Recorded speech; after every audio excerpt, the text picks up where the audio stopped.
Hey guys, what's up? This is RJ Jacinto casting for the Philippines 1v1 Wave 2 of the Championship 2024.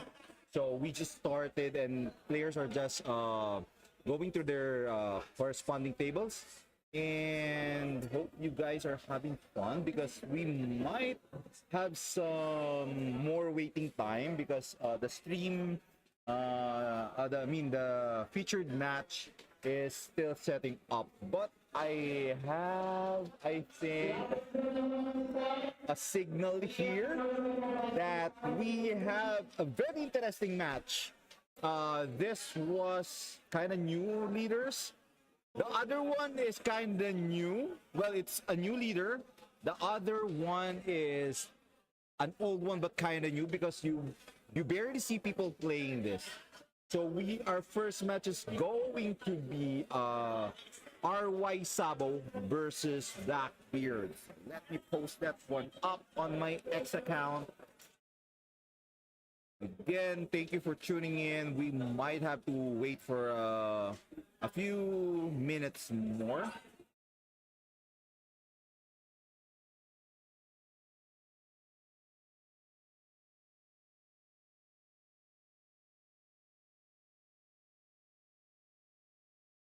Posted it. Let's go. So I think it's solo casting right now. It's pretty fun. There's only 250 players. A lot of people are asking how many players are in the preliminaries. So usually it depends on the country. So here in the Philippines, I think the organizer was instructed to just go for 250 players. So they're cutting off at 250 players. So very nice. I myself actually wanted to play this tournament, but I wasn't able to secure a slot. So I'm kind of bummed out. But good thing is that I did get the gig for casting. So I hope you guys are happy that you're here with. I'm so happy that you guys are here with me now. So right now, let's see here. I think the game must be ready now.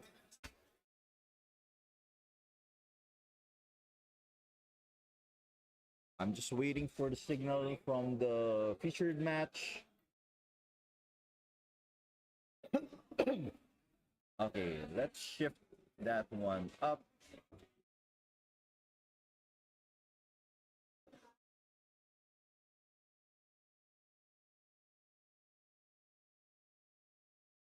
Okay, I think we have... Okay, we have here, of course, RY Sabo versus Blackbeard. Waiting for the judge to signal for the go. I think Sabo will be the first turn. Oh, this is the Sabo revolutionary build.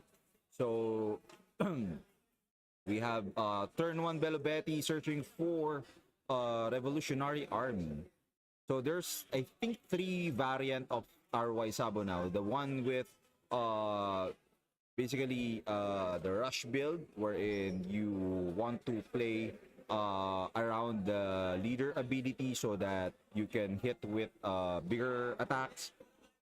But this one plays more, I think, on the revolutionary core. So we have Doku for the Blackbeard, KOing Doku when rested can KO 1 cost character, taking out that Bldg. Now Sabo has a choice here. He either can go to the leader or he can go to Doku, but Doku will give you 1 card on KO. So I think he didn't got his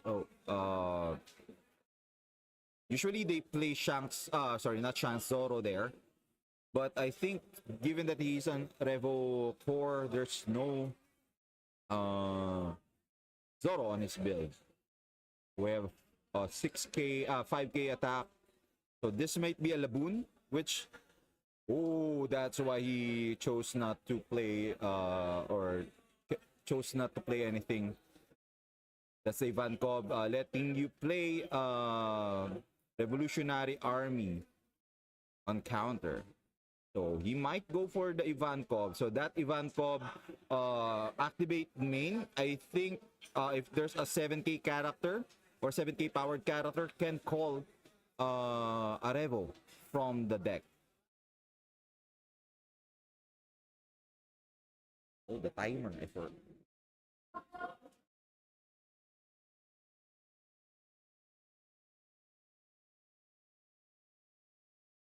So we have updated the timer on your upper right. So I think we are following the Japan rule here. Oh, that was a nice intercept by Blackbeard. Oh, so he doesn't have any Laboon, but his play was to just look for it. He do have Hachino, he do have this is my era, and I think he has a Lafitte, so he might have gotten a 3-card play there, but he went for the KO instead, because as a Blackbeard, you again, your goal is for your opponent to have the very minimal number of attacks so that you can reserve or save up some hand cards. Now Karasu, I think that was a trigger. Karasu is a vanilla, but he's asking for a trigger. So Karasu, on play, reduce a character or a leader 1k power. Now, so basically Blackbeard is currently 4k. With 5k, he has to guard with 2k before there's some signals here.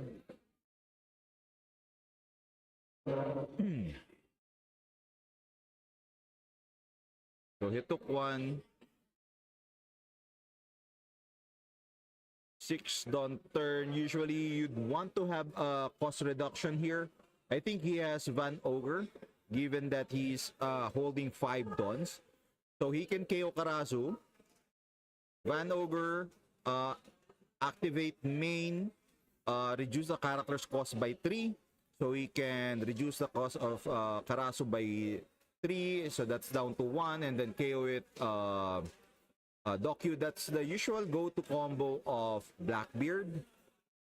So, because these two, if you KO them, will net you cards. Oh, that's a trigger for Sanji trigger. It's been a while since I saw that card. So now they're gonna he'll gonna play Hachino or the This Is My Era. In my opinion, it's best to have Hachino already so that you can filter your hand looking for So that tells me that he has the end game characters already, like multiple Blackbeard 10s, because you still have an opening here. You still have the 8 Dawn turn, so you can play either double Burgess or search for your second or multiple Blackbeard. Okay, Blackbeard use his ability trashing that Laboon. This is very interesting because Teach know that he searched for a dragon. So there's something big coming on the next turn. But he opted to trash Laboon, which he might need to KO the bigger ones.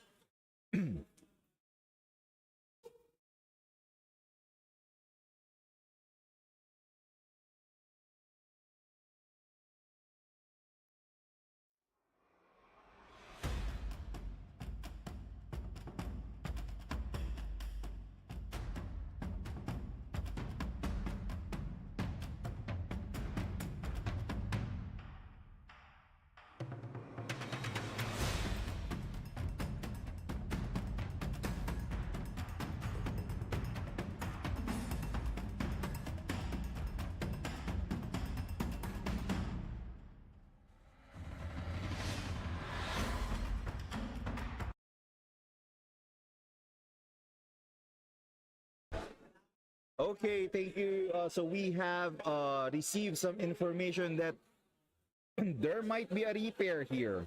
So there are some people, I think we have encountered a glitch where some people doesn't have any pairings despite them being the player pool. So they might go for a repair, check in. Oh, so now it makes sense that the players in front of me are not playing yet, while the table one is already at there on like 8 done. So we have to wait for the judges on what they're gonna do. So I think we will have to go for a break now. At the moment, we have to wait whether when can they fix that. So I'll be back soon. I'm just gonna go around, look for the leader so that I can give more information as to what is the current meta or what's the meta look like. So let's see now. I'll be back, so see you soon.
All right, guys, just to give you an update, the event have experienced a glitch on the Bandai app where some people who were part of the 250 player pool was kicked out of the bracket. So they didn't have any opponent, and basically they were kicked out of the 250 player bracket. So right now the organizers are coordinating with the distributor and the local distributor as well as the Max Up and Court side to figure out what they're gonna do in this situation. They can either have a repair, but the problem if they go for repair is the problem might still persist, and some new players will gonna get replaced by these people, by the players that were kicked out. So we have to wait for the official ruling on how to proceed, but definitely it's still gonna be showtime. We just have to wait for the official decision from the higher ups. So I went around while on break, and the most common leader that I saw on the floor is Luffy, Shanks, Bldg, Nami. Surprisingly, Nami. We barely see any Lucci. There's also some Blackbeards. There are also some Rube decks here, like Red Zoro. There might be the animal variant. Also saw some Bello Betties. I think I saw an RP Kid here in the preliminaries. I think one player has RP Kid. But yeah, most of the decks that I saw are P-Luffys. So I think that's the current meta in our country, and that's gonna be the deck to beat. The deck to beat here. So right now, I think I'm getting a signal that we have to go for a break. I'll be right back once I get more information, or if the stream will or the game will resume. So sit back and enjoy. Gonna be right back.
Alright, we're gonna start the is it repair?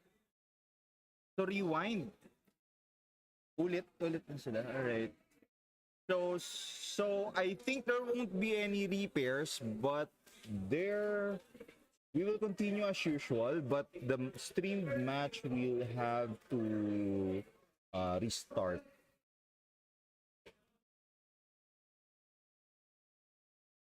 So I think we'll continue as usual. So we'll just have to wait for the match.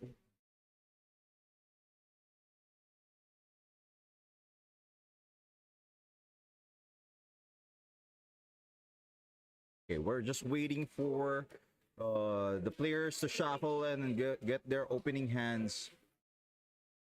RY Sabo, very interesting leader here. Maybe he's getting ready for those martial DT matchups. Most of the time, people go for the anti-meta, going for the rush because they're thinking that some decks might be more famous given the recent results of Blackbeard in Japan. So now, Martial Teach versus RY Sabo. We are now starting. Oh, that's a bad hand for Martial Teach. He has to. Oh, was it? Oh, I'm not sure if that's a second mulligan, but if that's me, I'm gonna mulligan that hand. So same opening for the RY Sabo. Bldg first. I see some Karasu. He'll definitely gonna take a Karasu. 100%. Earlier, Teach managed to control the board pretty successfully. And this time, he doesn't have Doku as his opening character. So Hachinosu, discard one card and take a Blackbeard card. Look at the top 3 and get a Blackbeard card. He got Shiryu. He'll go for This Is My Age. Ooh. Okay. So that's a very obvious choice there. Again, the problem with This Is My Age is that the other cards that was not chosen will be trash. So he has no choice but to take out Burgess there. Because 2 Burgess gonna go to the trash if he didn't take one. For Dawn turn, usually you want to have Laboon here, or at this point you might want to have a Shigan or at least a Black Hole. Mancheri. So Losep, the Blackbeard pair is using Enigma's build, which is I'm not sure if he's using Bartolomeo OP04, the 2K Dressrosa. So usually it's alongside Mancheri. With the Enigma build, so he's not using the Japanese build. Did counter with Sabo 09. Played a Burgess.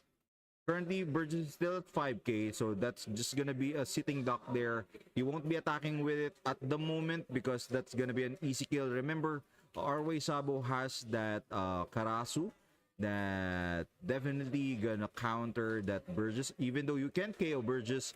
But Karasu can reduce the cost of so I assume he targeted the leader here. So 4k to 5 4k to 4, so it's gonna be the leader. 4k to 4k. Now 4k to 6k. Oh, he used did he use the leader ability? Oh, Karasu. He used Karasu's ability.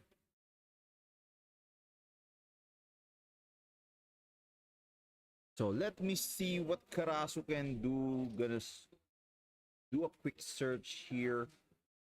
I'm not that familiar with the yellow OP09 cards. So Karasu, let me see.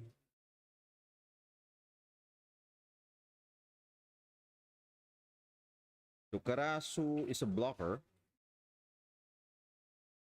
If your leader has a revolutionary type and your opponent has a total of 5 or less life card, play this card. So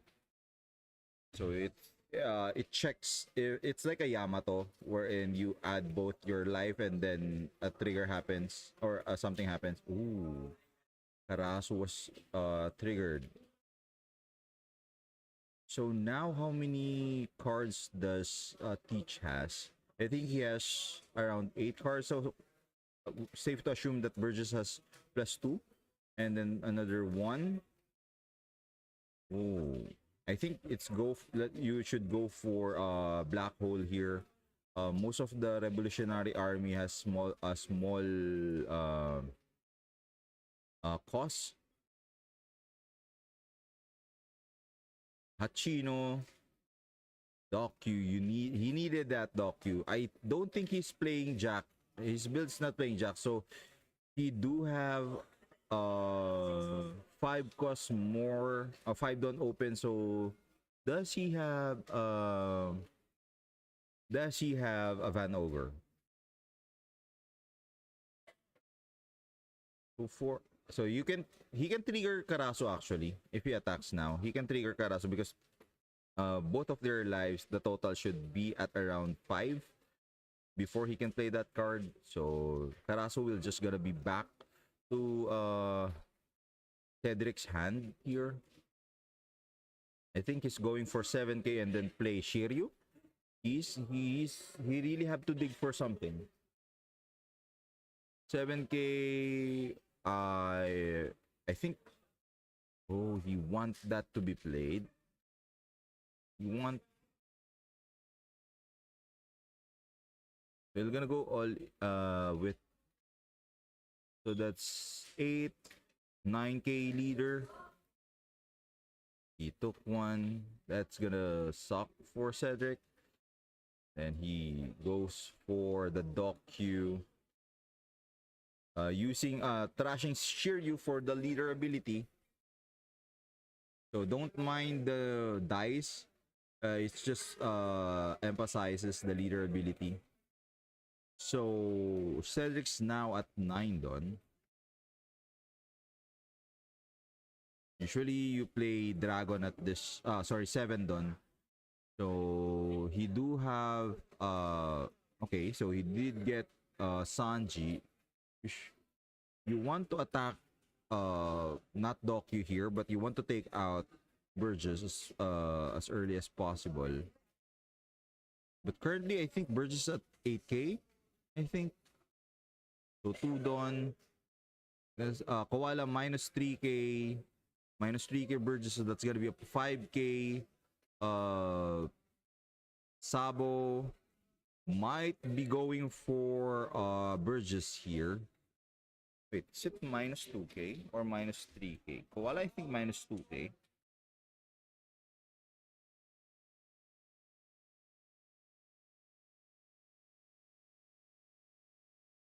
So he put Sanji on trigger. So that one, when it was taken, it will go back to the board. So this is gonna be a grind game for Sabo. So although he is open, he do feel one.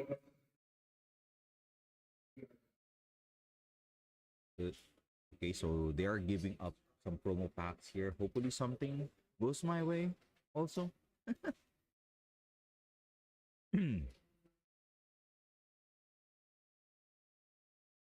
Hachino. So you do go. This is my age. So I think Burgess is now at 9k. Ooh, Lafitte might be the best play here, or Vasco shot. Definitely you don't want to have another Doc Q. He goes for Vasco shot. He can go for, what does he have? You can go for, actually you can go for, so that's gonna be a 5k. Vasco, oh, so you do have Van Ogre, so he'll be going for Van Ogre and Vasco shot for this turn. So that's Van Ogre minus 3, Sanji activate main minus 3, and then Doc Q activate main KO 1 cost. So now, so that's gonna be 1. I think Burgess is at a 9k. So 1, 2, 3. He can attack for 9k. That's all. Oh, so he can go for he might want to go for 11. Oh, okay. He's just gonna go for 9k and then play Vasco shot. The problem here is that Blackbeard doesn't have that many cards. So if Cedric managed to get some rush cards, Losep might be in trouble here. But the question is, will Cedric get his trash cards? If it's going to be, she can block. Ooh, Karasu again. So I think Koala, he's thinking of for Koala to attack now. Both gonna be like 6k, 6k. Okay, 5k, 7k. Just asking for at least a sure hit here. If goes 5k, he took it. Very interesting. Go for 7.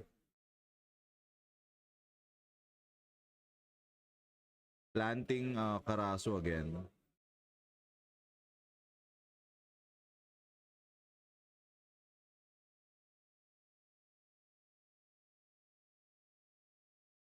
Now, Koala will be taken care of, definitely. It's kind of annoying that you have this small character that's dealing damage. Oh, he doesn't want that anymore. He's looking for Chain BB10. There you go. 5k, Koala can't attack. Koala can't attack. Then RY Sabo can't heal anymore. Oh. He's guarding, huh?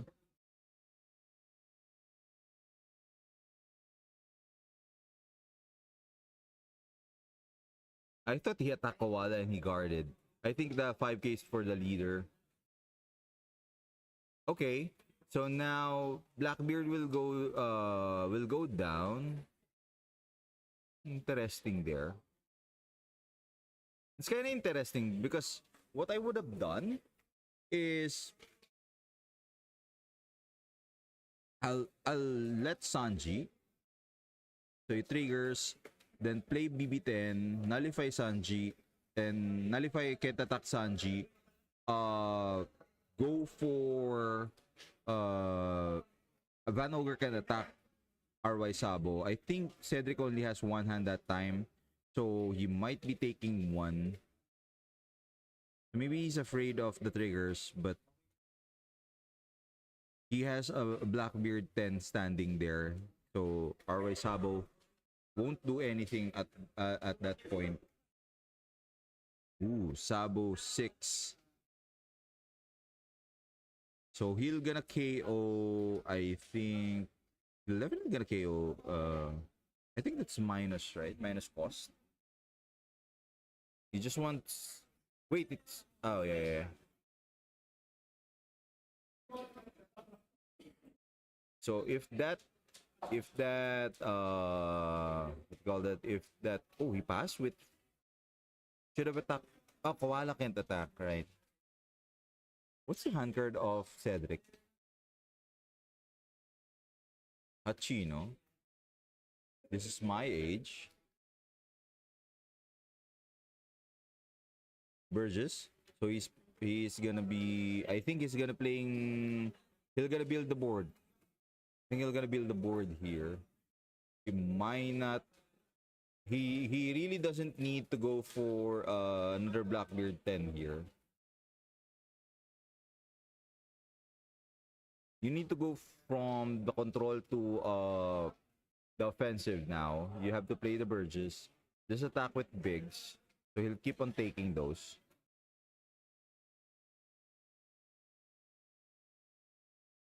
Gonna be 7. I think Burgess now at, I think 10k. So that's gonna be 7k. He'll take. He can go for multiple attacks here. then play Burgess again.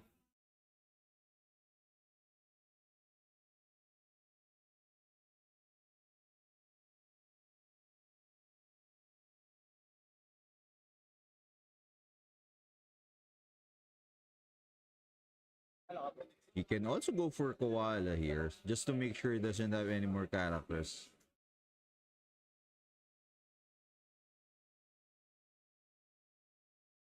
Maybe 10. How many is it? 1, 2, yeah, I think 9k or 10k. 3, 4.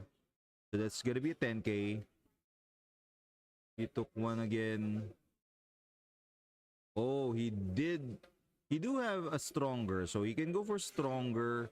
KO Koala with what do you call Doc Q, and then just attack with Van Ogre.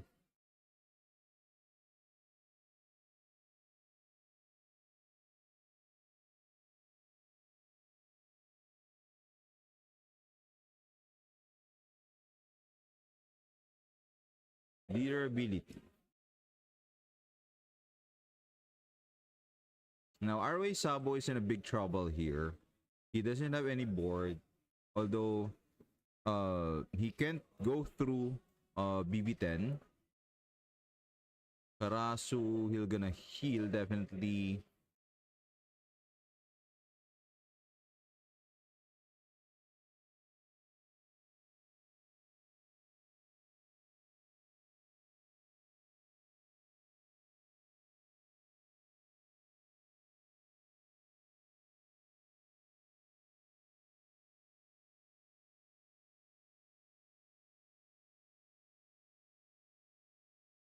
Hmm. 7k.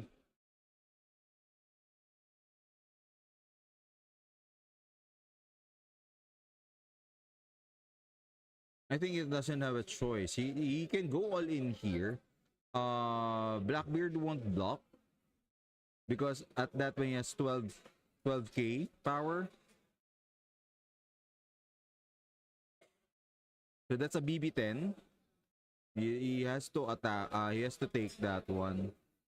Now the problem is, can Cedric defend the next attacks? Because it's gonna be, I think 11-11. He can start with, oh, he wanted to go for the block. Okay. 1, 2, 3, 4, 5, 6. So that's gonna be an 11k Burgess. 11k. He attacks. The thing that can save him now is a blocker trigger. Ooh, sadly didn't get anything. He can go. He doesn't have anything. So there you go. Blackbeard takes the match. Losep wins against Cedric. That was a very interesting match.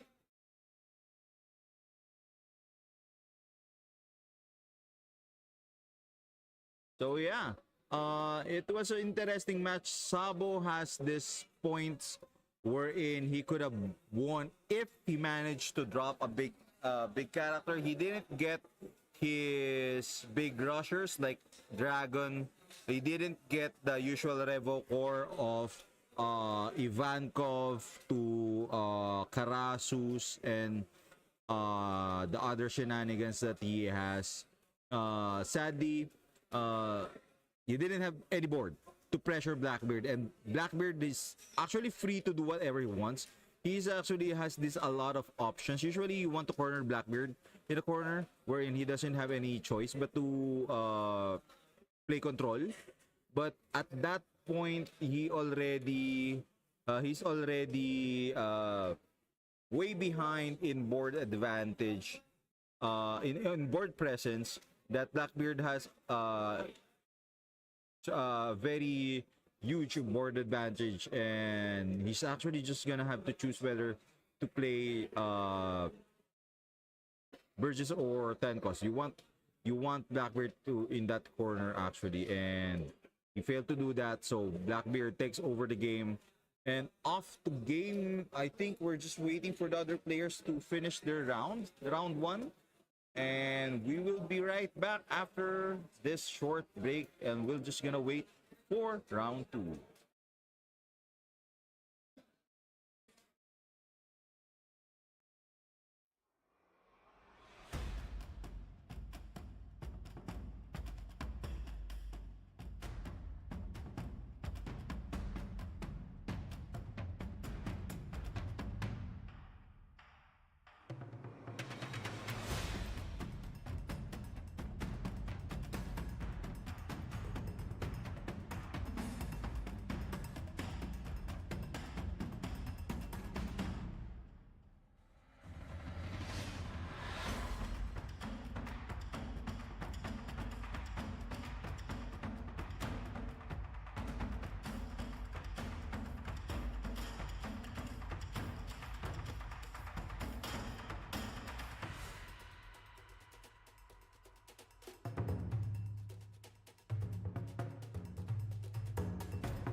Okay, we are back. Okay, the mic. Hello. What's up, Papi? Okay, we are now back on live. I just had the information for our next match. So our next match would be Green Bonnie versus Black Lucci. So I was actually surprised to see Black Lucci in this tournament now. Lucci kind of inconsistent because the tech, if you bring the wrong Lucci build, like if you built your Lucci to go against Dofi, but you face a lot of maybe Shanks or Blackbeard, you are definitely gonna have a hard time. But again, it's gonna be vice versa. If you bring tech Lucci against Shanks and the Blackbeards, which means you have Kaido 9, you will have a hard time against Dofi, which is the best tech in the format right now. But of course, against Bonnie, I don't think you can be wrong in any of the builds against Bonnie. It's just those matchups where Bonnie has a tough hill to climb, mainly due to one, the color. Definitely, green is kind of slow versus a control deck that can KO anything that you can throw in. And that's gonna be a problem for Bonnie. But here I saw that the players are now starting. Okay, let's go to the game.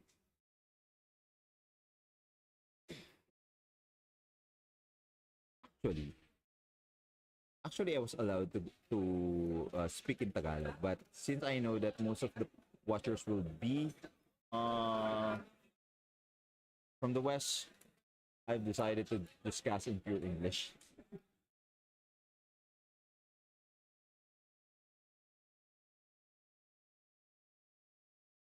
Waiting for the judges to signal our players to start. So I'm actually excited to see what this the build of Rob Lucci is. Uh, does he have the Kaidos? Does he have the Soap Sheeps? And we are, I think.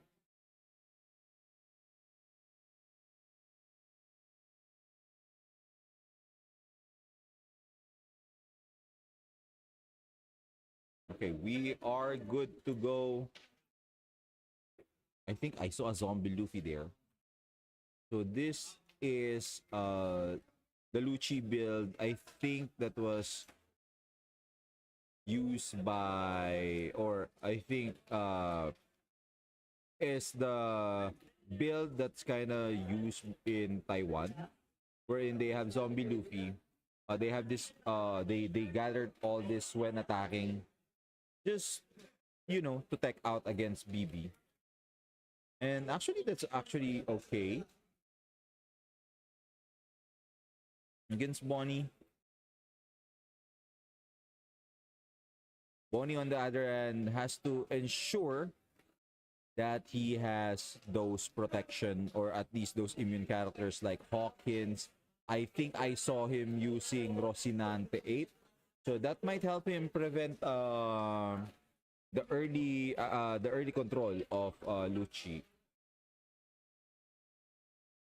So if you're a Bonnie player, you might want to look for Rocinante 8, Hawkins 5, Hawkins 6, sorry, 6, yeah, Hawkins 6, so that you have these immune characters and at least they are harder to take out. On the other hand, of course, if you are Cody, you want to have those Ice Age for the bigger characters, and of course, you also might want to have, if he's playing Uta, the Uta 2 cost, you might also want to have those in hand. So we have your Spandam searching for the only target is Khalifa. I think that's a Jack. So he do have Jack. 3 cost, possible search.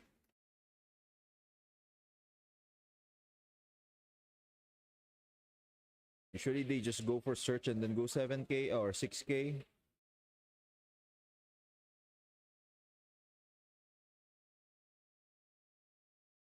Oh, Dofi 10. Ooh, one of the Dofi 10s going to the bottom. Is it 2 Dofi 10? Oh, that's kind of bad for Egoist. Because Dofi 10 is also one of your key cards in the late game. It will be harder to take out because it's 10 cost. So you have to do multiple stuff before you can take that one out.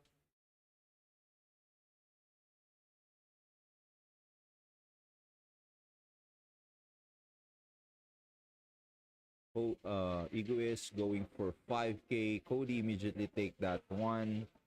I think he got Tsuru.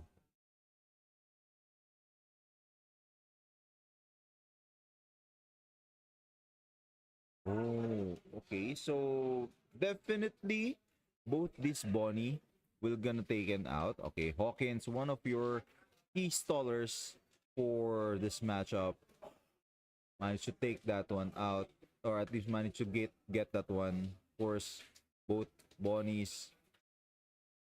That's a Tempest kick and a Luffy being trash. Alipa being played. Draw to discard two. Looking for some cards that I think he's setting up for the Moria. He trashed one of the Lucci. He has Rebecca there.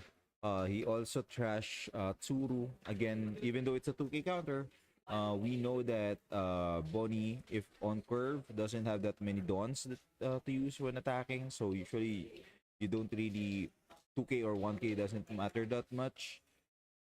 It's just there for Moria. So I see an 8 cost. Is that an 8 cost or a 6 cost Bonnie? I'm thinking I'm thinking I saw a 8 cost Rocinante in the hands of Egoist. On the other hand, Cody has one Tsuru, one Ice Age. I think I saw a Jack there, another Khalifa. I think I also saw Tempest Kick.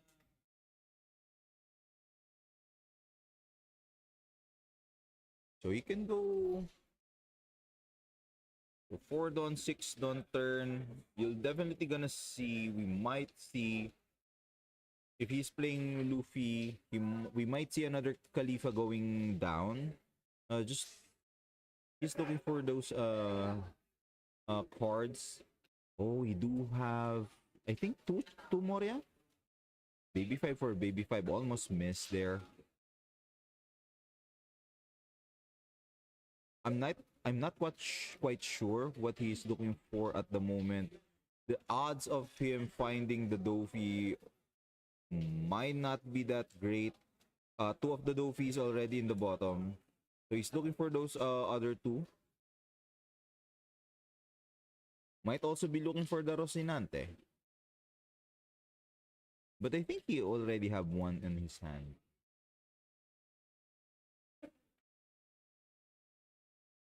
Oh, so he plays the Uta 2 ko, so he might let go of the what do you call that? Turu and go for uh that one as a resurrection. So you have another Lucci on hand.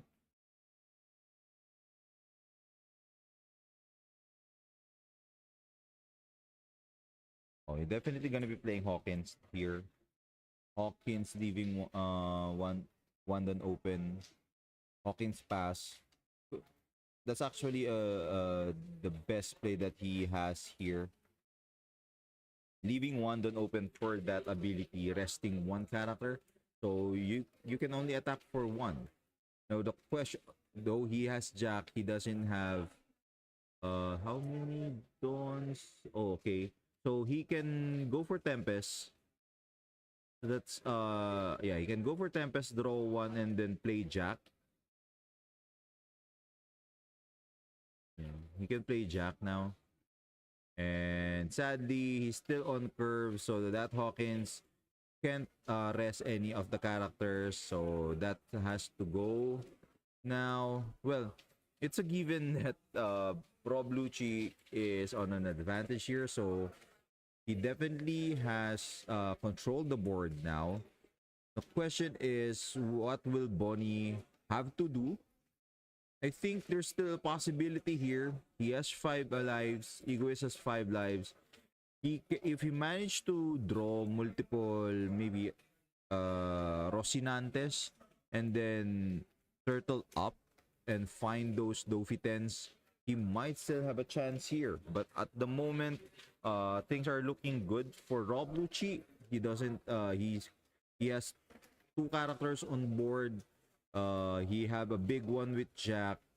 Even though basically he can KO anything at the moment because he still have an Ice Age. He do have the Morias. Ego is thinking of going for Kaku. 7k 8k I think would be on Kaku. So that he's demanding 2 cards. It's actually a good decision if ever, but I'm not sure what he'll gonna follow up. Because if he goes for Kaku, that means he only has 6 done. So possibly another Hawkins. Or he can go, if he has Cavendish, he can go for Cavendish, restand 2, then go all in with Kaku. So that's gonna be a 7k. Okay, so it's gonna be another Hawkins. Definitely gonna be another Hawkins. Now, this is actually looking bad for Egoist.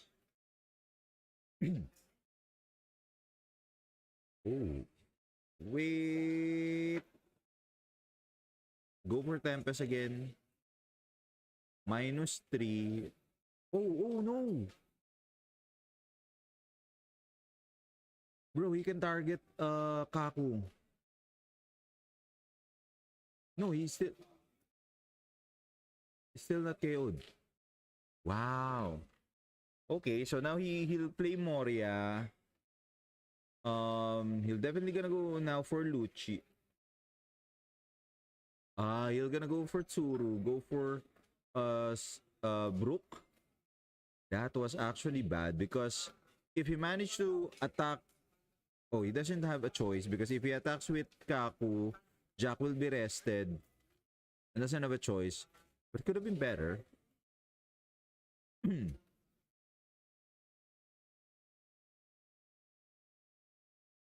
Okay, doesn't have a choice there.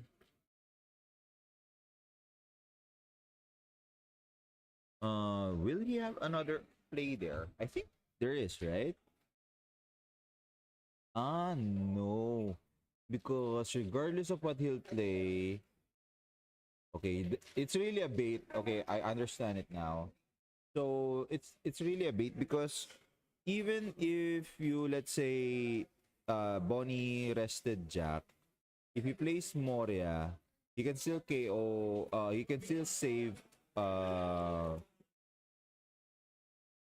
He can still save Hawkins because Rebecca will gonna enter the field active. So there's still gonna be a target there. So I think that's the my bad. I think that's the best play there. He didn't make a mistake, but it's rather more of he doesn't have a choice.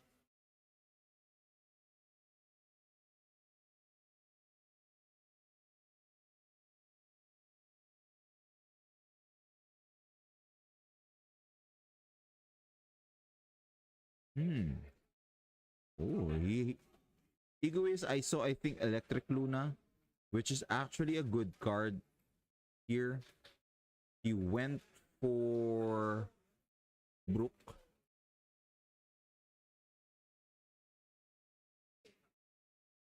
Okay, so now he found the other Dofi. Again, one of the Dofi went to two of the Dofis went to the bottom. So I think it's only Moria and Rebecca now.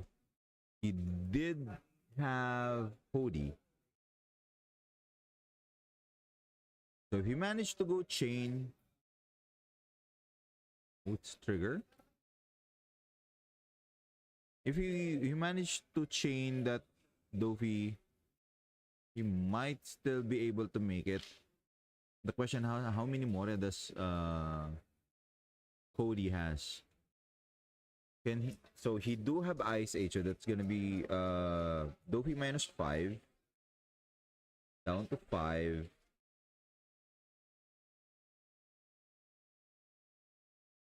Oh, he have another Tempest, so that's -3. So Dofy is definitely gonna be -8. -8. He can play another Jack. I saw him have another Jack. Go for another Jack.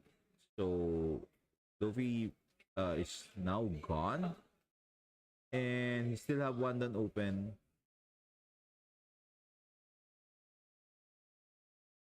Did he get another? Oh, he do have Shanks 9. I think I saw a Shanks 9. Was it the Shanks 9? No, not a Shanks 9. Gonna be Bonnie 5. Oh, yeah, Bonnie 5. He can control one of the Dons, so he can actually doesn't matter that much.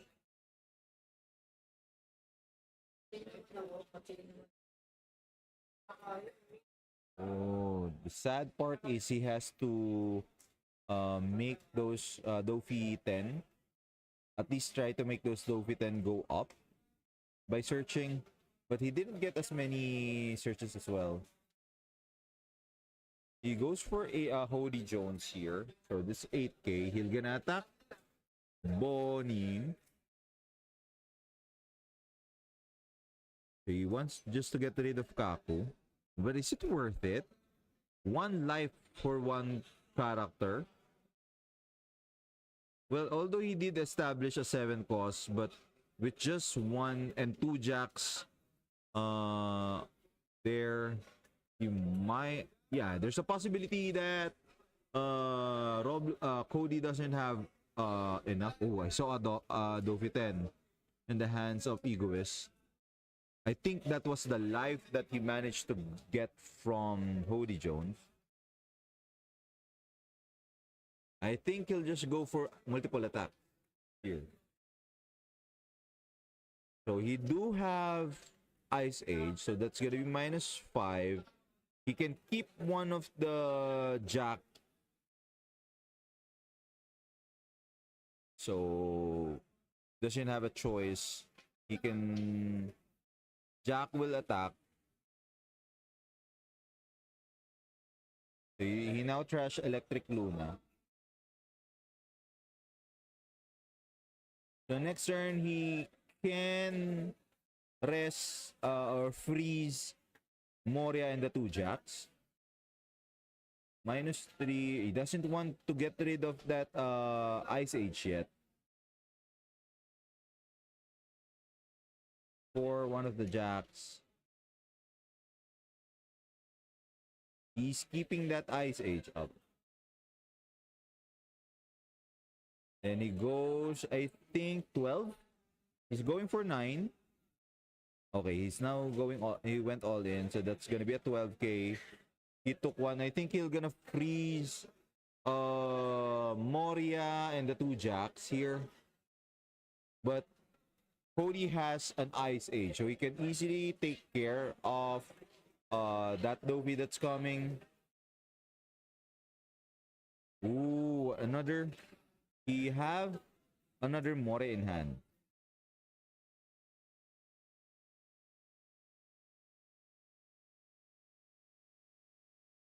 It's gonna be frozen.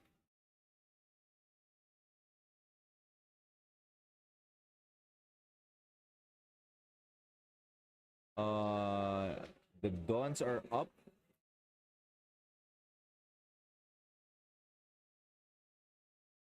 He hasn't passed yet. Egoist hasn't passed yet, I think.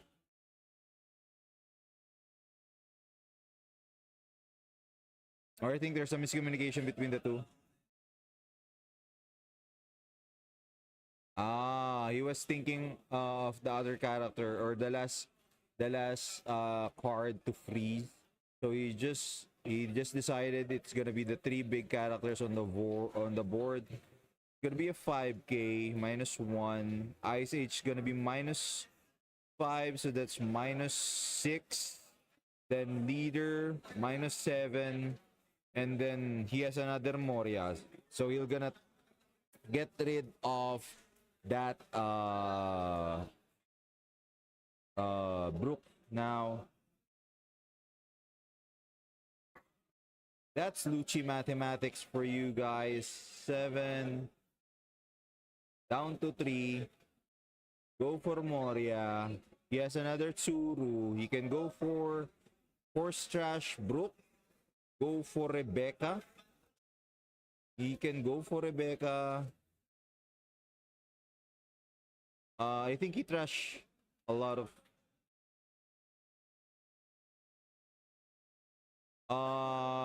he trashed too many characters on board. He trashed too many. He should have kept one more. Okay, he now realized that one. So he took a lot of characters earlier. Should have just trashed. He should have chosen between two. So he wants just to clarify, he just wants to Egoist. I think they were confused. But yeah, Cody is right. He trashed too many characters on board earlier.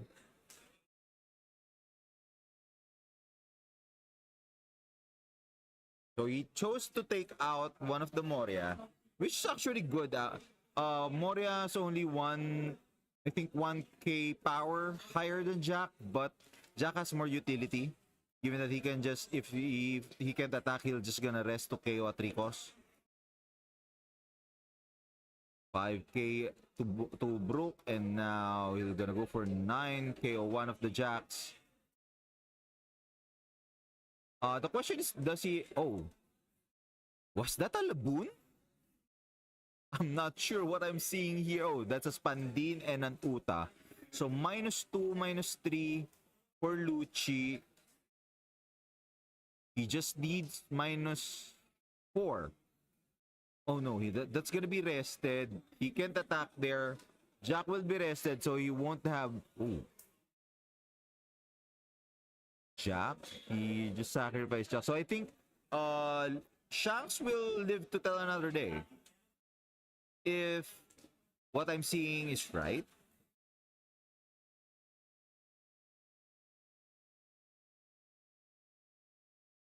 He also have a lot of hand cards, so I think he will survive this round. 5 hand cards minus to 7k.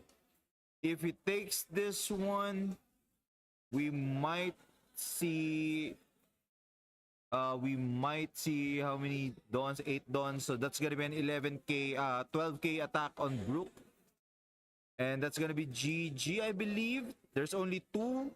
Oh no, I think those are 2k baby 5 or the one or the searcher. I think that's a 2k baby 5, right? So he has, that's a Apu and 2 baby 5. He can take that. Oh, he decided to trash. Oh, it's not an Apu. Okay. So that's -2 down to 3. So 1, 3, 4, 5, 6.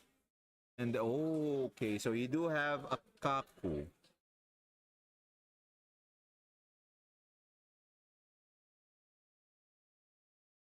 Well, Lucci mathematics. When Lucci math is going, everything will be gone. But at the moment, okay, I think Cody Egoist just quit the game because he doesn't have any answer to Cody's board, and Cody wins the game for round 2.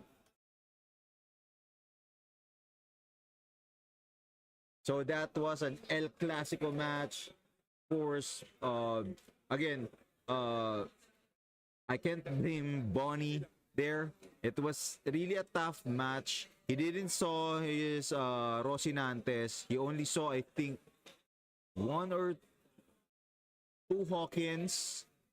But Cody just have a lot of all the answers for all the cards that he played.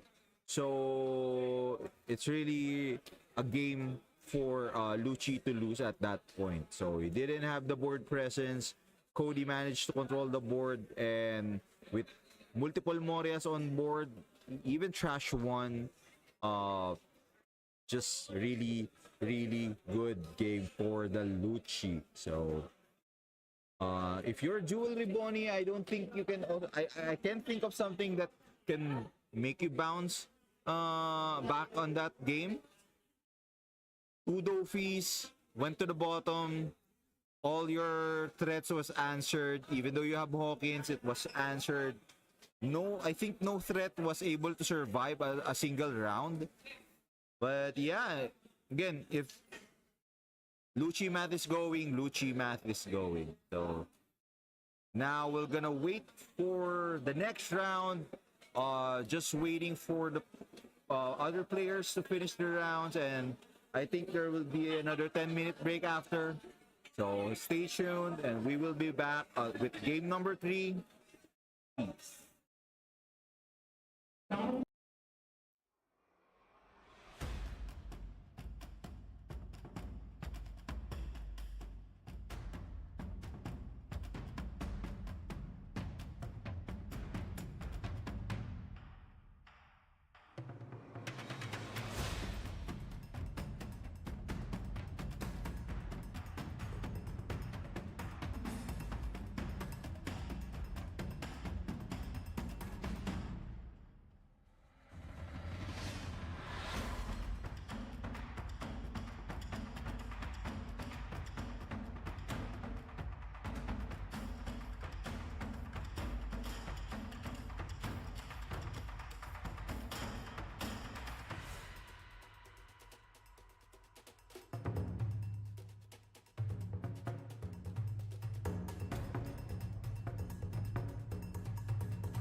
All right, here we go. So round number 3, I just had a confirmation for our next match. It's going to be Purple Luffy versus Shanks. So we'll be seeing Battle of Top decks here in OP09.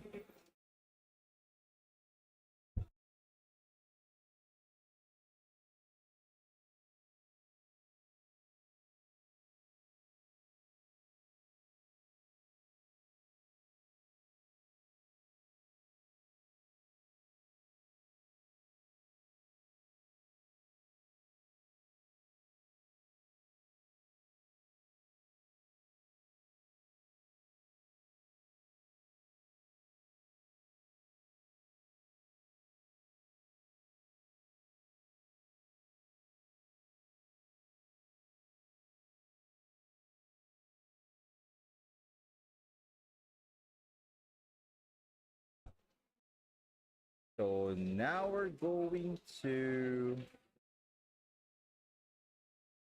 just see. All right, we are going to be again. It's going to be Purple Luffy versus Shanks. So in this matchup, usually it's Purple Luffy that's ahead due to the he can swarm the board pretty easily with the Luffy Taro, multiple Sangoro, but it all boils down. The level of difficulty will be decided if depending on the variant that the Shanks brought. So if it's gonna be the Hawk build, might be a little more difficult, but it looks like it's going to be the control one with Whitebeard 7. I saw a Whitebeard 7 there. Hawk build doesn't have the Uta Searcher, so this might be the control variant, which have an easier matchup against Purple Luffy. So again, in this situation, it matters what kind of Shanks will you bring, but on paper, it was Luffy that will be ahead in this matchup. So I think with this one, you want to get Yasop. You want to have as many 5 costs that you can play. Although 6k character that can be KO'd by Beckman would be Sangoro. So you can prevent him from drawing one. Since you are playing playing first. So by the time he played that Luffy Taro Sangoro, you can easily take out Sangoro with that Beckman. But he opted for defense here. So 3 Dons gonna be multiple 5k. He doesn't want he can play Hongo. He can also go for multiple 5k. So 5 costs gonna be Yasop. Now we can see a 5 cost play here. I think he can go for Kid, although he can play Zoro, go for 6k attack. He went for 5 there, soaking that leader ability. Go for Kid. Then pass the turn. This turn he can go Shanks. Can play not Sangoro, why I'm saying Sangoro. Yasop, 6k attack, asking for 1k on that Kid block. So Shanks doing a good job here of keeping the number of hand cards in check. Although we will see a 7 cost Whitebeard going down next turn, so that's gonna be 10k of 5k. So Hongo minus 2k, so we can 7k. So we see as Luffy Taro. So a possible Luffy Taro to Zoro. Then next turn's going to be that P-Sec Luffy or Sec Luffy.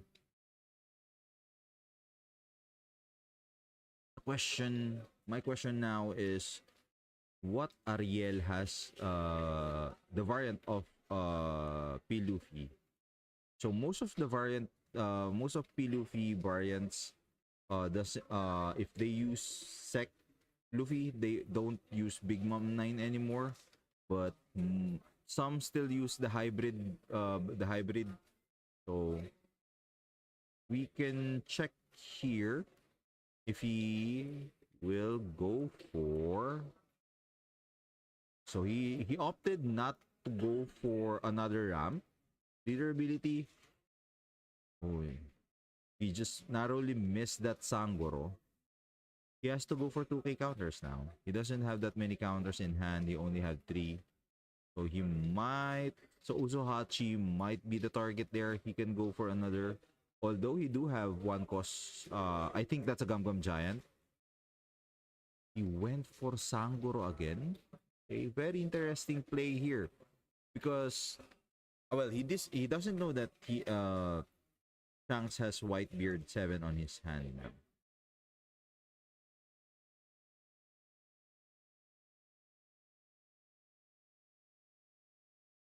Is he thinking of leaving one Don? Okay. So he left one Don for the Gum Gum Giant.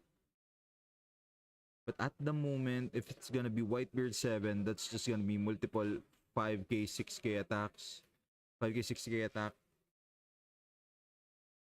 Whitebeard 7 can KO Luffy Taro with the help of Hongo.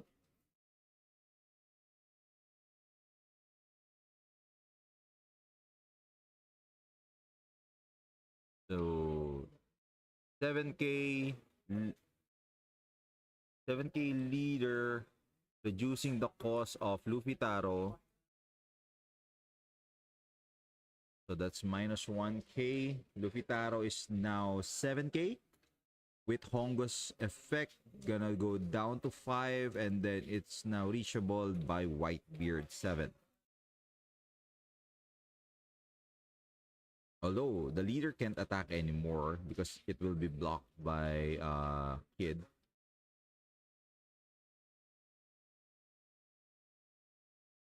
You can actually take that. That's just down to 1.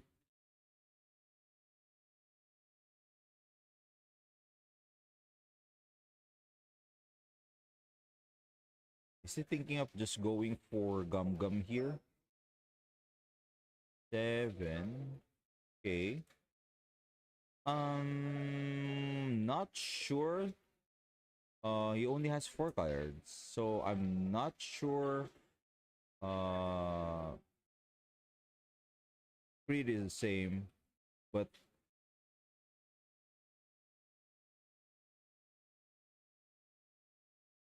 he has to take that one.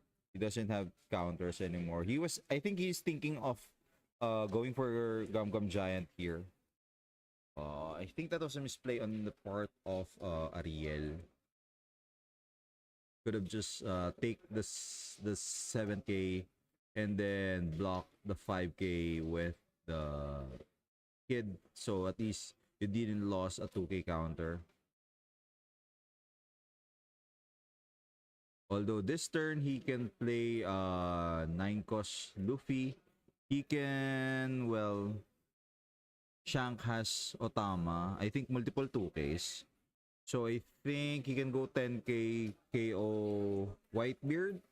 Although he can definitely use the leader ability. Wait, he's actually can leader ability minus 2k Otama, but that would be very dangerous as well. He can go leader ability here. He's asking for hand cards so that he will now go for 10k, oh no, 11k Luffy to Whitebeard 7. Can do that. I think he has 10 done, right? Go for 6. Then go Luffy, return 1 done.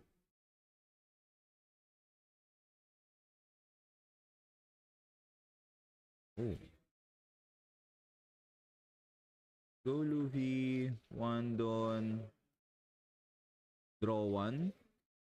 And then Kid will bring back one of the Dons. Okay, he'll keep that up for the Gum Gum Giant, or does he want to attach that to Luffy to make sure that that Whitebeard will be gone? He can actually go for Yasop. to make sure that he's oh,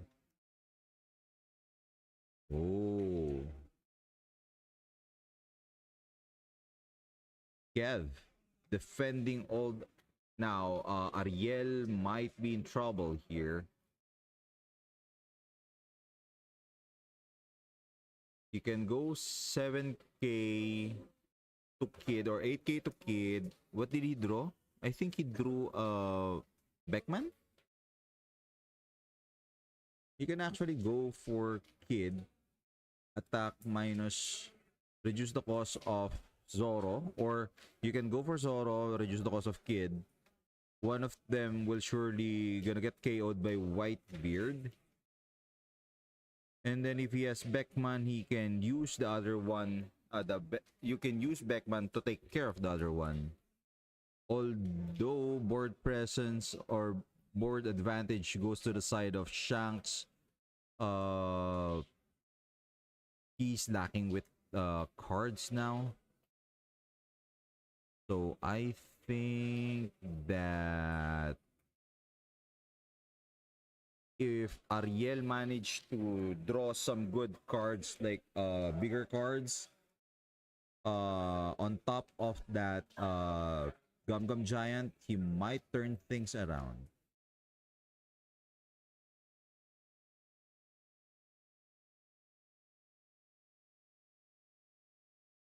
$9K on, I think I'm just gonna go with one of the 6K, so that's gonna be 9K, possibly on Kid, reducing the, or 9K on Zoro, reducing the cost of Kid, because you want your main priority right now, if you want to KO one of the two, is Kid. So you can go for 9K on Zoro, reduce the power of Kid, just to ensure that it's gonna be taken care of by the Whitebeard 7. 2, 4, 2, 4. So yeah, we might see Beckman here. I'm not sure what I saw in the hand cards, but I think that's I think I saw a Beckman. So that's, I think, if I'm right, that's the third Beckman that we saw on the board. Or I mean, we saw from Shanks, because two of the Beckmans went to the bottom. When he searched with Uta, he took one from Ayaso. Can actually go for Gum Gum Giant here, honestly. I think this is the time that he needs to go for Gum Gum Giant.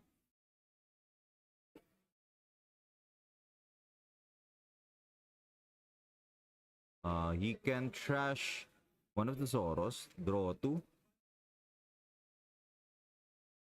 Oh, another Gum Gum Giant. That's actually good. Luffy Taro. So now he'll have the combo available next turn. So it's gonna be Luffy Taro to Sangoro. Or, is that another Sec Luffy? So he can go multiple Sec Luffy. He's down to 7 done, I believe. 7 done or 6. Minus, gonna attack. Okay. He has to trash that one. Okay. It's the Gordon effect. We call that Gordon effect. Bottom one of your characters and then reduce the power. So Gordon. Now actually he can clear the board next turn. He can actually clear the board next turn. How many hand cards does Kev has? 1? Only has one card. So Sec Luffy definitely gonna attack that Whitebeard 9. He can go for Luffy Taro Sangoro. Then leave one don open for another Gum Gum Giant, and he's pretty safe.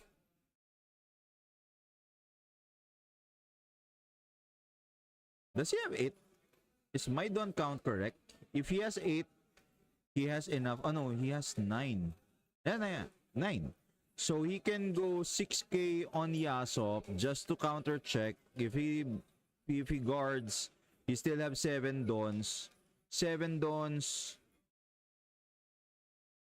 7 Dons. He can play Luffy, Taro to Sangoro, but he went for a sure Whitebeard KO. Very interesting. So I would have threatened that Yasuo. Very interesting player. Could have go for 6k Yasuo. If he gave that one out, I can go for a 10k Whitebeard. Maybe he really wants that Whitebeard more. So he ensured that he can KO that. Luffy, Taro, Sangoro. Go for 5k attack.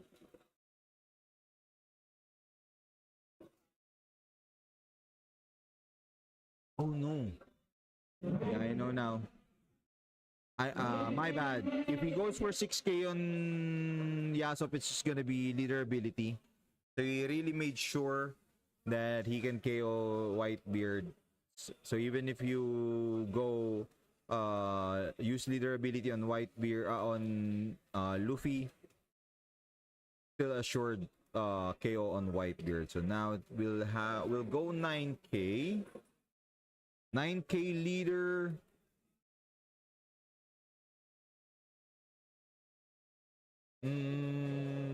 He needs that one Luffy.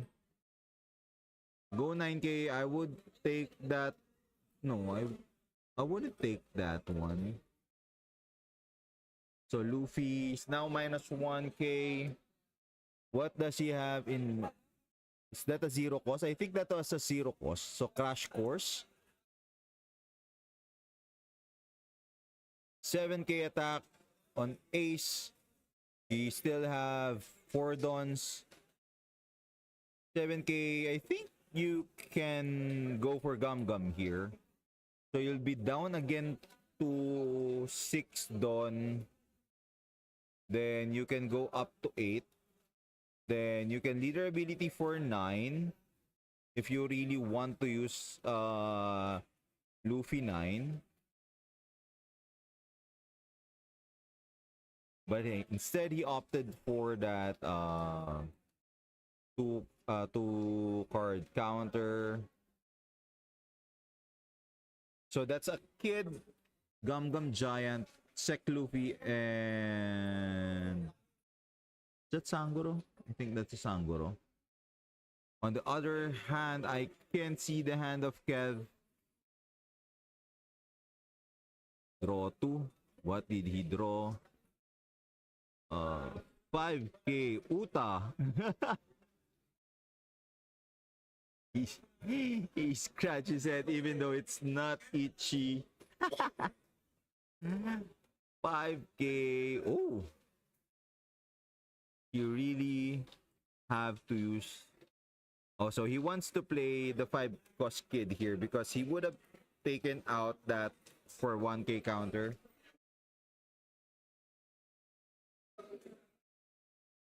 Luffy Taro. Okay, this is the go time for Luffy. He wants those board taken out. He can go Kid Zoro here for 9k. Oh, he uses Big Mom 9. Okay. Okay, he can KO that. He has 2 choices here. Go for 6. Ask 1 card from the leader. Now took 1. Go for that leader to. Oh, you don't want to take out Uta? Are you sure about that, Ariel?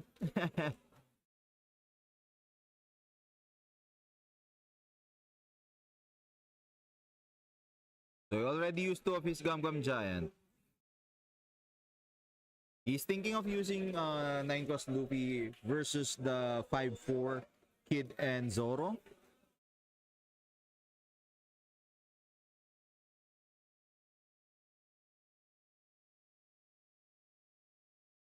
Go 7k. So 2, 4, 2, 4. So you're gonna go for Kid. Hope for the best that he gets another Gum Gum Giant.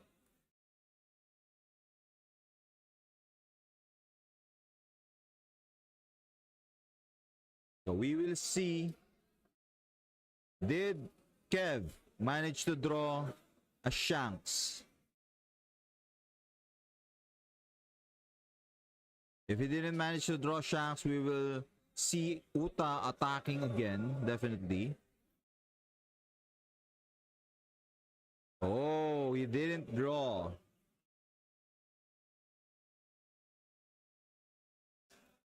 I'm not sure what's on the hand of Kev, but 7 Don might be a Beckman. Oh, really? Really, he can KO. He can reduce the cost of Sangoro and Kid, taking out Kid, attacking with the leader. Sangoro will just be 3k. Actually, he can go for Uta attack there, and then go 7k on leader, or 7k again on Sangoro.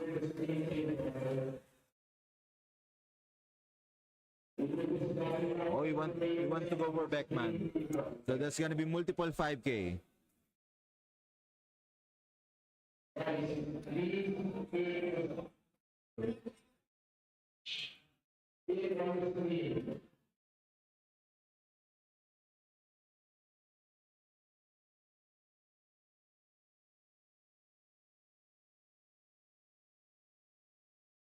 Alright.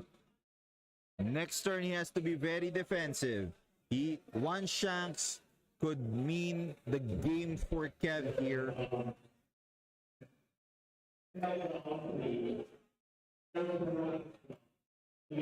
Oh, he do have 9 cost Big Mom, so he can definitely use that to heal one.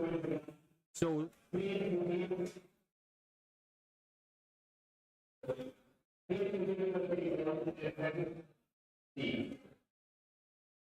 $6k, draw 1, 8k, 10k,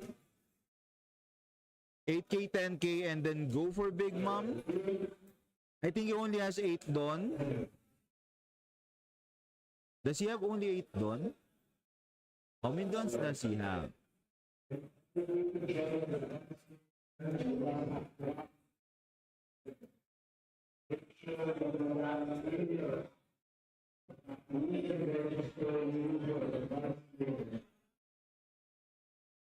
He did have a lot. One. Oh.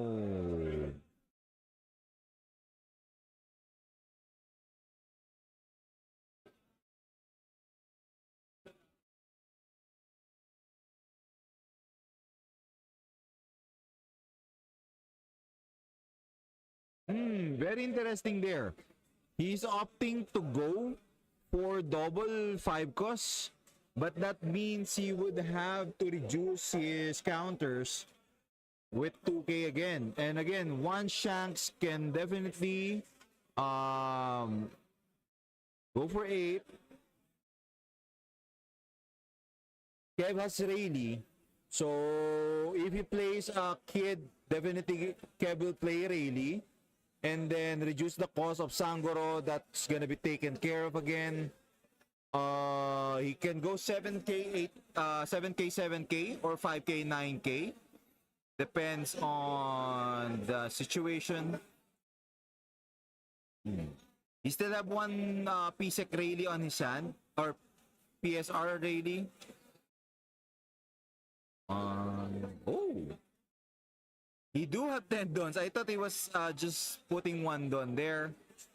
Okay, he can go for 9 because for me, I think the best play would be go for Big Mom 10, a Big Mom 9, and then hope that you won't, he doesn't have, well, he will survive regardless.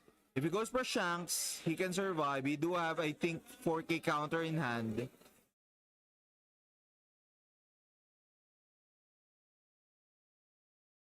He was looking for that. Oh, he managed to get the Gum Gum Giant. He was looking for that Gum Gum Giant for the defense. Now he can play Kid. He has a blocker. He has one Gum Gum Giant on his hand. Kev can play the Rayleigh to take out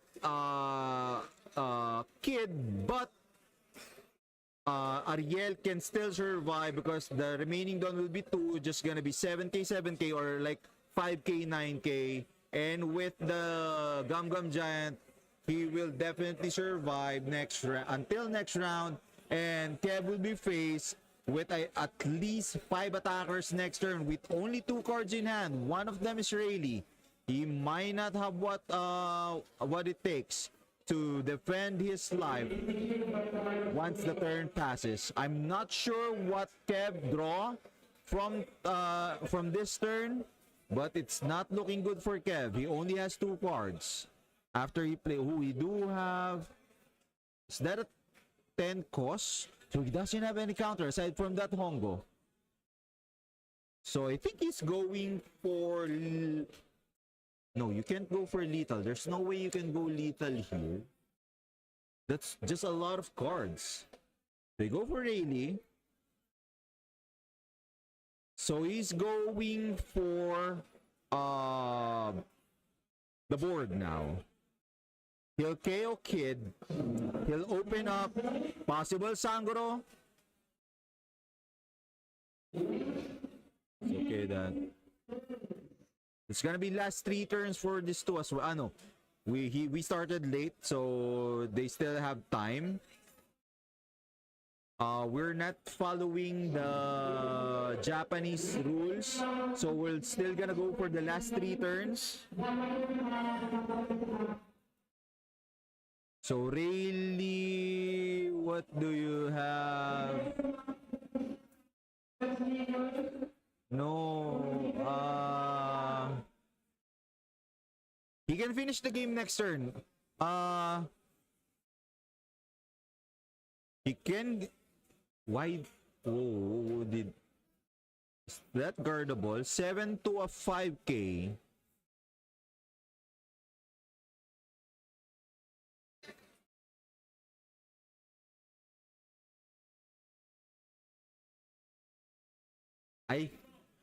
I still have to defend the 7k attack.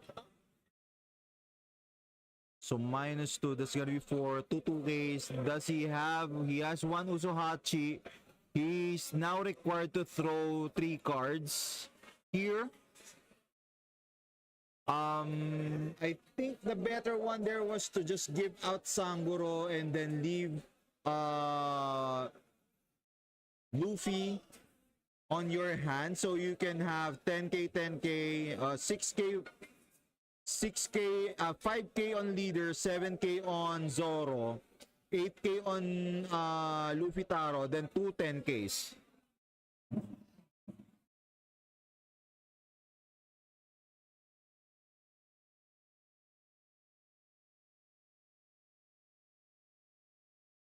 Oh. And now he doesn't have a Luffy sec. Although he can play Big Mom 9 here, he still have Big Mom 9 on his hand. Just to heal 1.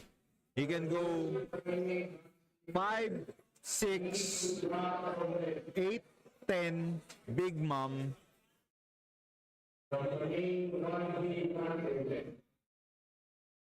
I think that was a huge I think that Gum Gum Giant save cost Ariel quite a lot.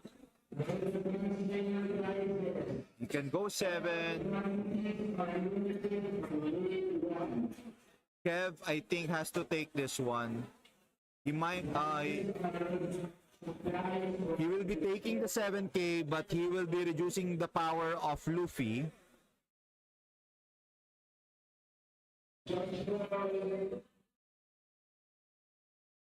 Although you do have Hongo. Okay, so leader abilities now used. There's 3 attackers. You can just go 7k on the leader, 11k on P Luffy, Luffy Taro, and then 13k on Luffy Sec, and I think that's over. Even if Kev managed to get all 2k counters, since he doesn't use the Hawk build, there's no trigger that can possibly prevent the... He went for 9. Okay, that could possibly prevent that one. then go all in. Oh, no counters. Oh yeah, there's no counter. Two Shanks and Luffy, Rayleigh.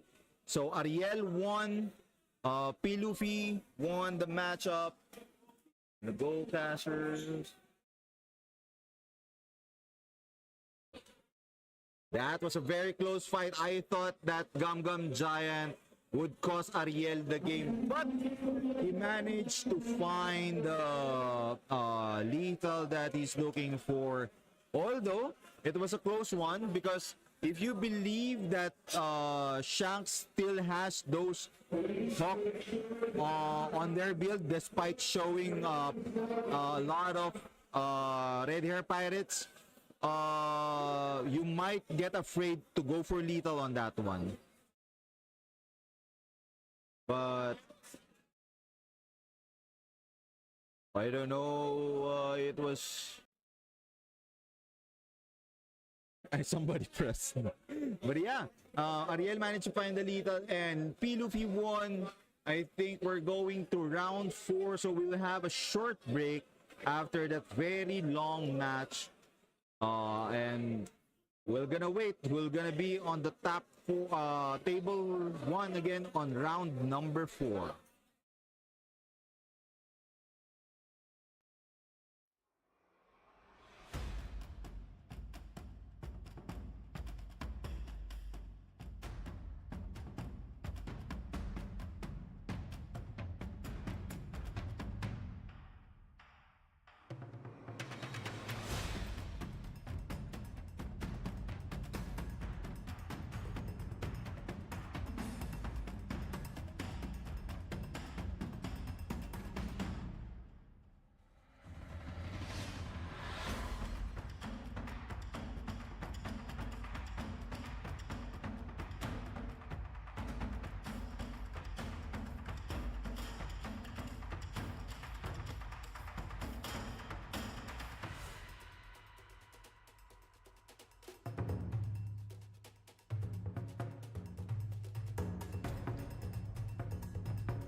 Okay, welcome back to the stream, and I now have the information for match number 4. It's going to be, I think, mirror matchup.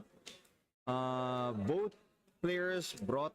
They haven't shown their leaders yet, but I know both of these players, and I know they both play Dofi. So we will be seeing the El Clasico Dofi mirror in the stream. So it's going to be. So yep. I think a lot of Dofi players made it to the top table now. That's why we're seeing mirrors. So I'm going to go around next round just to see what are the top decks in the top tables.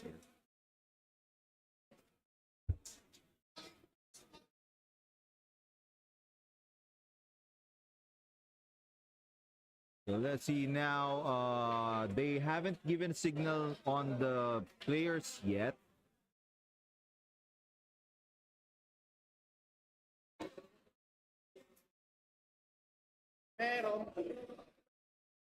So here we have Aldi on the right side, and so Mulligan on. Oh, Aldi got quick snap. I think he has Jozu, he has Jinbei on his hand.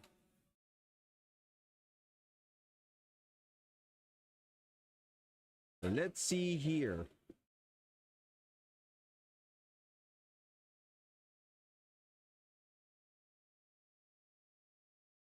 We're starting now.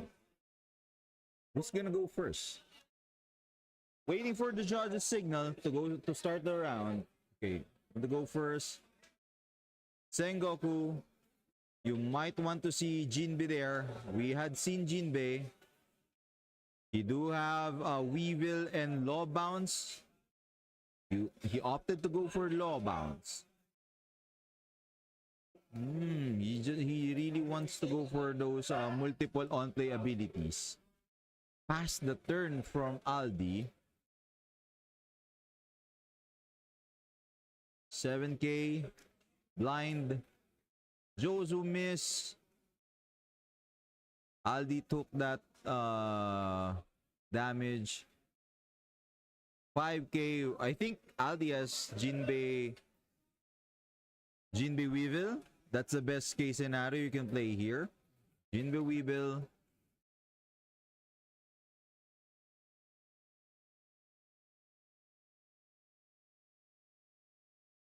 Very interesting.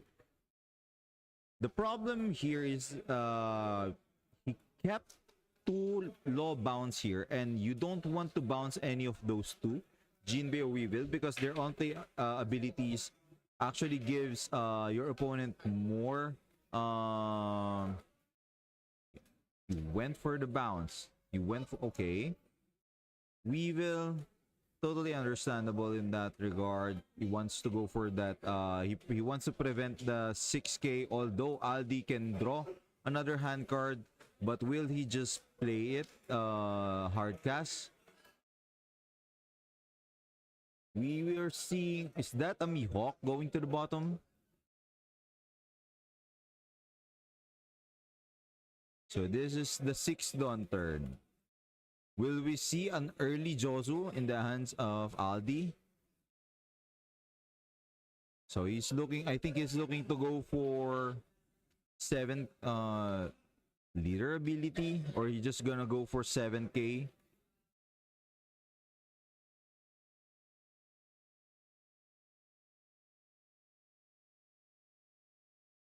Very interesting here. These are the types of decision that makes Dofi interesting.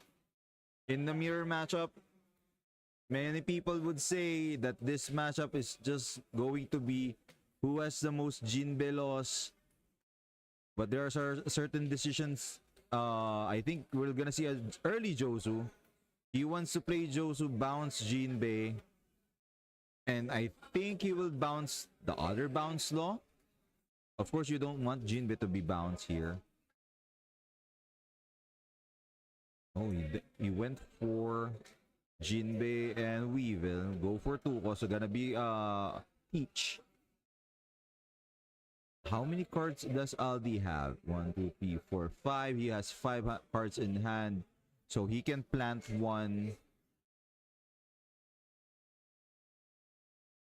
And now it's looking like Aldi is on advantage now due to the number of characters on board. 5k. He can take this one. Guard. No, well, leader ability has to take that one. So 7 cost. 7 Don possible leader ability, 7k attack, and then another 4 cost possible Jinbei or possible low bounce.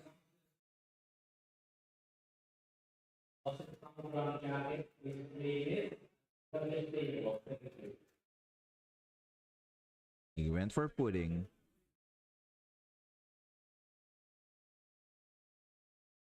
Went for another 5k. Aldi doesn't want to take too many damage here. He'll be...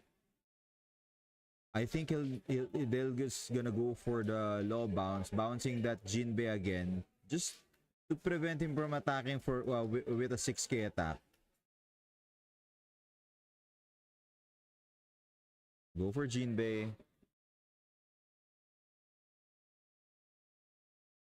Aldi next turn can go for Jozu. He can go for Jinbei attack for 5. Josu bounce Jinbei and bounce another character. Plant Jinbei using teach ability, and then he can use teach ability for another attack. I think that would be an 8k attack. Gonna be 8 Don next turn, so 6 to it's gonna be a 9k 8k attack.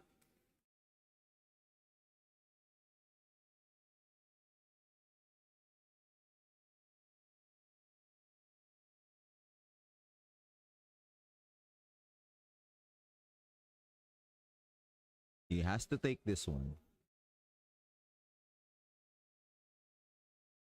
Oh, he bounced Teach. That was a good decision, actually.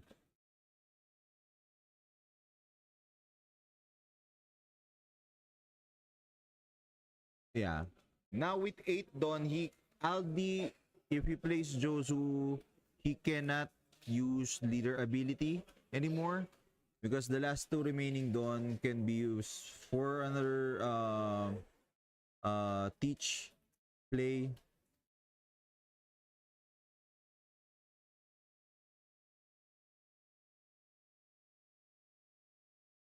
Just call him I think their IGN is judged because the left player is a judge here in the Philippines. We'll call him Judge, and the right player is called Aldi. I'm just gonna call him Aldi.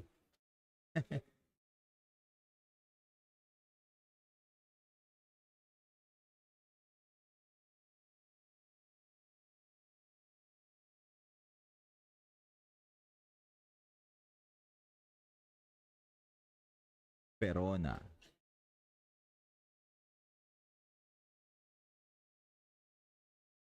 Aldi zone is on the right player.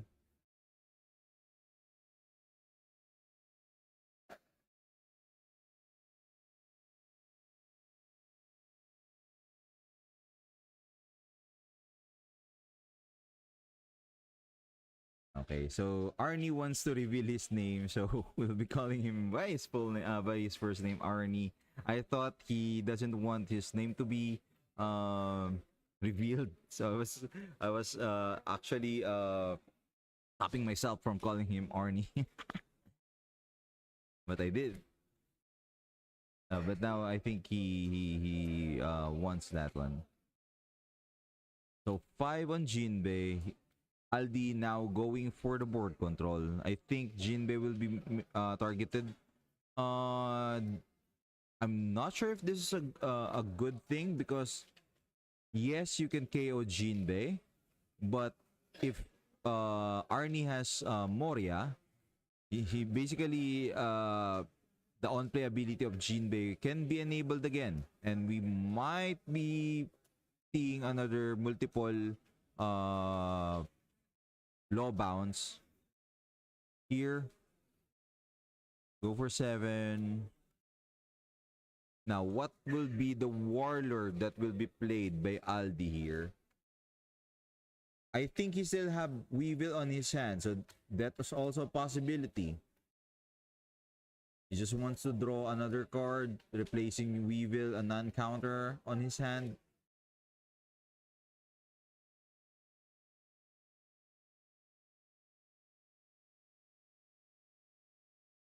Now there's a 6k body threat there. Definitely Arnie will play another one of the law bounds, preventing Weevil from attacking. He can also go for the Jozu, bouncing Sengoku. He's at 9 don, 6 don, leader ability. Then he can plant one of the law with Teach. He can go for 10k. That's also a possibility here. Can go for Jozu. Jozu bouncing Goku. Bounce one of the, definitely gonna be Weevil. And then he can play Sengoku again. Okay. Oh, that poor Weevil went on a roller coaster, back from hand, goes to the board, back on hand, goes to the board. Now he can plant one here. He can plant one with Teach. So he can play another. He can play another another warlord. He can play his own, maybe Boa or Weevil himself. Then plant one. Is that a Josu? Haven't seen the cards.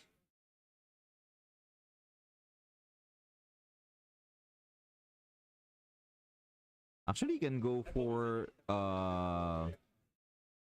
then go for Teach ability. I think you're gonna go for Teach ability, plant Weevil, and then draw the top card.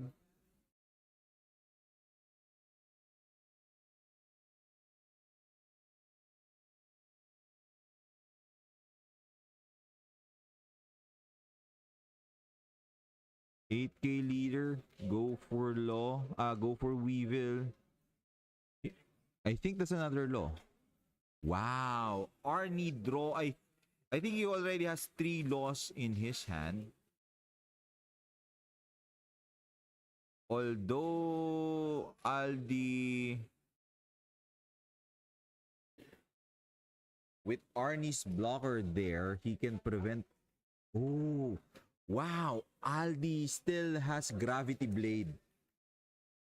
Wow. Most of the Doflamingos doesn't use Gravity Blade anymore because usually it puts you behind, but there's no perfect timing for Aldi to play that card. That's the perfect timing for that card there. Wow. So, oh wait, Arnie also got a Gravity Blade of his own, taking out 2 of the threats, 1 law bounce and Weevil. So now he can blind go for 5k. Actually, he can plant.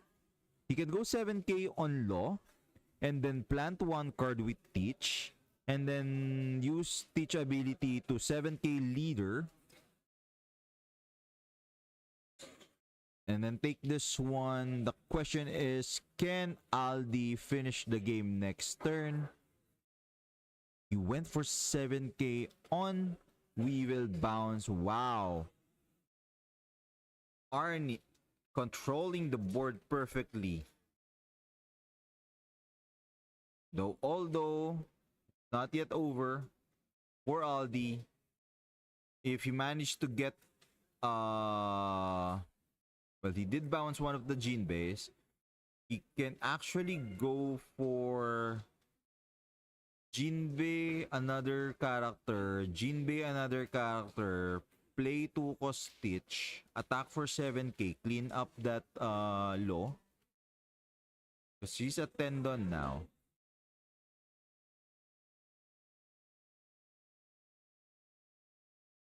I think he's making sure that that law won't survive this round.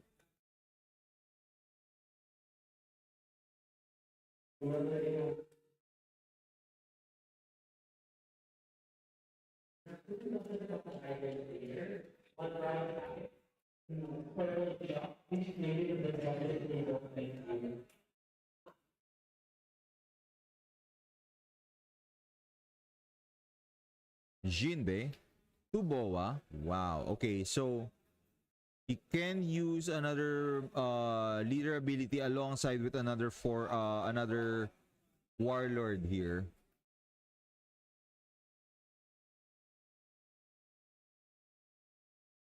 A 7k leader.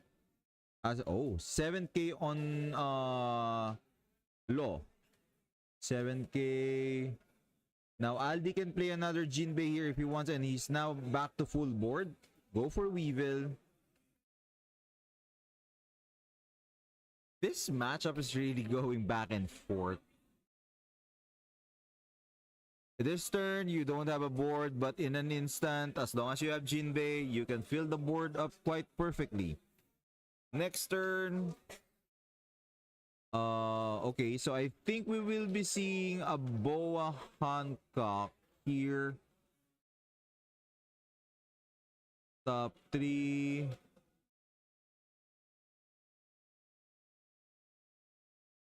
Oh, he didn't even arrange it. It's just, okay, it's perfect. And then put it back immediately. He's going for the big attacks. Low bounce. I think he's gonna bounce Boa.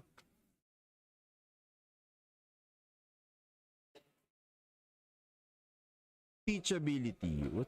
Did he put a Weevil there or another Boa? Another Law. Wait. Wait. Well, if...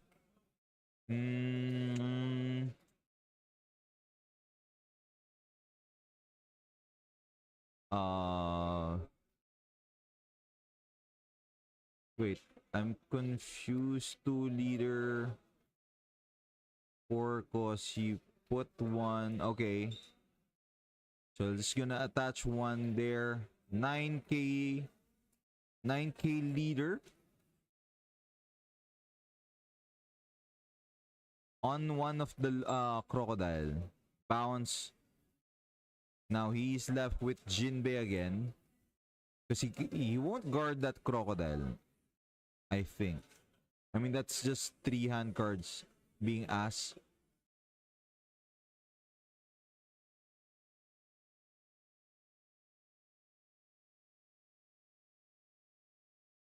Oh wow, 3 hand cards.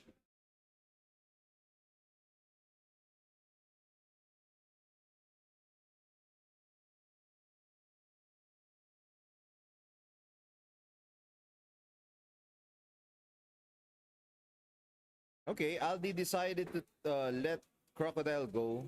I think the question is, does he have another Gravity Blade? If he has another Gravity Blade, that would be good for him because you can now take out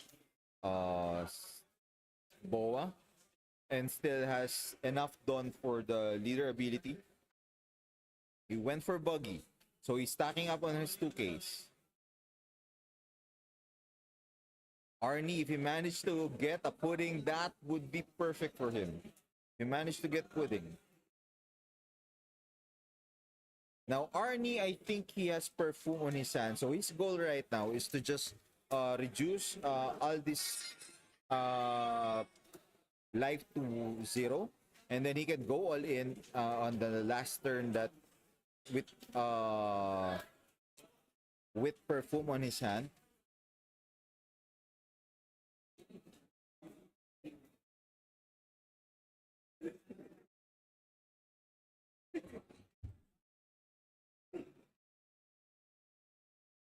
Okay, bounce that one. Then he can go 5 costs. He can go.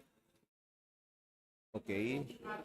He can force Arnie to take this one. Actually, okay. He has Buggy on his hand. He can play Weevil again to draw one.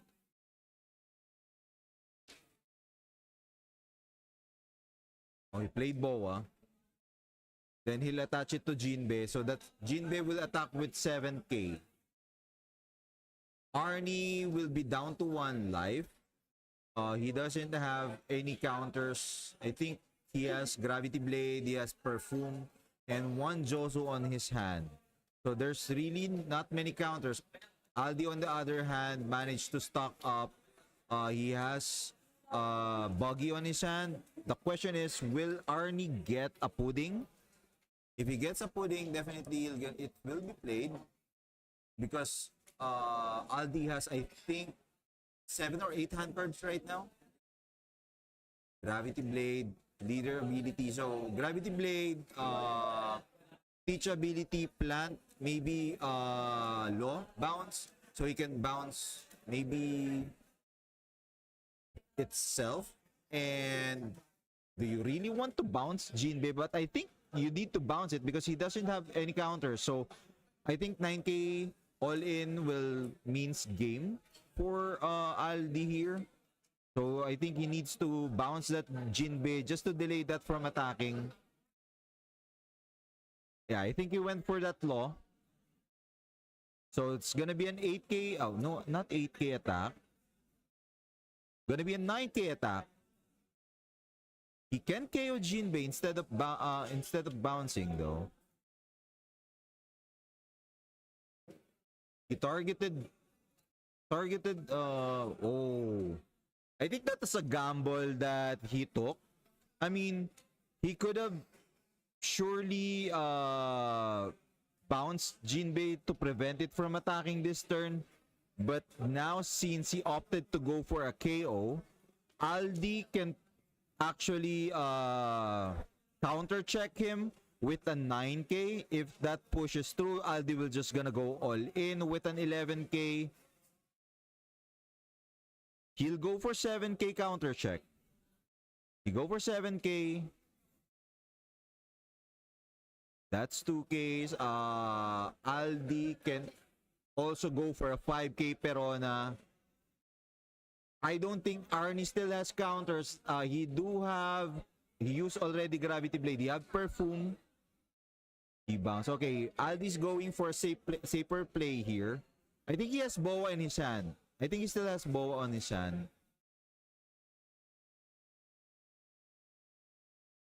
But Aldi's pulling ahead after a back and forth from the bounce. Oh, wait.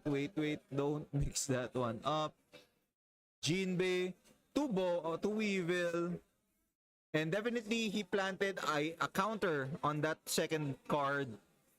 It's either a 2k or a 1k, but definitely I think it's gonna be a 2k. So safe to assume that Aldi has 2k counters on his hand right now. A Buggy from the earlier and another 2k from the Weevil planted by that Boa.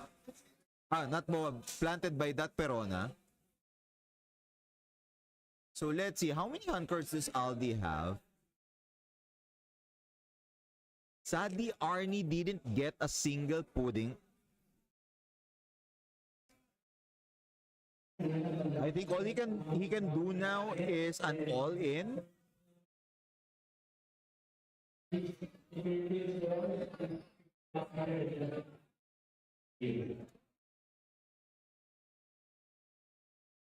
And Arnie has to give that one up. Perfume is also in the hand of Aldi. He can finish the game next turn regardless if there's a Boa or not.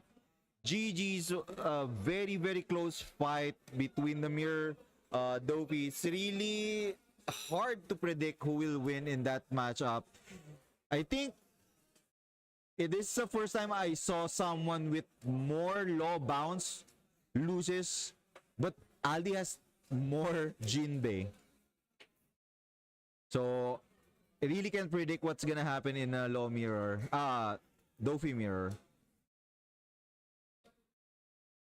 So there you go. There you go.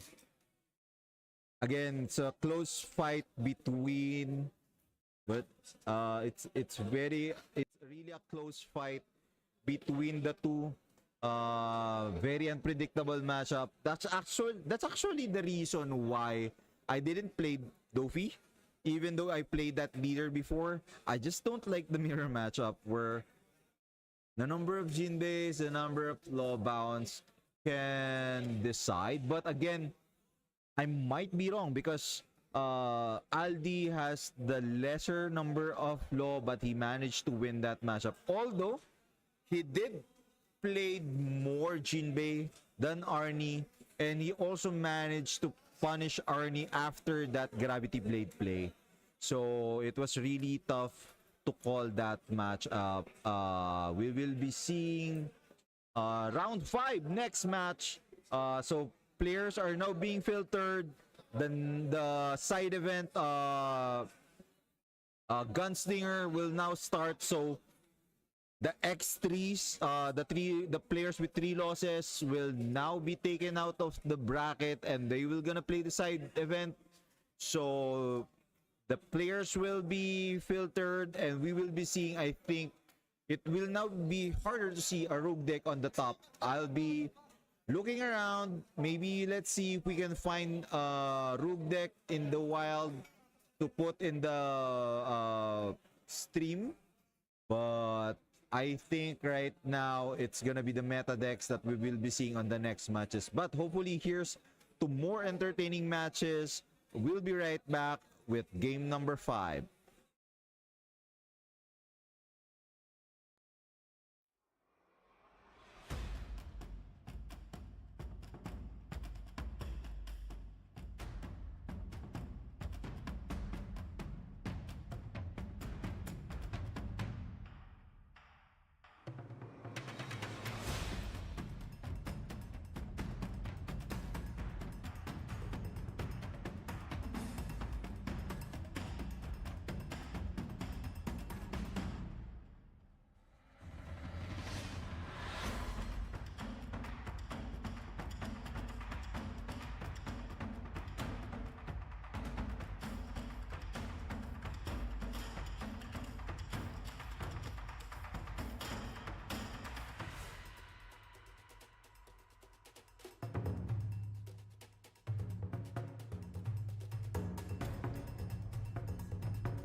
And we are back. So right now, we're on round number 5. It's going to be Luffy versus Doflamingo, El Clasico again of OP09. This used to be the rival between the top 2 decks of the format before everything was changed, when the other decks managed to adjust to their play style. Actually, these actually even the battle in OP08 or 8. We didn't get 8.5 because I can't remember when the new STs was released. So, okay, we're gonna go to the battle now.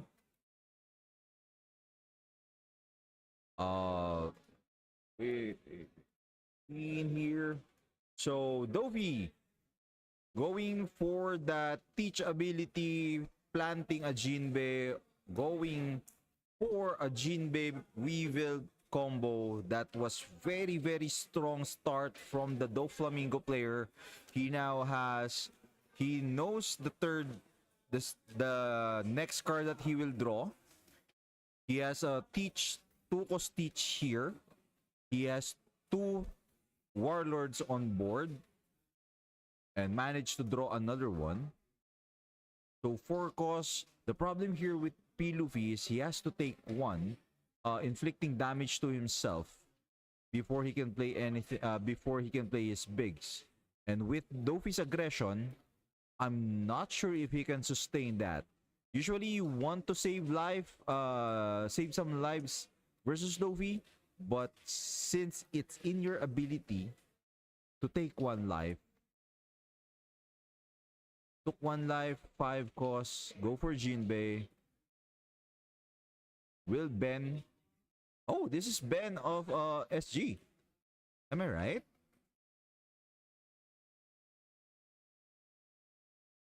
Is this SFK Ice? So he guards 1 for then we have Moises. Moises, I believe, was our rep or one of the reps for Dragon Ball. And then we have Ben, Singaporean player who flew from Singapore to here. Wait, I have to make sure before I claim it's Ben, but I think it's Ben from SG. Now he managed to get another one Weevil from top of the deck. He planted it with Teach. So managed to draw 1 again. A very strong board from Ben. He now has 3 threats on the board. 4 since we have low bounce. This might be a quick one. It looks like everything is falling into places in terms of top decks on Ben. And Moises will have a hard time now. So he's on 7. 7 done. He can go for Luffy Taro combo here. But the problem here is that his defense. He can go for 6k on the one of the Weevils. But he can draw a card. Oh, he can't draw a card from Sangoro. He needs 1 more Don. Oh, wait. Right? Sangoro 8 Don, right? Was it 8 or 7? You have to check.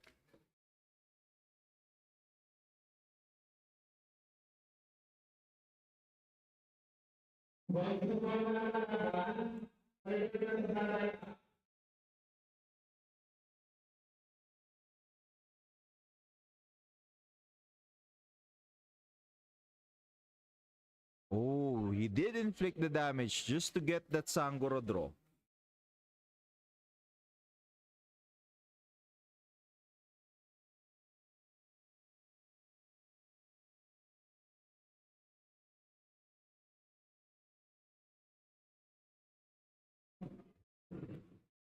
Draw 2 from Onami. Oh, so the reason that's why he took that one live. He has a lot of characters that checks the 8 cost, 8 dons.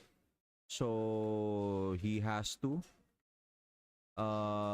another Onami taking out maybe Zoro, but he needs Zoro for searching Gum Gum Giant. Goes for Zoro, draw 2. Now, if Ben still runs Gravity Blade and he has one on his hand, that would be super, super bad for Moses, for Wilhelm.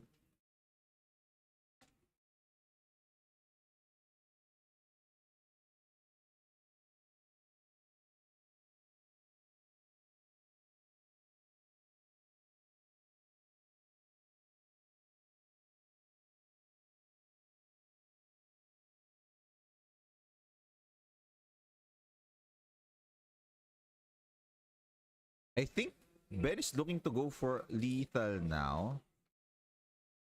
Or at least he wants to break out those hand cards.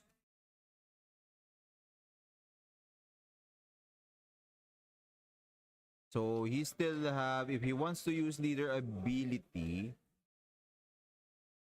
he goes for 7, 3 dons.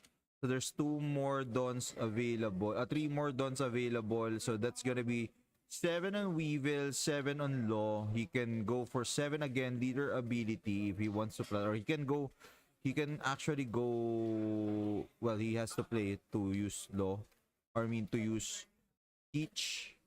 So you're gonna 7k. 7k on Law. Here. He's really laughing because, I mean, Ben has a really, really good start. I think that's one of the best start I ever saw as a Bldg. Now he can go 7k. And then he can go 7k again with the leader. Dropping down another possible Jinbei. Or I'm not sure what are the hand cards is. He can now just give up on each. You can even go 5k 5k as a farewell attack from Peach, or 5k 6k. But let's see here. Wilhelm kind of low on cards now, even though he managed to +2 on Onami. Ooh, that's 2 2k counters. That tells Ben that he doesn't have any more 1k counters. So this 7k attack will either be taken or will just gonna be countered again with 2 2ks.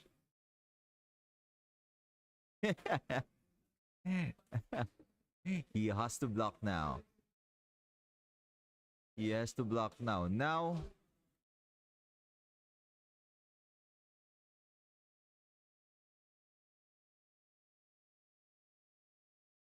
okay, he bounced that one as 2k counter. Now, Wilhelm can play Big Mom 9 here, putting maybe one of the Weevils on the bottom. I think I saw a Big Mom 9 there. Leaving one Don for Gum Gum Giant. He can go for 5 on Jinbei or the Law. He can go for 6 on Weevil, asking for 1k.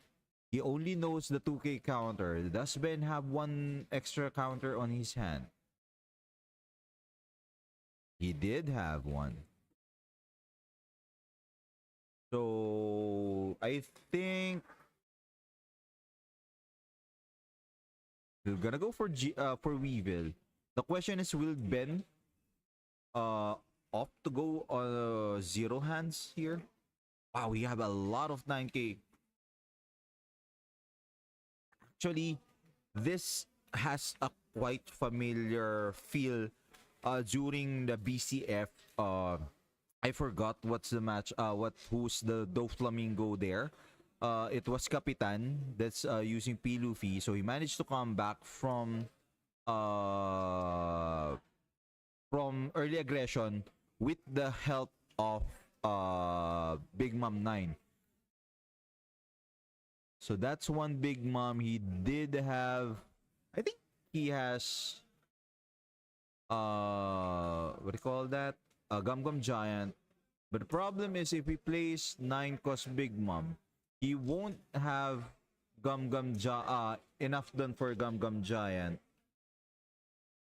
He do have 2 Big Mom 9 on his hand. He can go for 6 on another Weevil. I'm not sure if Ben's gonna guard that. Oh, he wants that law.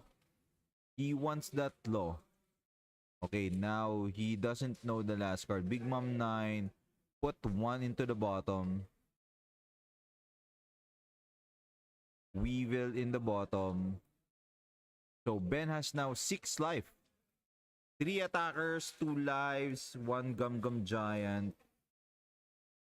He can trash. So you do have Sanji. Is that a Sanji? I think that's a Sanji. 1 Big Mom 9. Ben, on the other hand, we already saw the law that he used before, 9k.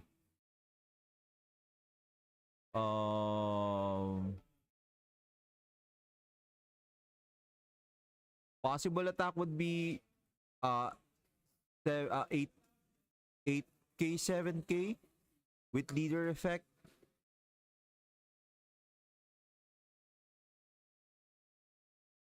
So now he's digging for 2Ks.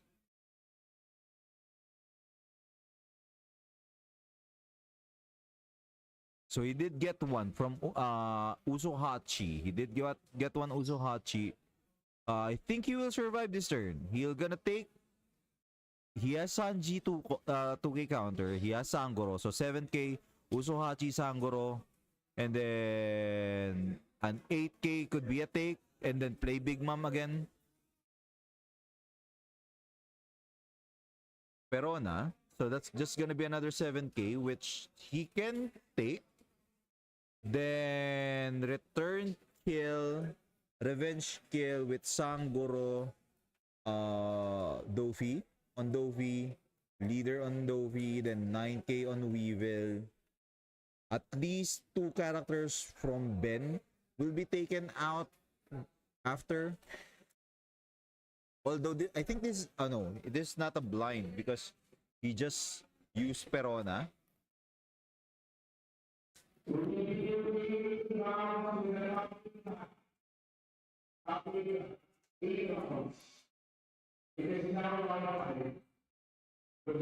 So the organizer just announced that we're only gonna go for the top 8 cut. So top 8. After 8 rounds, we will be having 8 rounds of Swiss and then cut to top 8. Then from then on, it's just gonna be a single LMs, 1v8, 7v2, so on and so forth. So you can go 5 on Jinbei, 6 on Boa, 9 on Weevil, and then put goes for 6. Wilhelm hanging by a thread here. He's as long as he can heal, he's still on this run. 5k. I think I would go for Law here. Goes for Law. Ooh. He goes for, should go for Weevil, then put one of the put Jinbei in the bottom again. Ben doesn't have any hand cards now.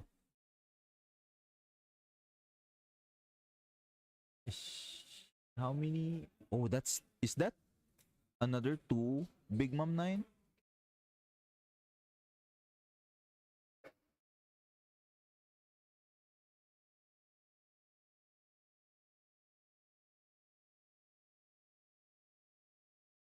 He can trash Luffy Taro with Big Mom. Oh, you only have 9 dons. Big Mom 9. Ooh, I think he has to trash that Luffy Taro now. Because Sec Luffy can be used later when he's Tendon.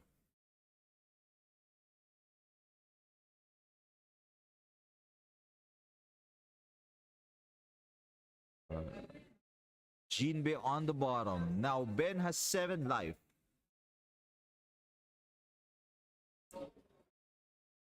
But with no Dons, he can counter check with 5.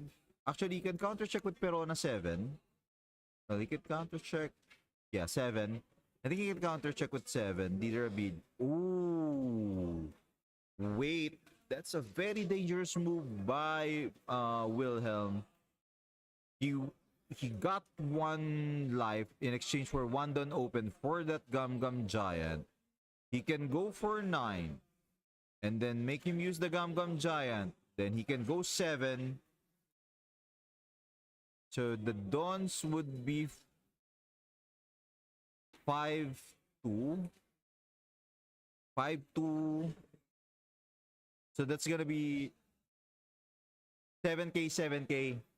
7K, 7K, 7K, leader ability 7K again.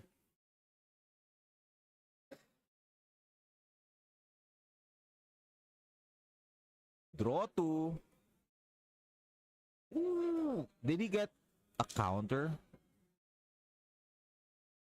Well, Ben can just go all in here. Like 7K, 7K with leader ability. Because he's super safe. He has 7 life now. Oh, those are duds? Are those duds? He has Huso Hachi. Robin. Oh, that's just 1K counter off the life. And Ben managed to win the game. It was an almost comeback, given that if he managed to take out Ben's board there the last time, Ben will be starved with just 1 card in hand. So that's gonna be 3 next turn. Just gonna attack little by little. But yeah.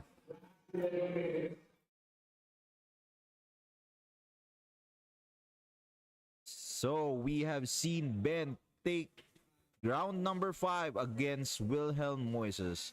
So Bldg prevails again versus P. Luffy. So very, very nice counter check with the 7K 7K happened. So it was a really nice counter check with the 7K law. Once he saw that Wilhelm went for that Gum Gum, he knows there's very little defense. So all he has to do, even if even if Wilhelm can defend that next round, I think he will be down maximum of 2 hand cards with 2 or 3 Gum Gum gone.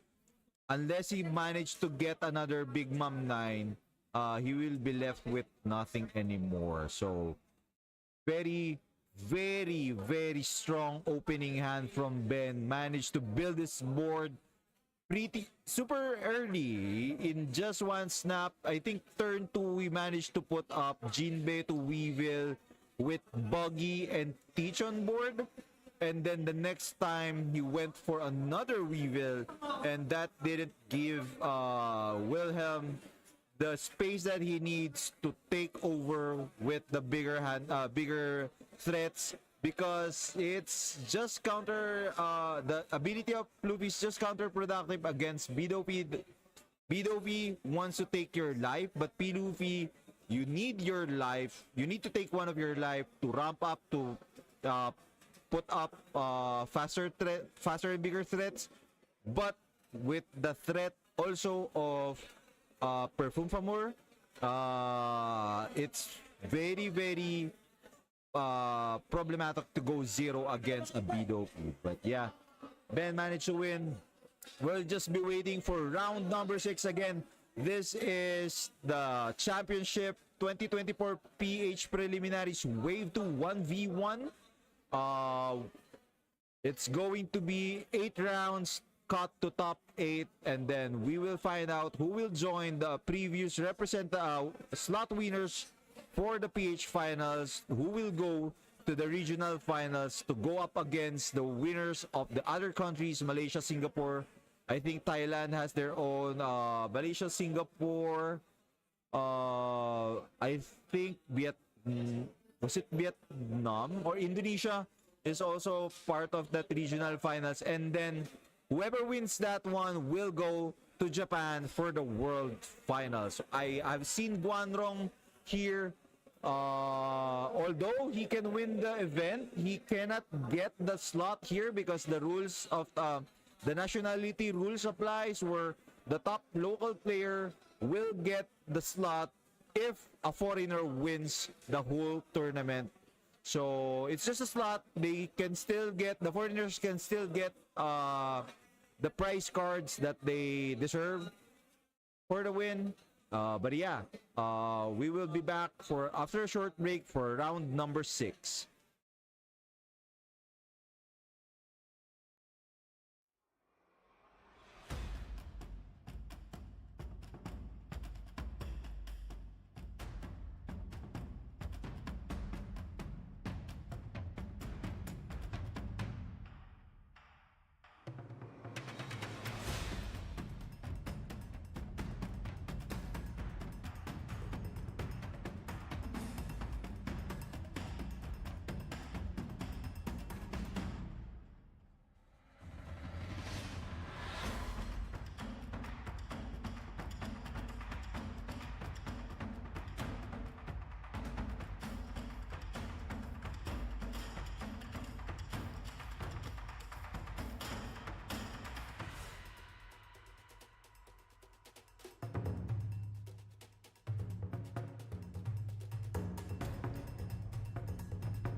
All right, we are back.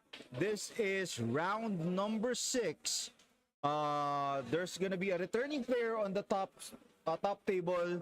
Aldizone, the Blue Dofi player earlier, will be back on the stream against Gid. So those who are watched previous One Piece streams, Gids was the finalist for BCF Manila.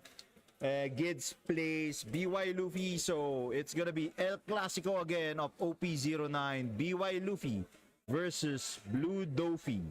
So let's see now if the players are ready. So they're shuffling right now.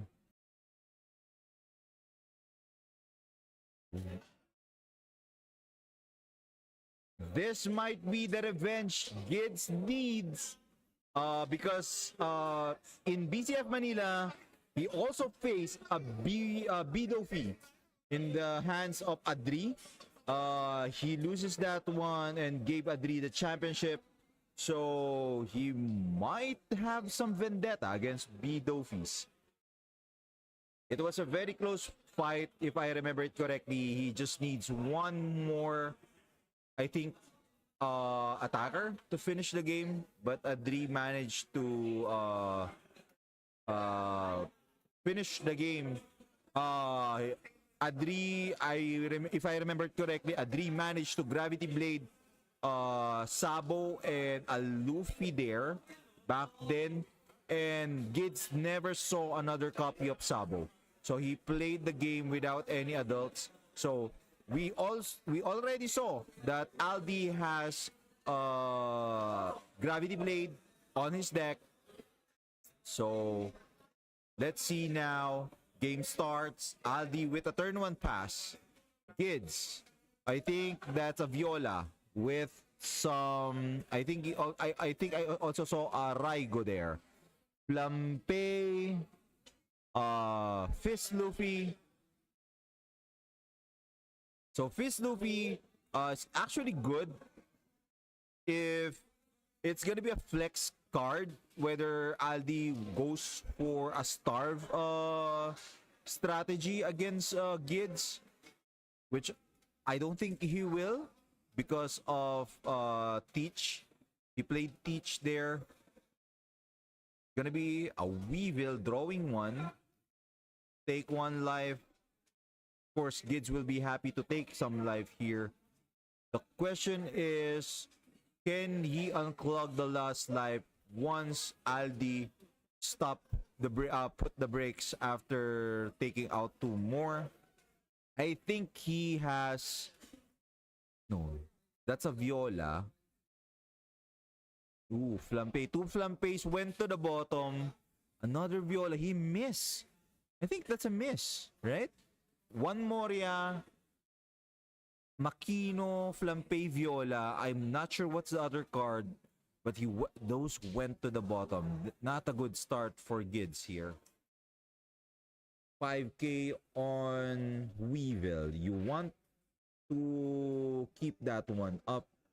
Udon's Hiyori taking the bottom life. He wants to plant something now. Planting, if that's Rocket Luffy, so yeah, he can trigger that one. Rocket Luffy. So that's, is that Makino and Fist Luffy? Yeah, that's Makino and Fist Luffy, the first 2 that Gids is fidgeting around.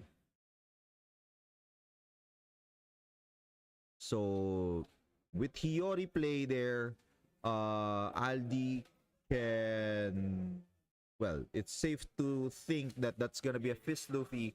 No, not Fist Luffy, Rocket Luffy to KO Weevil. Can go for 7. Can go for, actually, yeah, he can go for 7. No, actually, he can play a 4 cost. Can play a 4 cost. He can go for 6.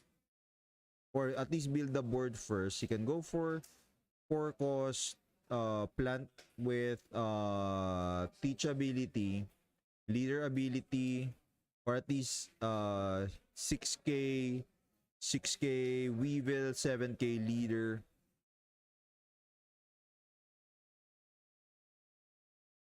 Oh, so it's gonna be a 7k. So he won't be planting. He won't be using teachability now. 5k. If he takes this one, that Weevil will gonna go down. Oh, it's a Raigo. Okay. It's a Raigo, not a Rocket Luffy.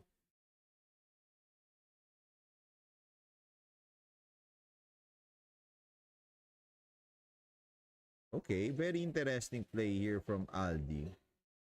I think he knows that regardless of how big the attack is, Gids will take the second life, so it triggers.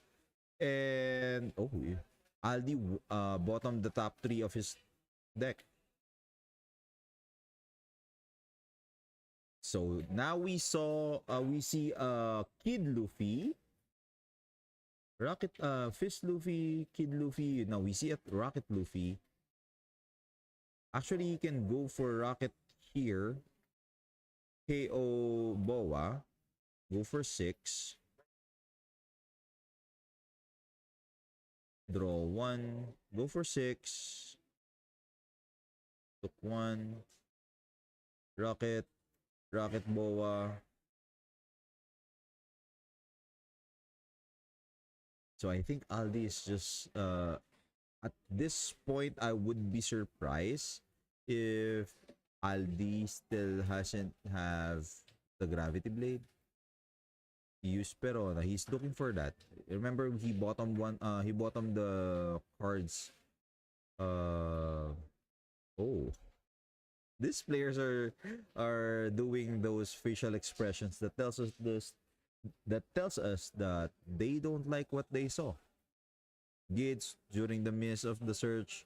Now Perona, I think it's not that it's not good. Or he do have one of the cards that he wants but for our duds. So he has to bottom the cards.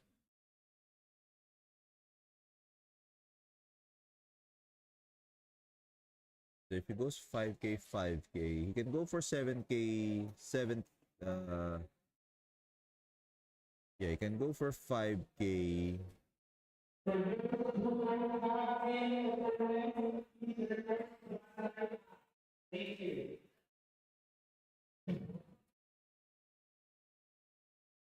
Aldi thinking what's gonna be his play here. Again, the key card for this matchup would be the Gravity Blade. If he managed to recreate what Adri did to Gids, it would be an easier match for him. We haven't seen any of the adult brothers gracing the board.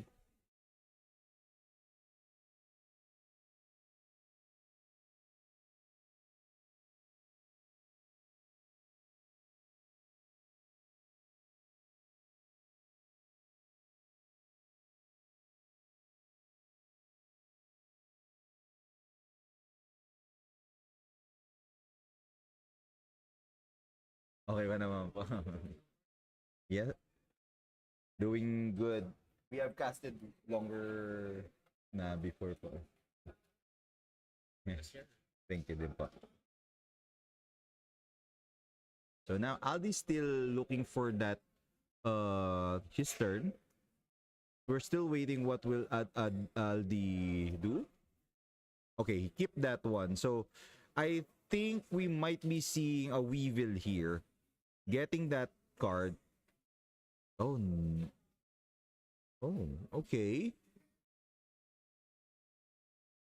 Of course, he doesn't want to bounce that Hiyori because Gids can also plant another the Fist Luffy that he has. He bounced Perona. He can go for teach ability. He just pass. Okay. He wants to clog the board. He wants to clog Gids' life here. Make him work on those remaining life for before he transforms. So that's gonna be a Flampe. Yeah, Makino. Okay. So 6-1. Looks 1.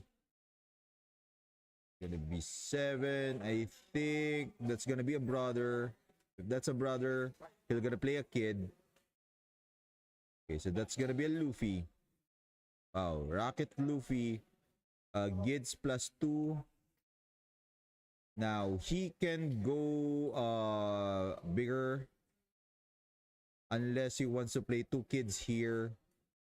He can trash Kuzan, or at least he can pop 1 with Rocket Luffy first, drawing 1, and then use leader ability, bring back Rocket Luffy. He can bring back Rocket Luffy. It's going to be leader ability, double Rocket Luffy. Oh, we just make it that he is 7k with 2 life. Now, Aldi knows that those life per hit means another character gone for him as well. So, we have to... he has to be very careful here. Does he want his character to be gone? Or just he just wants to at least get over 2 of the Rocket Luffy being planted here. Can go 7. Teach is also now gone, so he can't plant stuff anymore.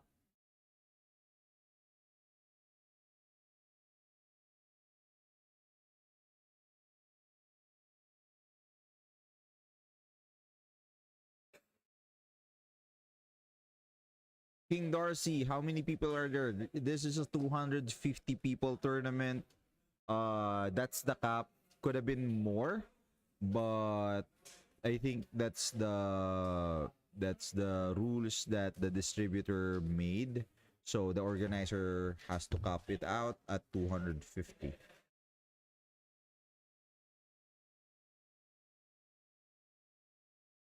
So he played Moria. Bounce Law is now been popped by Gids. That Viola really did her work here.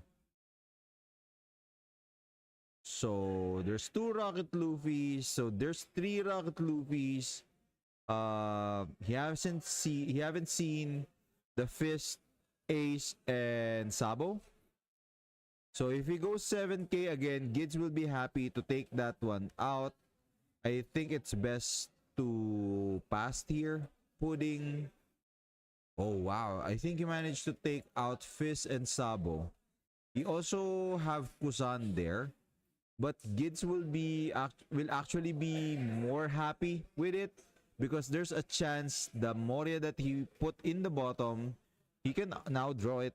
There's also a chance now to draw it again.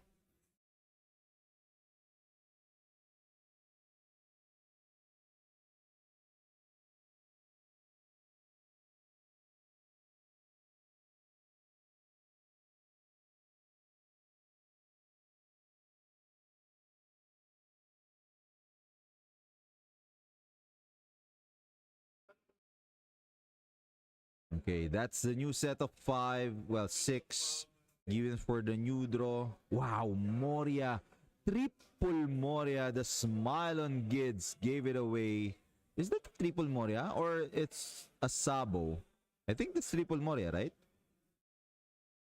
Wow, triple Moria. I think it's now the start of Gids going into aggressive. He goes for Moria because he knows that's a Rocket Luffy. So he'll just bring back one of the kids. Rocket Luffy, pop one of the 4 cost characters, and then attack for 11. Attack for 9.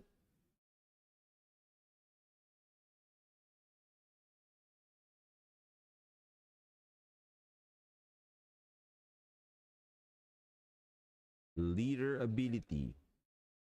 He can again plant double no, he doesn't. Well, he can only plant the Luffy's. Okay, Ace will be a sacrifice. I think he hasn't seen the kids yet.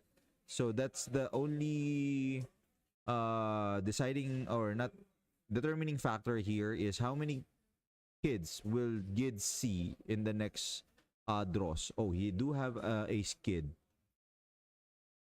Perona. If only Aldi knows this. If he has another pudding, he'll gonna go for pudding again. But the problem is More is already down on the board and he can attack next turn.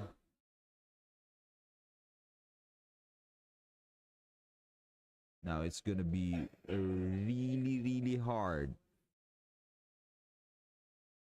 You can go for 7-7 or 9. If you go kind of big, Gids will just take. Usually don't want to give up that many cards if you are Gids. He has only Moria. That's gonna be 5 cards on his hand right now.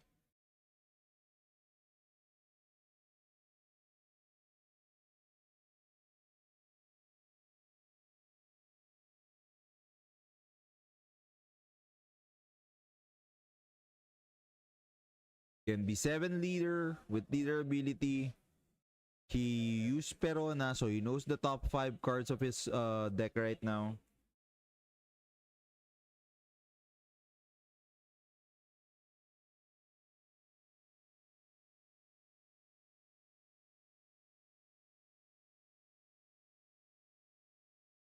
Oh.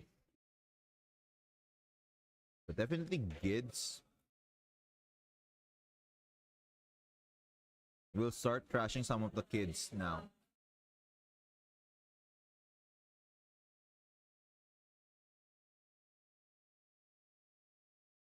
That pudding really was actually beneficial for Gids more than it was beneficial for Aldi. He managed to draw 3 Morias out of that pudding and now he wants to go offensive now. He has some kids. He will be using those to counter so that he'll be on trash. Again, he has 3 Morias on hand. So they're gonna repeatedly be played. So we'll see, gonna get one of them gonna get taken down again. Gonna get taken down again and then Rush. Ace will be played also. So one will be popped by Rocket Luffy. Ace gonna attack Jinbei if it also attacks now. But it's also a chance for Aldi to put those brothers to the bottom. He still remain. I think he still has 4 dons. He can either play Warlord here or can go 8k. Or sorry, 9k with Jinbei. He went for the 9k. Rocket Luffy goes to the bottom. You still have, I think, 2 more in the trash. So, Gids can play Moria again. Put Luffy and Ace on the field. So he'll be left with 1 Rocket Luffy on life and be 9k next turn. Pop. Leader ability. Go for Rocket Luffy. Double Rocket Luffy.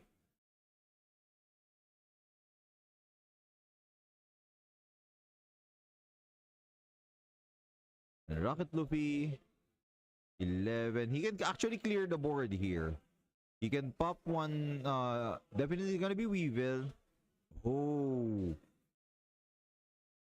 Interesting. Okay, he can go 7k, then go 11k on Weevil, or at least 9k on Weevil, Aldi has to defend that. 11k there.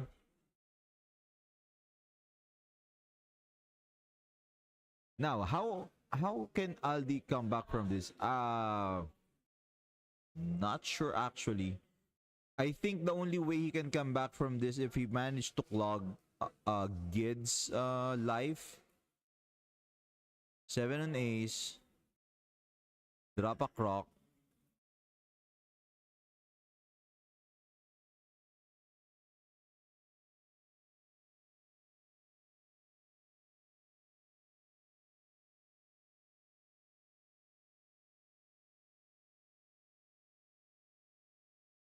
The chances of winning for Aldi is kind of getting slim now.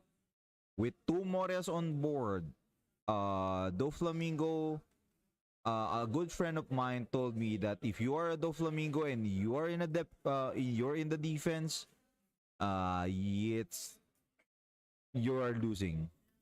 You usually want to be the driver of the match, but Gids, those double Rocket Luffy into Viola has really managed to slow things down for Aldi.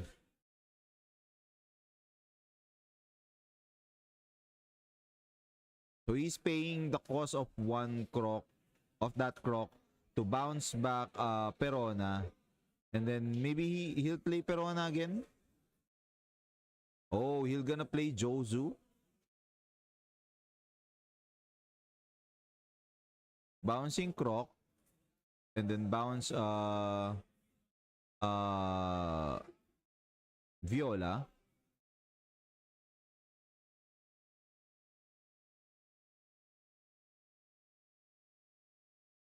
So we see another Kid Ace there. Kid Ace, he has another Moria on hand. So does he want to unclog it? Okay.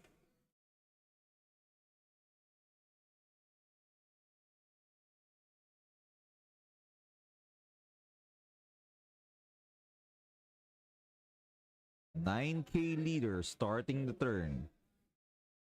Can go for another 9K. Okay, so now he'll gonna go for the kid.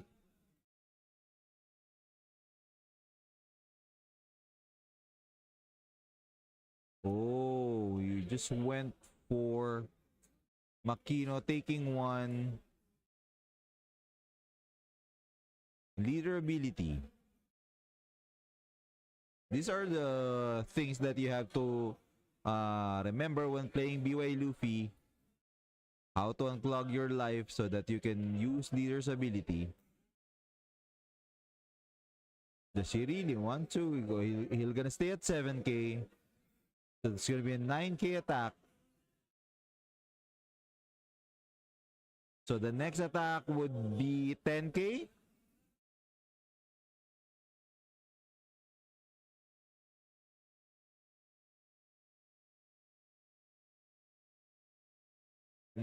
I don't think he will be taking that life now. Wait. So Jozu, he's at 7K right now. So if he managed to read Gid's hand cards perfectly, Gids might lose. There's only 2 hand cards. With the 9K attack on Jozu, Gids, I'm not sure what's the hand. Oh, one of them is a Moria. So there's only one with a counter, possibly one with a counter. So if he goes 9K all in, Gids will lose. He can also go 11 to make sure he'll take Rocket Luffy to the bottom. He'll still be left with 11. So I think 11-11 is the right play here. Oh no, Viola is a blocker. I forgot that Viola is a blocker. I thought it's an open. Well, yeah. I don't think Aldi can win this one because next turn he will lose. There's no way he can survive the 9-9-11.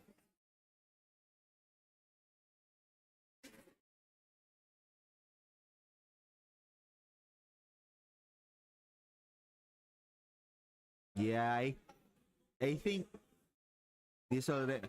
I can think of a way that Gids well, okay, there is a way. If we manage to see Law 4 on top, he will win the game. So what's gonna happen is leader ability, maybe 9k, bounce Makino, bounce Viola to Gidsand. It's gonna be a gamble that one of them is not a counter because you're gonna be bringing back a 2k. Ooh. Now it's all gonna be a gamble on the leader ability. What's gonna be on top of Aldi's top deck? Because I can see a path to win if he managed to see a Law 4 there. Boa. But now there's really nothing. Because you're just gonna block with Viola. And then just take with Josu and then win the game next turn.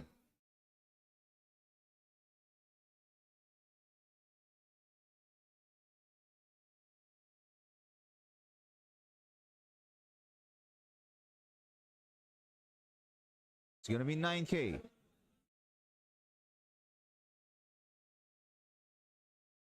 And it's a GG. If he managed to draw, if he managed to see Law 4 from Perona, that could have been disastrous for Gids. That's the only path that I can see that Aldi can win that one. He bounced a 2k, and then I'm not sure what the last two remaining cards from Gids are, but I know one of them is a Moria. He has 3 Morias. We only have seen 2. So one of them is a Moria. If that's not a 1k counter, he has to take the 9k attack from the leader, and then you go for 11. BY gonna go to the bottom, and then you go all in with Joso. That's the only way that he can win that game. But yeah, Gids again. That double Rocket Luffy into a Viola sealed the deal, managed to slow down Aldi, managed to take out the the characters that Aldi needs for pressure, and that leads to Gids winning. And also that super pudding, Gids has a dud. Gids has some Kuzan, Sabo, and Rocket Fist Luffy there, but it was replaced by 3 Morias when he went for the pudding. So there you go. It was a close fight again. Almost win for Aldi, but not yet. And Gids managed to take revenge on a Bido fee. So we're going to round number 7. More players will be filtered because it was just announced that the tournament will cut off at top 8. So only X1s and only X1s has the chance to make it to the top cut. And I think players are starting to drop to play the side event. So we will be seeing more meta decks in the next matches. Let's find out. We'll come back after a short break, start of round 7.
Welcome back, guys. This is round number 7 of PH Preliminaries 1v1. So we will be seeing familiar faces on the next live stream match.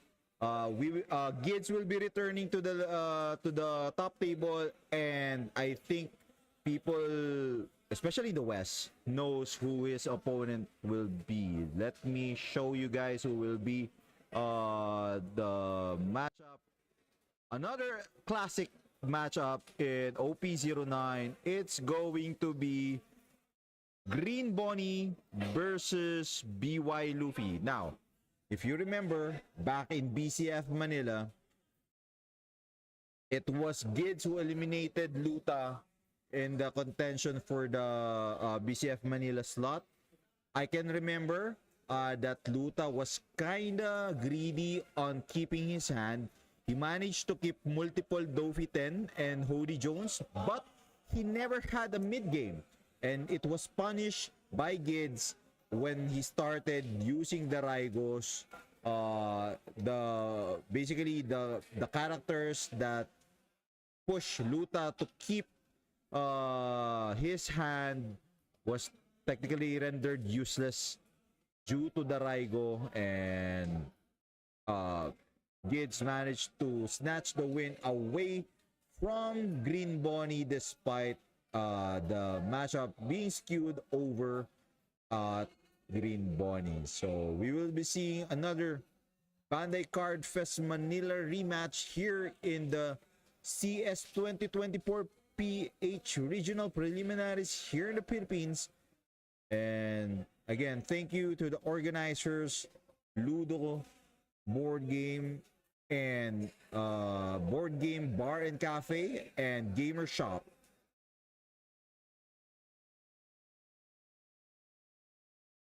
Right, we have Bonnie. Game about already started. We have Bonnie Searcher. On the other hand, Gids has, was that a Flampe or Fist Luffy searching? We have Kid Luffy now. We have Makino. We have the brother. We have Kid. We have Ace. That's a Garp and a Kusan going to the bottom. Okay, the key cards here will be the Dofi 10, the Bigs, Shanks 9. Won't that be relevant in this matchup? Because again, your main target for Shanks 9 will be Moria. But if Gids, given that this is a familiar matchup, once you have seen Moria, it will always be protected by Sabo's immunity.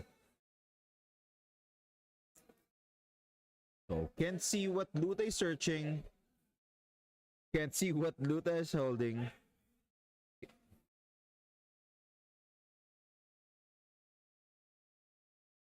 You'd want to see Cavendish here. You also would want to see Hawkins. There you go. We have seen Hawkins. So now I think Luta will be looking for... The question is, I haven't asked Luta, well, Raftera, if he's using the No Baby 5 engine. So there's a new build right now where they, although they use Doflamingo 10, a full set of it, they don't use any other Doflamingo characters. So they don't have the Baby 5 engine as well as Rocinante. Although they also have Rocinante, but they don't have the Baby 5 2Ks and the Violas. Let's see here.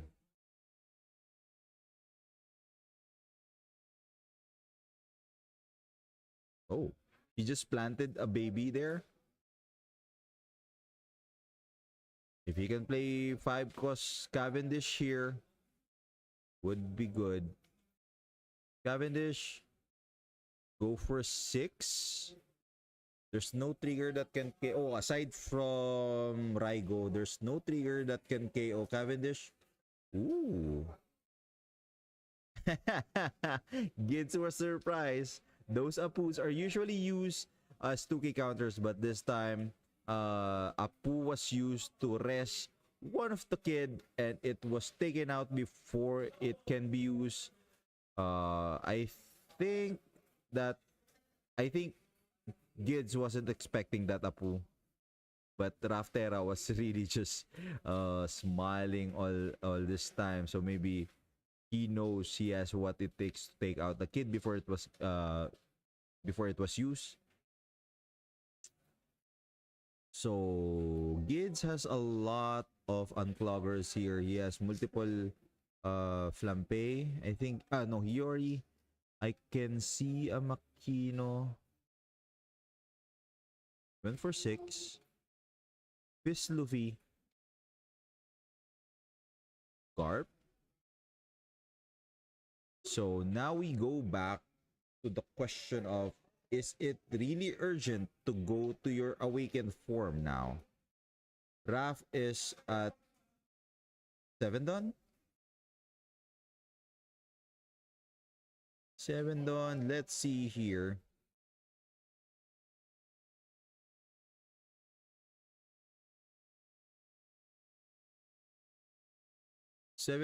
We have seen Raf get Hawkins.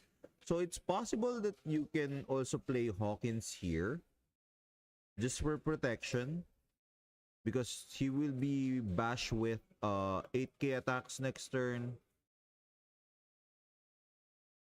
So it might be better to play Hawkins so that you'll just be needing 2k counter to prevent that damage. That Apu doing a lot, giving Raf a lot of value. Resting, okay, so that's gonna be a Hawkins. Then you go 5k. Oh, he passed. He wants Gids to use his uncloggers, 2k counters. Doesn't want to help him with the awakening. Is that another Moria? Is that a Moria? I think it is a Moria. Oh. So there's, I think it's 9 done.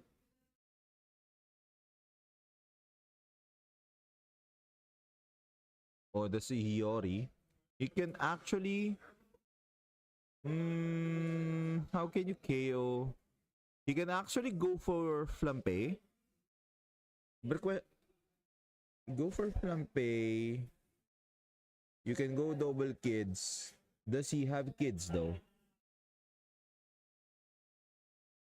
Gids might have a drought in the brothers in terms of he doesn't have a Sabo that can basically filter him 2 cards.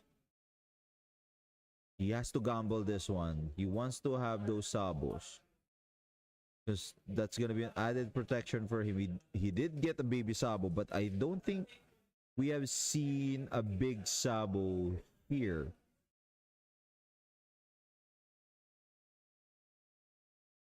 Leader ability can go to 9k.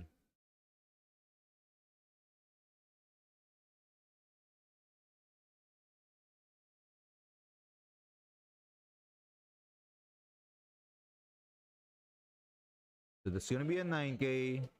Rest leader. Do you want to guard that with Hawkins?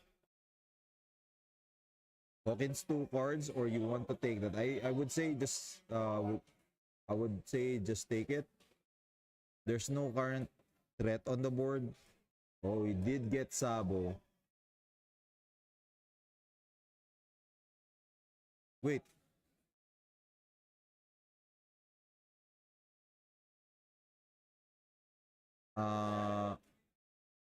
Wait, I'm so confused with that one.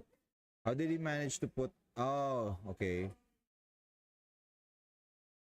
Now we play Sabo. Play 1. You draw 2.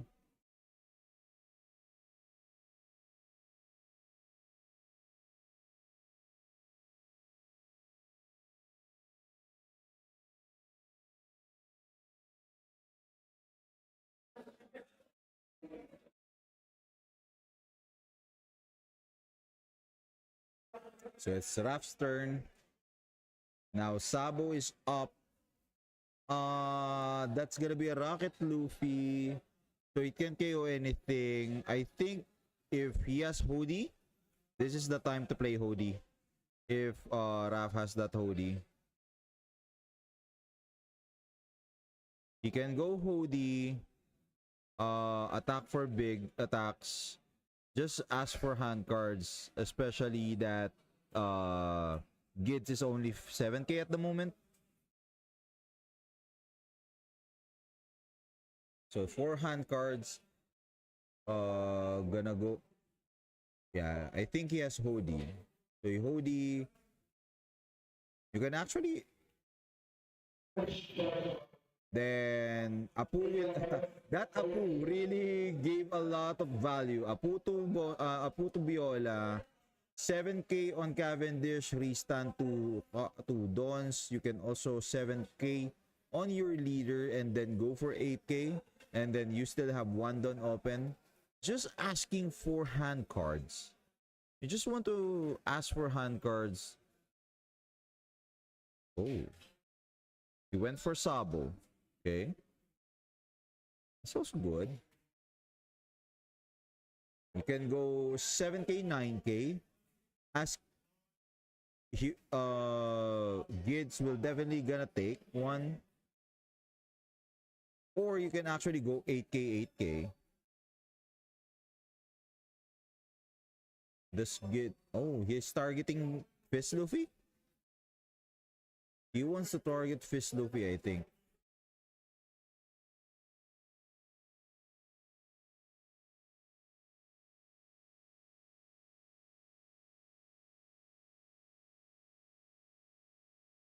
Oh. That's actually good. Now, Raph is pretty safe. There's no threat on the board. He do have one... Oh, just a leader. Gids only have the leader to as an attacker. But... Raph has the blockers. Go for Moria. That's gonna be Rocket Luffy and Sabo. You'd want to take to use that one pop maybe the Apu just to draw one.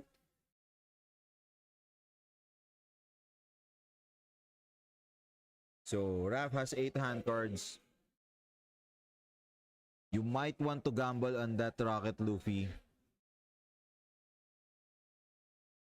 Cavendish gonna be just 9k.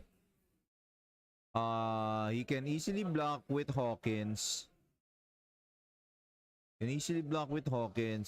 Just 2 cards.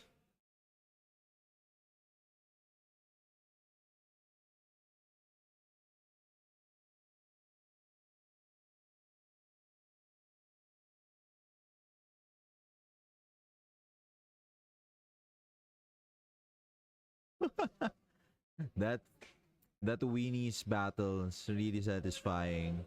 Now, leader ability, he can go for Sabo. I think he has Ace on his Fist Luffy. Now, Sabo filters him 2 cards.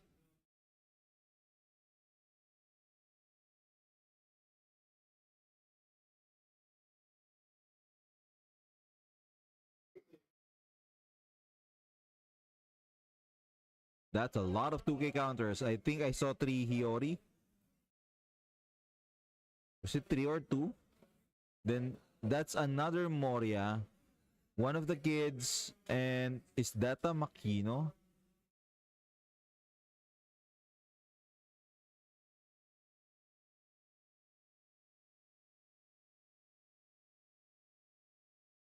Oh, now it gets frozen by Dovi.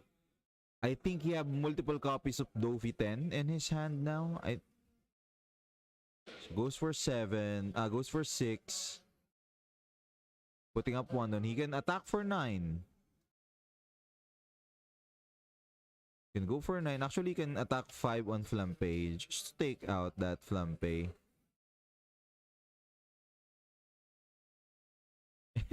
would be funny if he blocks with Sabo and then Sabo got attacked by Hawkins. So Raftera in a leading position here. He has the big hitters. He has Dofiten on the field.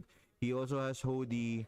He's protected by Hawkins, and then he is being kept alive by Cavendish because he can play Dofiten, another Dofiten, and then Cavendish will restand 2 Dons, giving her the ability to rest another character. Go for 6. Ooh.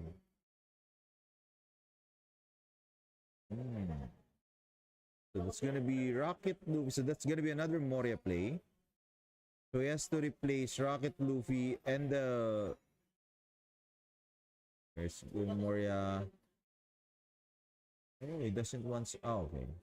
So he just want another active Sabo. Pop 1, can't KO anything. Just drawing something. Rocket Luffy, Fist Luffy.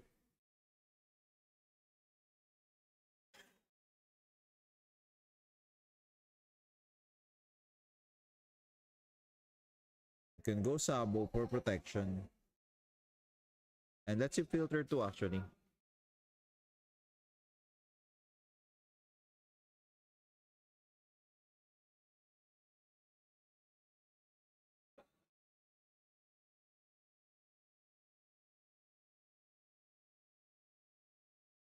Ooh, wait. Is that another Moria? So he drew 1 Garp and plus 1 character. I think it's another Moria. So that's the 3rd Moria that he drew. Very interesting. But 1 more Hody here means the end of Gids. Only has 4 hand cards with 1 life. 4 or 5, one of them is a Moria. So if he managed to rest, if Raph has another Hody, he can rest Sabo. He can go for multiple 9k with the help of Cavendish restand, and then go big on that Doflamingo once that ace was taken out by the attacks.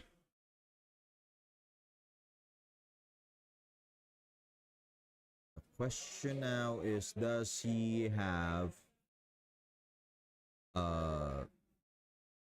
Cody Jones? Was that another? Ooh. So he goes for 6, restand 2. Go for 9. Go for 10 on the leader.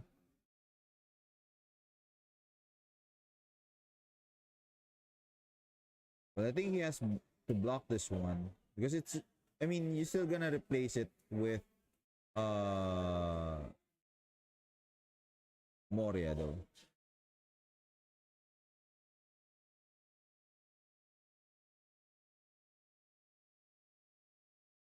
So he won't. Is he going for the Moria play here? I think he doesn't have a choice but to go for the Moria play.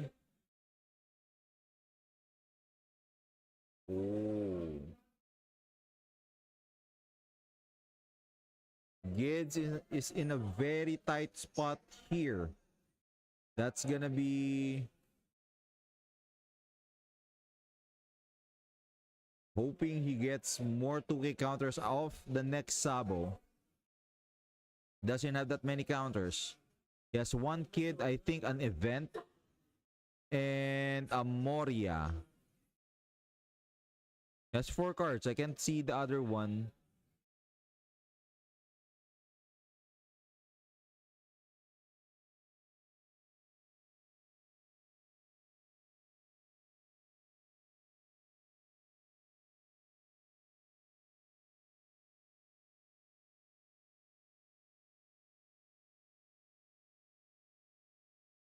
Go for 6, can be blocked.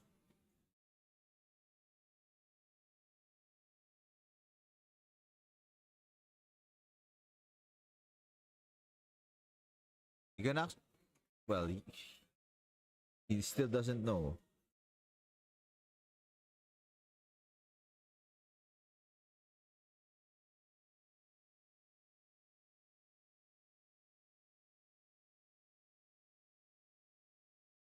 Rav is thinking if he's gonna counter or block. It's just a 6k on a 6k, so that Hawkins can defend his Cavendish, but it has okay 5k on a 6k on a 6k, gonna be 9k. He can actually take this one, but he decided to go guard that one.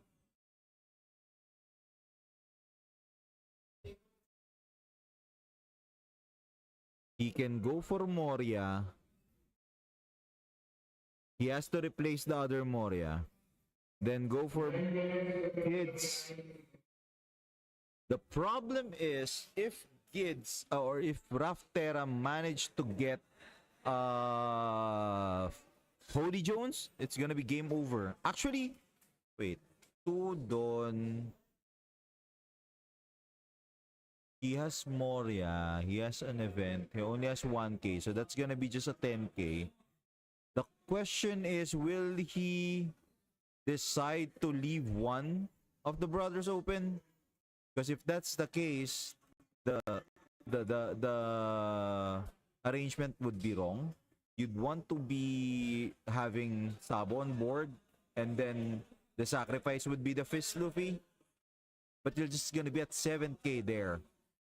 And you'll be facing a 6-7 base at a 6-7, 8-10-10 base attack. So I think it will... Oh, he decides to go for 9k. To be 9k. Draw 2. This will be the crucial draws. If he managed to get 2ks out of here, he might have a chance to survive this round. But if he doesn't, which I don't think he has, it's gonna be 9k. If this is gonna be a Cody Jones, this is already over. One Cody Jones and everything will be done.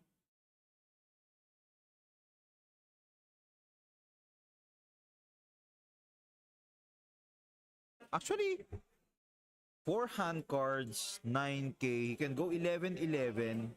11-11-11 would be 5 Dons. 5 Dons, 11-11-11 will take 3 cards out of hand. Then he'll be left with 5 more Dons. He can go another 11. Oh, just gonna go multiple 9k. Okay. 9k, 9k, 11, 11. Wait. So, 4 hand cards. 1, 2, 3, 4, 5, 6. I think it's a GG. It's math lethal already. How many hand cards is that? 4 or 5? If it's 5, there's a possibility that he is not yet lost. But if it's gonna be just 4, it's gonna be GG because there's gonna be 6 attackers.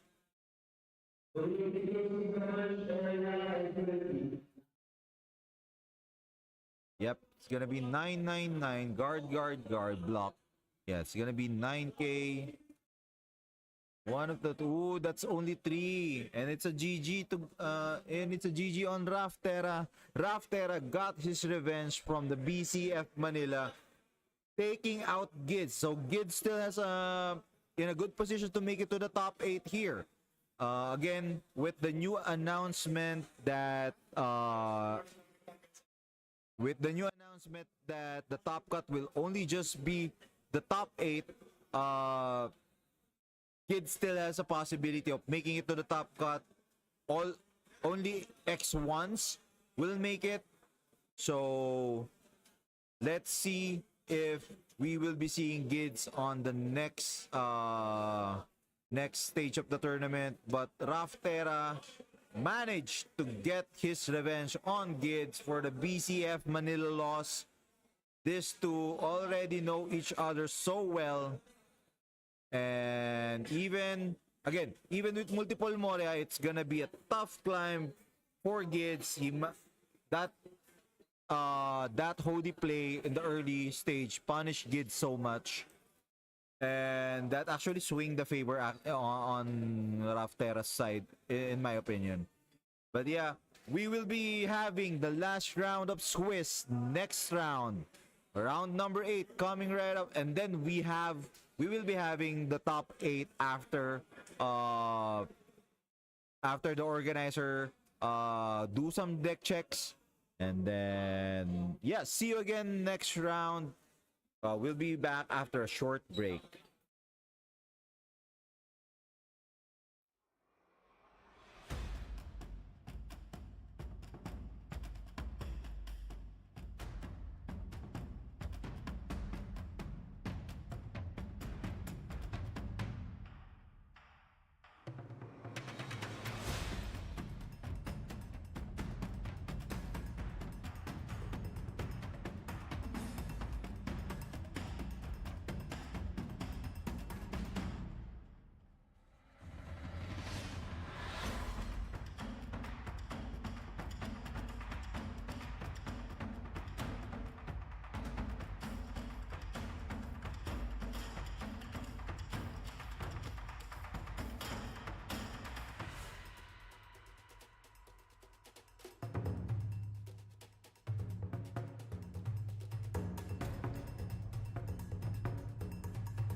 And we are back here in the PH preliminaries.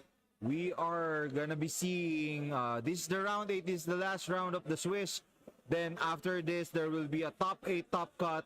And again, this is the PH preliminaries wave 2 1v1 organized by LUDO board game cafe and bar and Gamersshop. So the next matchup is, again, one of the El Clasico of OP09, the former best deck of the format, Shanks versus Green Bonnie. So Green Bonnie, we have seen Luta or Raftera played earlier. He will be playing again.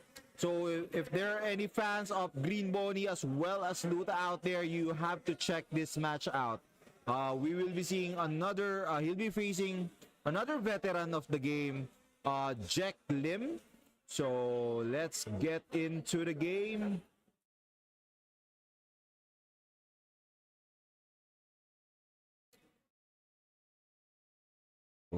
Okay.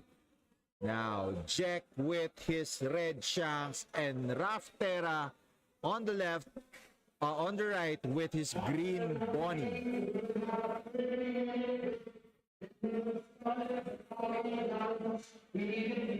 So actually, Bonnie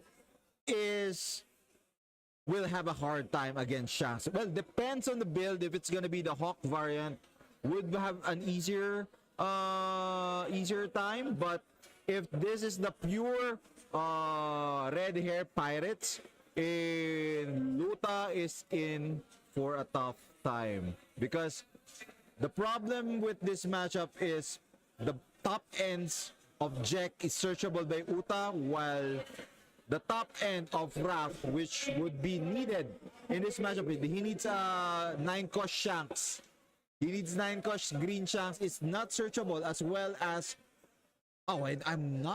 I was talking with him earlier. I forgot to ask if he's running Baby 5. I haven't seen him played a Baby 5 for sure. I only saw Baby 5 2K counters, but I haven't.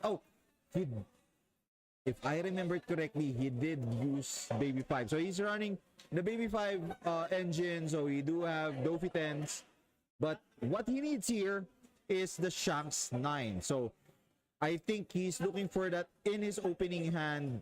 Hopefully, he can get that one. So we will have a good match. Otherwise, if Jack is running the pure Shanks build, it's gonna be a quick match on favor of Shanks. So let's see here. 2 costs gonna be Rocinante. 3 costs, usually they play Hongo. This we will see now what is Jack using. If it's 6K, that means he either has 2 Utas or he's using the Hawk build. So he has Red Hawk on his hand, KOing that Rocinante. Let's see here.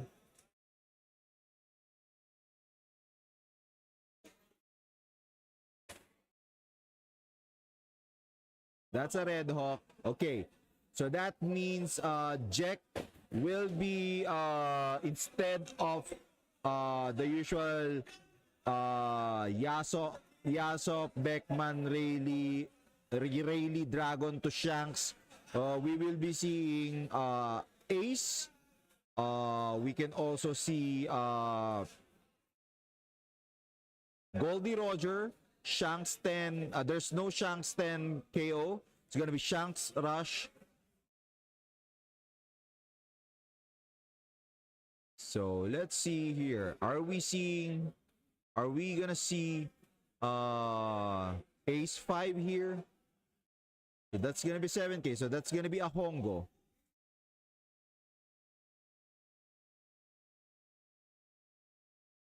Pass. Okay. Is that another Hawk?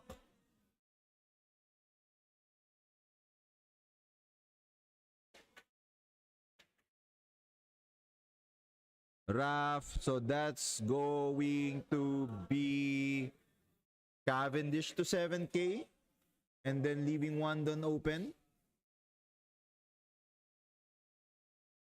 Or he went for 6. So that's gonna be possible Cavendish, and then one Don would be for a searcher, or Cavendish to another blocker.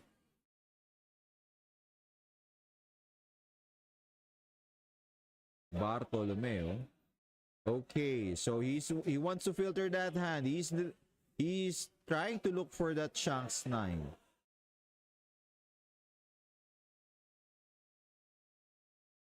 So Bartolomeo, he opted to go for baby. Oh, he missed. And then Bartolomeo, filter 1. Draw 1, discard 1.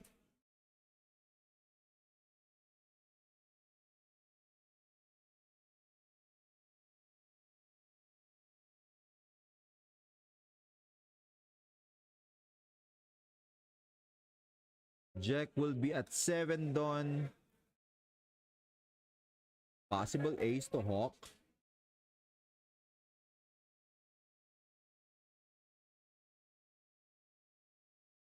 Beckman. Oh. I think this is a hybrid build from Jack. He do have Hawk, but it's not the usual Hawk with Rush. But I saw a Sanji there. Very interesting. So usually this Shanks build, the reason why it's easier to face as a green Bonnie is because they don't run Uta Searcher. So he's also like you, top decking, hoping to get the top end. So you have the same chances of getting your top ends.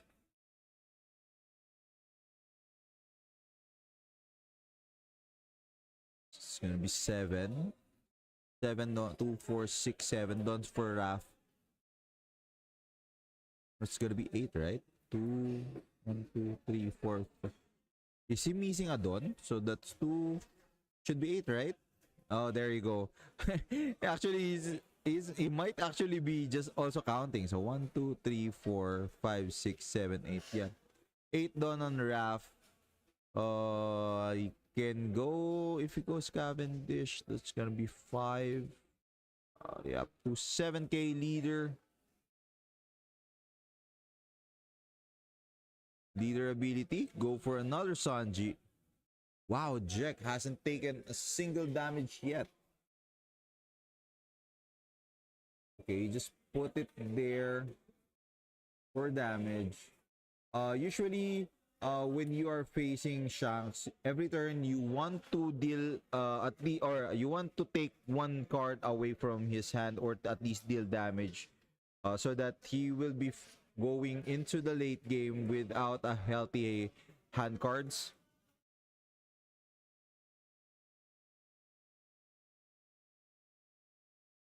One, two, three. Possible that he goes for 8k then 7k with Dragon. He went for Riley. Riley KO'd Carrot.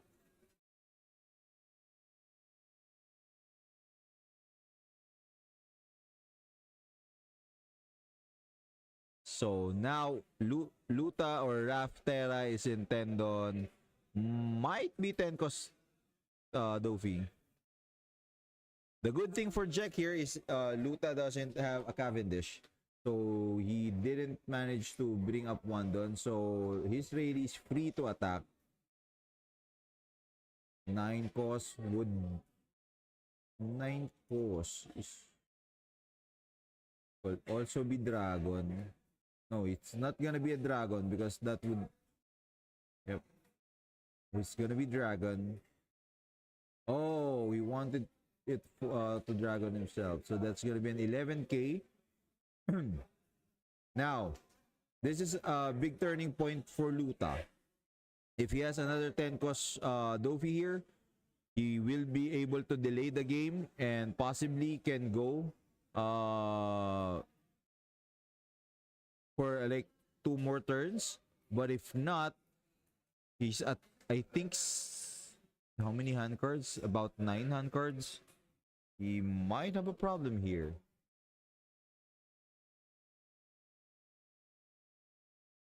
Seven to 10. If he guards this one, that means 2-2Ks. Then Luta can possibly just freeze him after saving that one. So it might gonna be another target for the next turn. Leader ability, go for... Ooh! Wow! So he went for leader ability, go for zero cost, and then go on another Otama. So now we have seen Dovey. The question is, will Jack... Oh, Jack didn't get another what do you call that? Shanks. It's gonna be 9K, double 9K.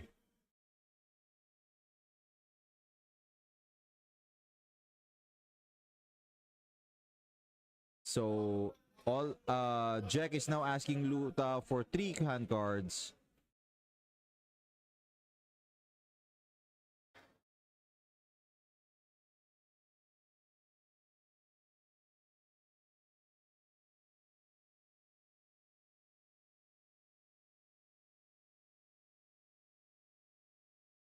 Jack with the curves.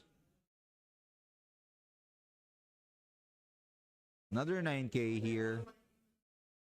I think Luta has to take this one because if he doesn't have another Dofi next turn, that would be his last turn because he has like what, 6, so that turn he has like 7 hand cards. And with a 7K, 9K, 9K, 7K.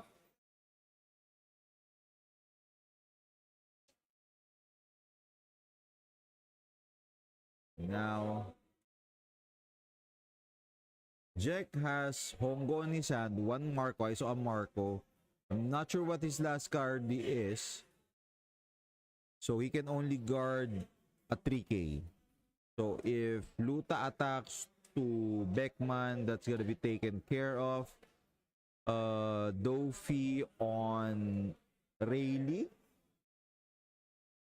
Ooh, that means he doesn't have it. That means he doesn't have another Dofi 10. If he has multiple Dofi 10, would have been easier. You just have to freeze the double dragon and Rayleigh, then attack Beckman, and then attack leader. So he'll gonna be taking 2. Next turn, there's no attacker, just a leader. You can also take that one, and then you go all in for next turn with triple 10 cost Dofi. But given that he doesn't have any more Dofi, he has to at least take out 2 characters here. Otherwise, it's gonna be the final turn for Raftera. I'm not sure if he'll able to survive the next round. It's gonna be 7-9-8, 7-9-8-9. Then leader. So we'll see. This is one of the hardest matchup actually for Bonnie. Hasn't seen his 9 cost Shanks as well. Can go double blocker if he has, but if Jack has another Rayleigh, that would be we went for Rayleigh. So 10K to 10K to 8. Can use leader ability 2K counter to save that one. Hongo.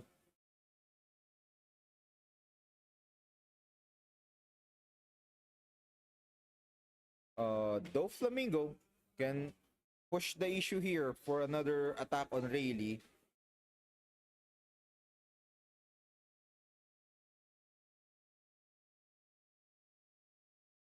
He can go one if he has 9 cost.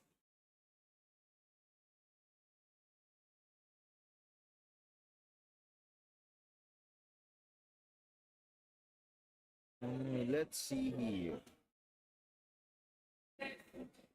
Another one on Rayleigh.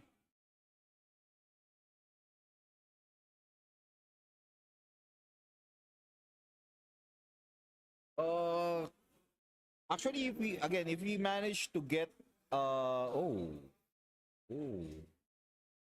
9 on Beckman, so that's gonna be a double blocker. Wow, so he can't KO with Rayleigh here because one of the Rocinantes can. Oh, he just no, he can't. He's just gonna for the we can only protect rested characters. Gonna go for 9, rest one of the bigs. Gonna go block.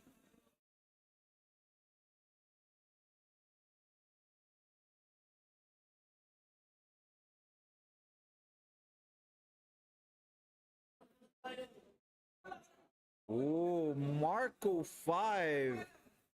And then go for 10. Wow, that Marco 5. Actually, I was kind of surprised he kept that one. He can use it.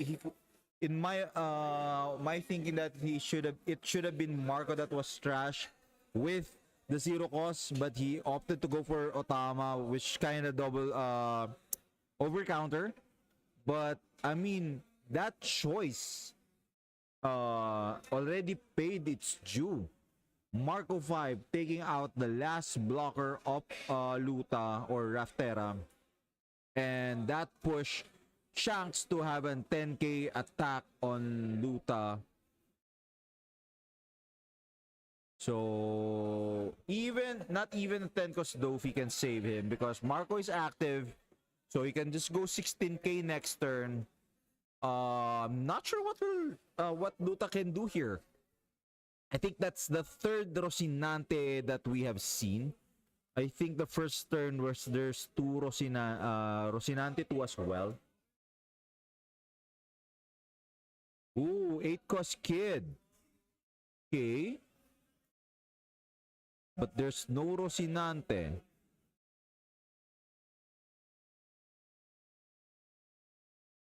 Trying to delay the game here.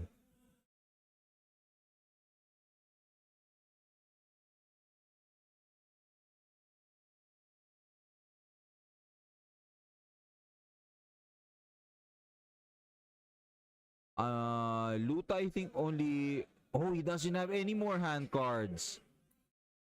So if Jack has any rush characters here, he can finish the game.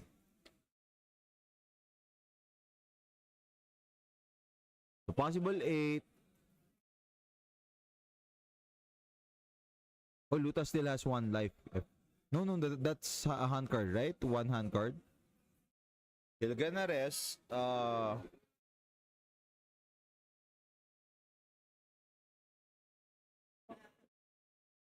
Possible 9k.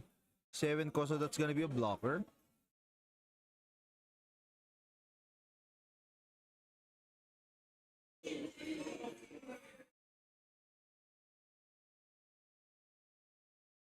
Two hand cards for Luta. For Raf. So Jack might want to go big here. Just so to make sure that kid won't survive this turn. Okay. Okay. So he's forcing kid. And with that, he'll gonna rest Marco, and then that's gonna be a 7k attack on the leader. So that's 11k attack. If he has 2k counters, Kid will survive. But if it doesn't have, okay, it's gonna be 7k attack. Oh, he was forced. I think this is it. Unless it's another 10 cost Dofi.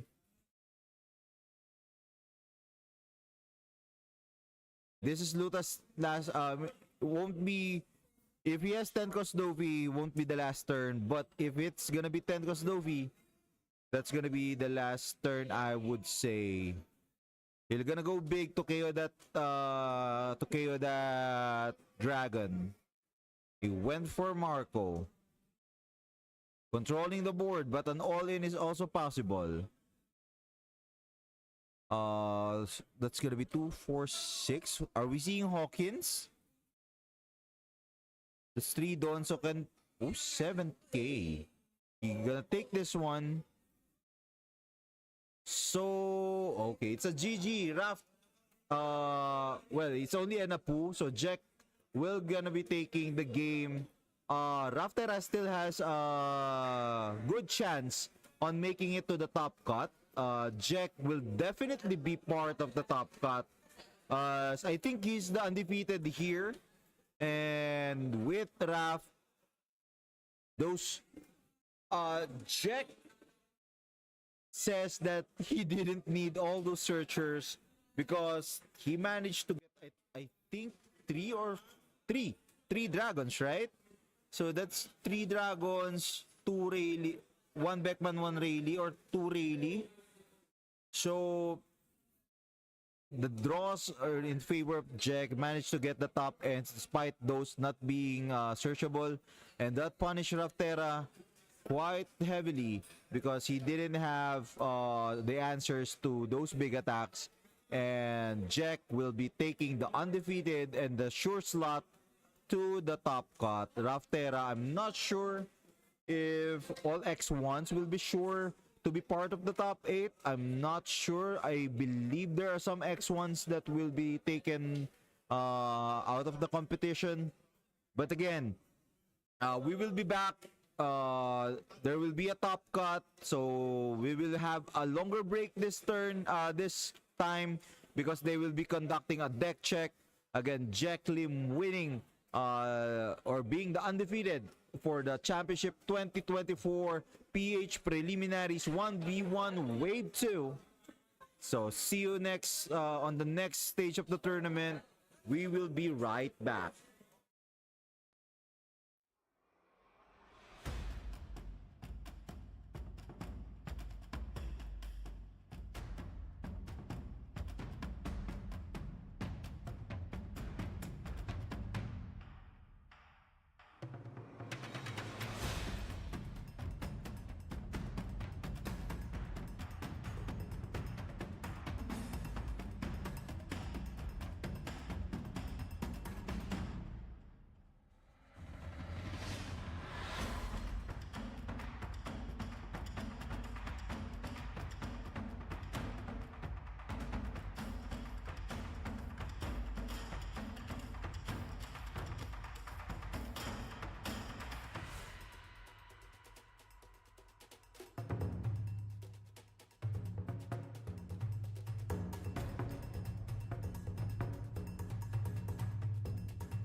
Hey guys, just a quick update. The top 8 is already finalized.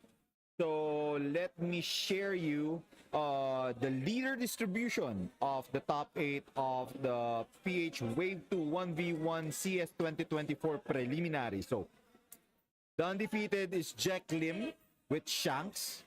We also have BY Luffy. I think this is Sherwin Aquino. Ram with Lucci. I think T Han Yong is a Dofi player. I'm not sure who's the other Dofi player, but there's 2 Dofi player. Nami is Charapi. Bonnie is Raftera. And then Pilupi, I think, is newbie from Singapore. Ben. So T Han Yong and Ben are both Dofi players. So we have Shanks, Jack Lim, Sherwin Aquino, BY Luffy, Ram on Lucci, T Han Yong and newbie, Doflamingo, 2 Doflamingos, Cherapi, Nami, Raftera as Bonnie, and newbie as P. Luffy. So T Han Yong and Ben would be the 2 Doflamingos. P. Luffy is newbie. So there's 3 Singaporeans and 5 Filipinos who made it to the top 8. So we are just doing the deck checks, and I'll let you guys know once it's over, and we will start the top cuts. So see you guys around again.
Welcome back, guys. And from 250, I think 256 players, we are now down to the top 8 of the CS 2024 PH1v1 Wave 2.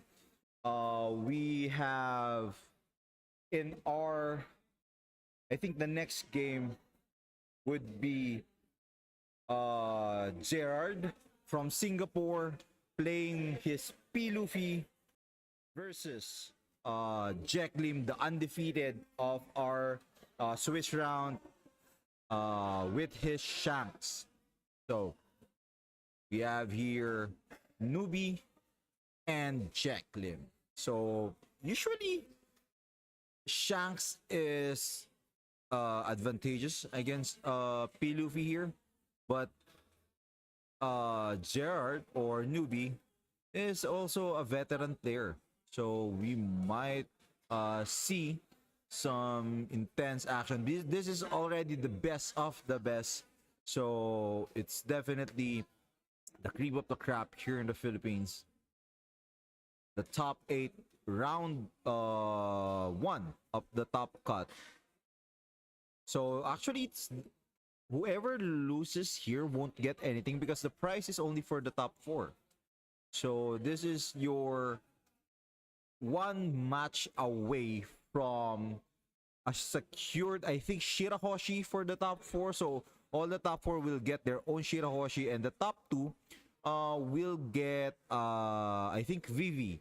I think the main difference for top 1 and top 2 is the trophy. And there's no Rebecca up for grabs for the champion. It's going to be I think the trophy 4. So Jack goes for second. Gerard goes for with his loop leader ability, go for 5. Shanks ability, and go for wow killer Kamazo. So Jack doesn't know that. I think we can't read that, but it's activate whenever a Dawn is returned, you can KO, I think, 2 costs? A 2 cost character or 1 cost? Was it? I forgot the cost that can that Kamazo can KO. I think Itokiri Kamazo.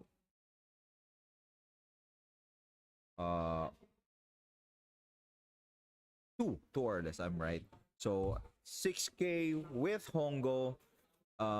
Gerard takes. So we have here Kamazo 5k.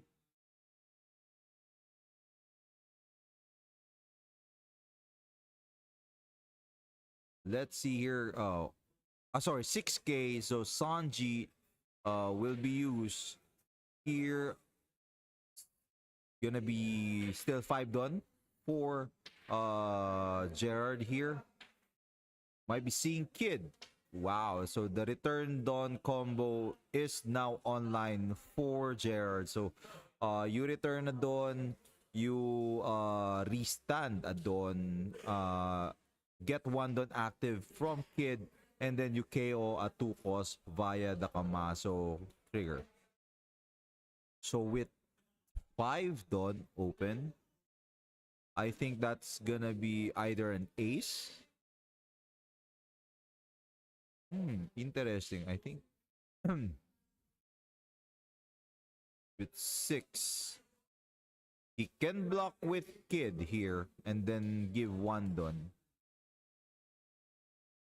Or okay, so that I think that's a Marco 5. That's why he just reduced the cost, the power with Hongo, so that he can use Marco 5, KOing Kamazo.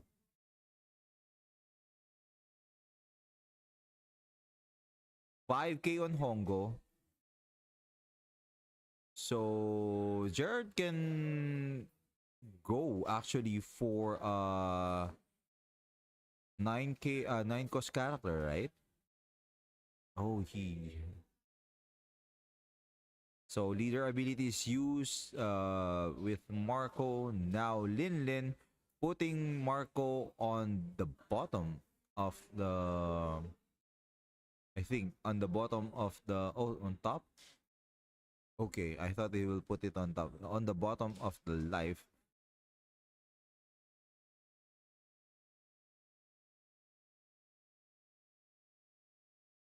Jared looking for that Gum Gum Giant.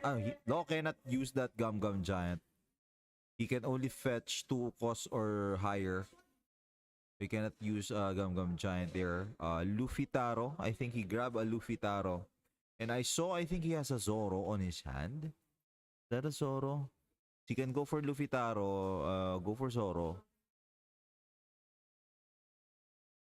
Actually, Jared has a very good opening hand here. He managed to pull out the combo, and it was answered by Jack with his own Rayleigh, KOing Kid Killer, reducing 2 characters cost power by 3k, and then 2k, and then you KO a 3k character.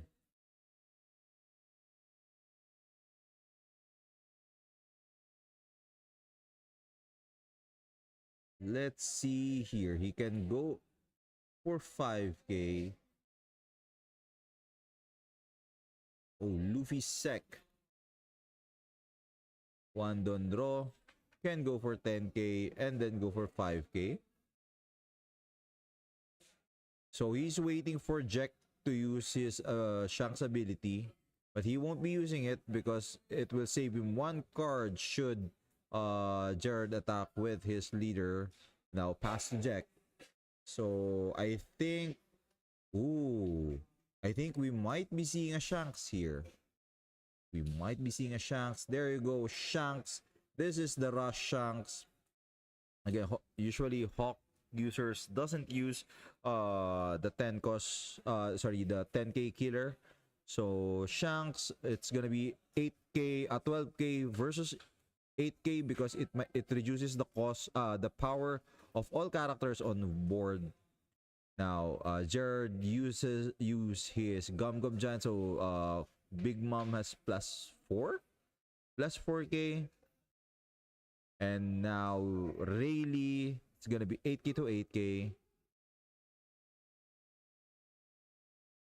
Actually, Jared is in a very good position here.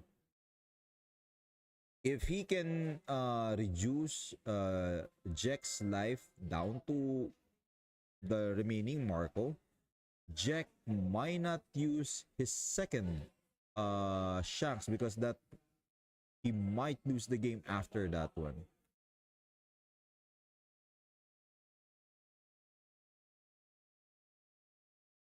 So Newbie is really, I would say, pressuring Jack very good. So I think we might be seeing an Onami. Go for 9k and then go for Onami. So Jack can't now use his Shanks because even if he uses Shanks and he didn't manage to get Lin or P Luffy, or not P Luffy, Luffy, he will lose the game.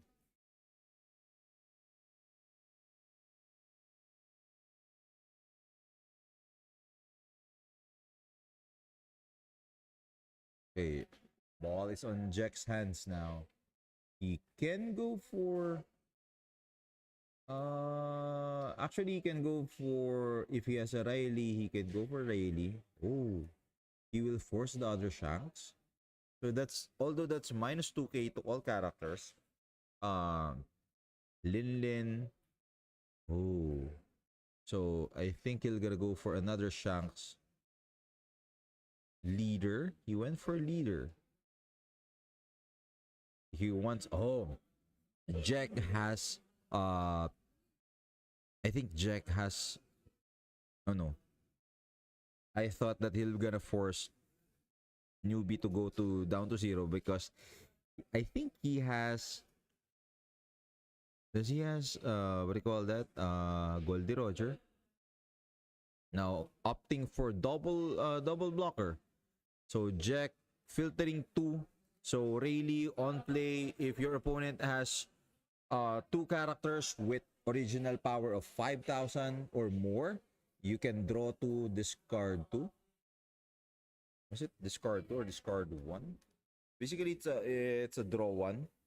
Yeah, draw to discard 1. So it's gonna be a draw 1.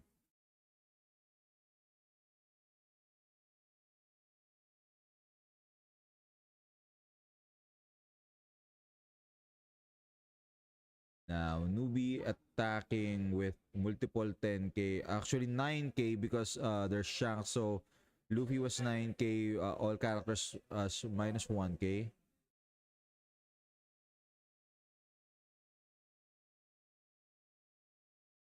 If he goes for Rayleigh, if Jack blocks, newbie can force the issue by, I think, 9 cost again. Oh, if he has another Sec Luffy, that would be super great. I think he'll gonna go for 9k leader and then go for blocker.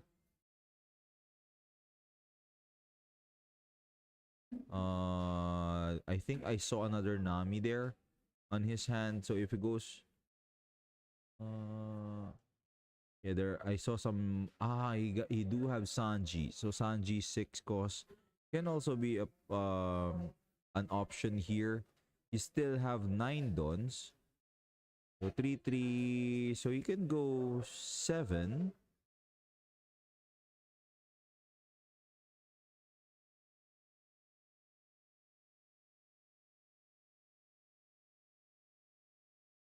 Okay, go for 7. Play Sanji. Leave 1 don open for another Gum Gum. Does he have another Gum Gum? Now, Jack has to. I think Jack is on a back foot here. He has some dead cards on his hand. He has a Shanks 10 that he can't play anymore because he need to defend, or at least he need to survive next turn. Although there's blocker, if he can go, there's 3 attacks. So like if Shanks attacks, he'll take Rayleigh, block with Sanji, gonna go play 10 cost again. I don't think.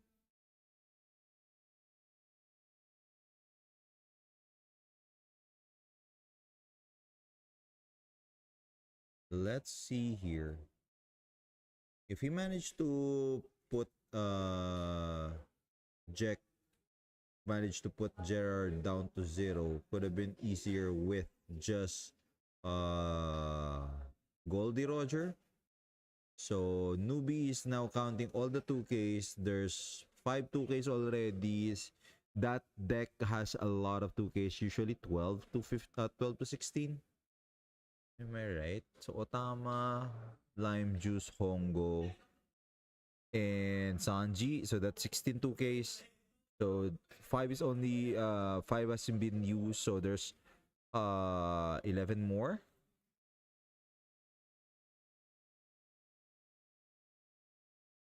So how many cards does Jack have?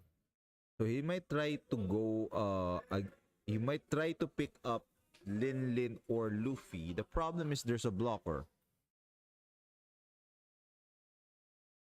Newbie.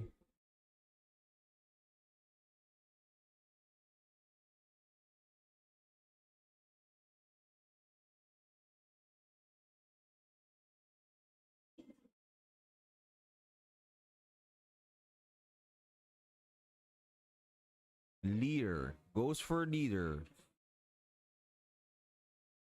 Gum Gum 4 guarded the 8k.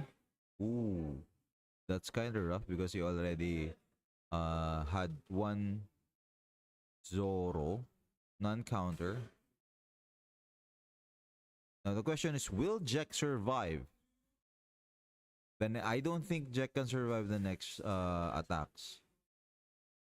He's still having problems with 9 and 10k, although it's just 8k and 9k. 5k leader.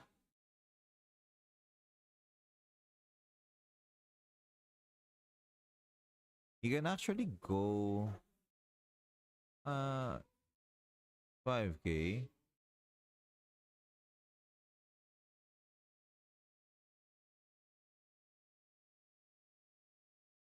Goes for 12 on Lin. Now he can block with Sanji. I think Jack will play the last Shanks. He's really targeting that Lin. He wants to KO that Lin. Or after he targeted, he blocks with Shanks, he can actually attack Luffy, because that's gonna be -1. It's gonna be 8k to an 11k, 12k. So that will require at least 3 cards to guard. But even so, there's gonna be 3 characters who's attacking. Let's say a 9k will take P Luffy. Can just go all in, counter check with 9k Big Mom, and then maybe 5k if there's no cards left with Law. Then he'll take the Marco and then go all in after.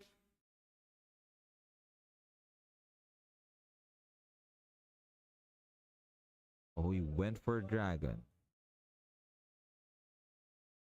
So does Jack has another Hawk? So that's a 4k actually this a 4k guard. He went all in.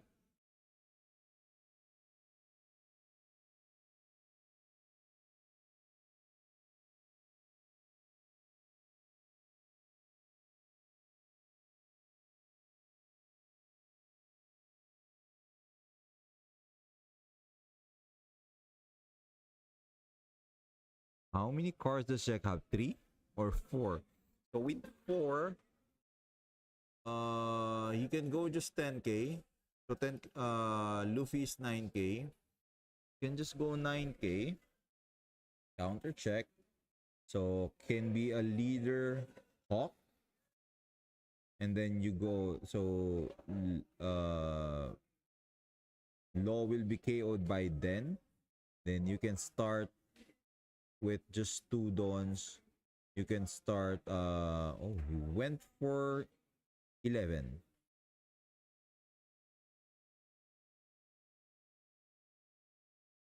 If Jack takes this one, newbie will go for a 16k. So that's 8, and it's gonna be a 16k attack. Possible he'll gonna. There's no way that he'll just gonna split the attacks anymore, because there's still a 5k leader after that. So that's still gonna be at least a closer. Jack has only 4 hands for a 16k. I don't think, is that 4 hands? But it's not that many, right? I think maybe 5 or 6.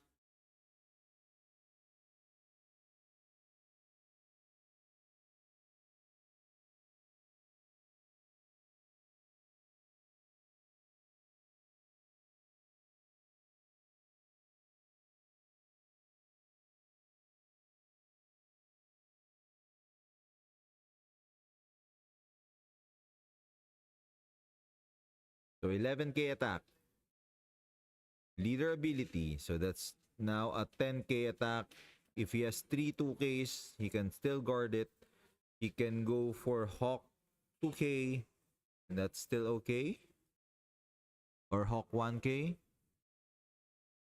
So that's 11 minus 2k. So that's just a 9k attack. So Nubi called his bluff of if you have Hawk, you can have Hawk.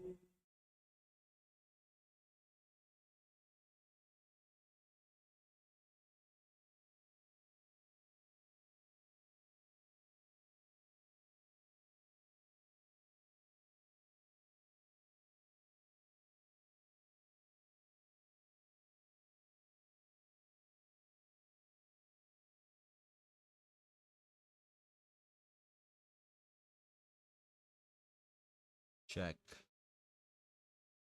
Still on Jack's ball here.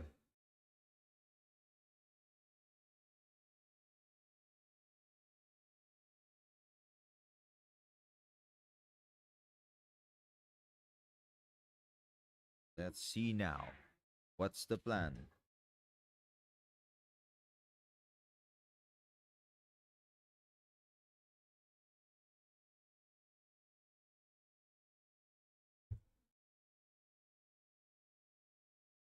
Hey Asirap, thank you for shout outs, bro. Yep. Still have my water here. Eren, this is still OP09. OP10 was just released, I think, yesterday. So we have a rule here that at least 1 week have passed after the release so that we can before you can use the set.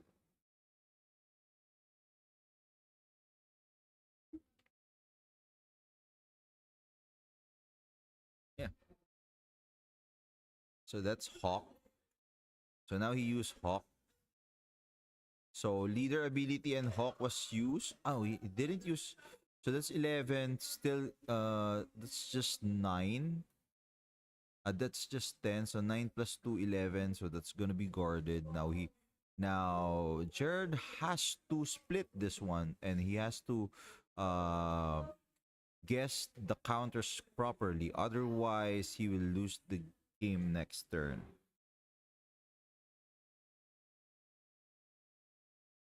Now we are going with 10k. 10k attack. 2 for 11. GG! And Gerard won. That was a battle cry from Newbie. He was so happy because I was talking with him earlier, and he was actually saying that he'll be happy even if he lose because that's Shanks. So that was a battle cry of joy. Was so happy with the win.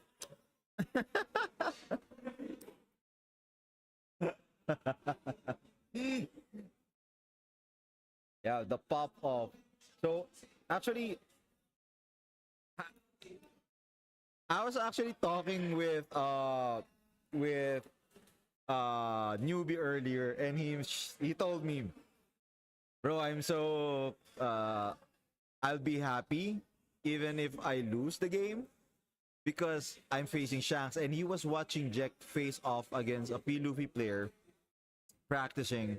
So I think he saw some moves there and then managed to use it, and now newbie is in our top 4. He managed to secure his own Shirahoshi, and he will be moving on with the competition. So we're just waiting for the other top 8 matches to finish, and then we will be going directly to top 4. So we'll be back again after a short break. I'm just gonna talk with the winner.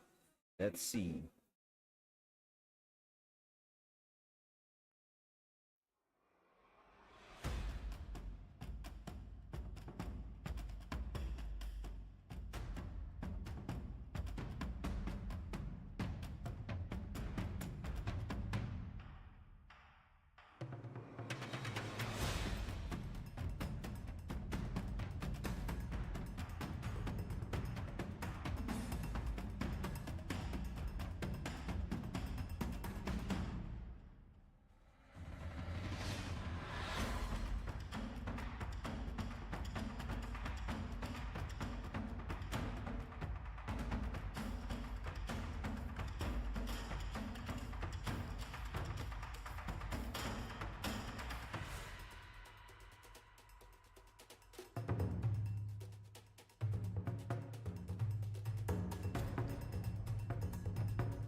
Apparently, my mic is muted. Whoa. So, again, the people here in the venue are so pumped up.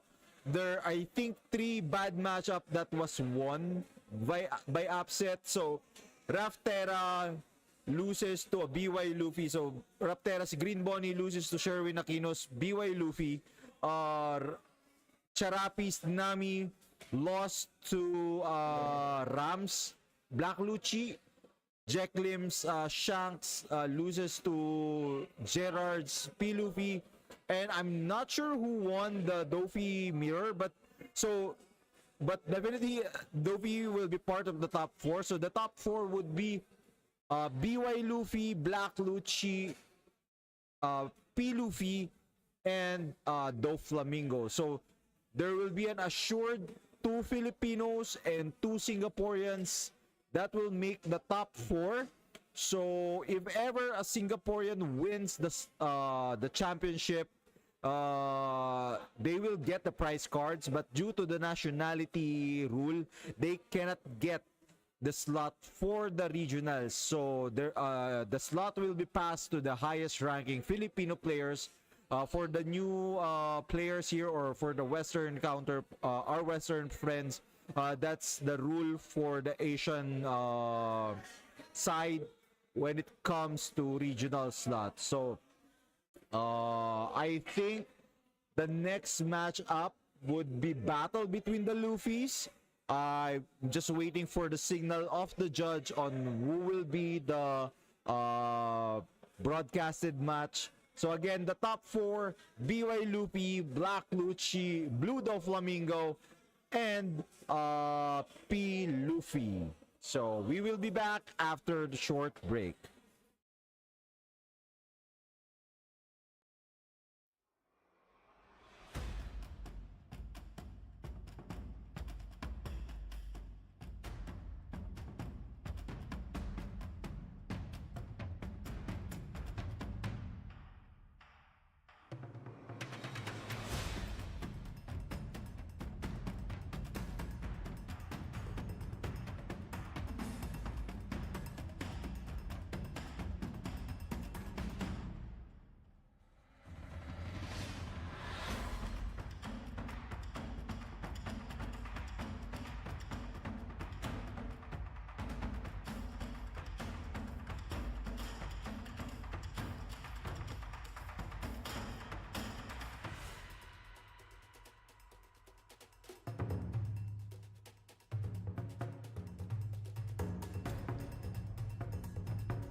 Hey guys, quick update here.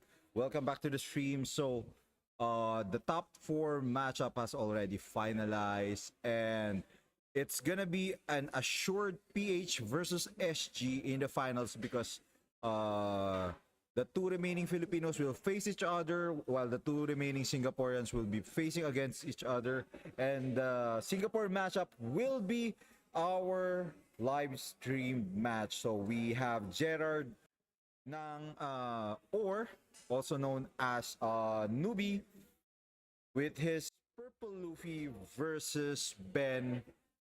I think it was his IGN is Ice. So it's gonna be Dofi versus P Luffy. So we have seen Ben with his insane god draw earlier with against P Luffy. I think that was versus Moises, Wilhelm Moises. So if I remember it correctly, turn 2 we already have uh, Jinbei double Weevil. I mean turn 3 you already have Jinbei double Weevil, and that was he didn't let Moises go to or make a comeback with those big mom nines, and he managed to snatch the win against Moises there. And now we will be seeing somewhat rematch, but now P Luffy is under the piloting of Gerard. So we have Ben and Gerard here. Whoever wins goes to the finals against whoever wins between Ram and Sherwin Aquino. So that's gonna be a BY versus Lucci matchup. Of course, BY is quite ahead there, but Lucci, I think, have tech with Kaido 9 for that matchup. So let's see. We're gonna be seeing the matchups after this match. So now Ben starting the game with a Perona. I'm seeing, I think, Blackbeard 2 was there. I saw a Josu 6. So I think he put Blackbeard 2 cos on top of the deck based on the position that he has. I think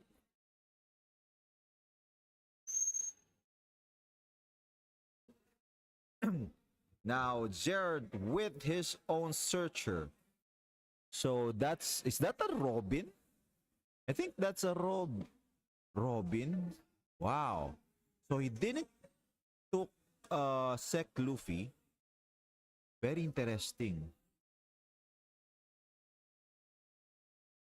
So yeah, with that we now have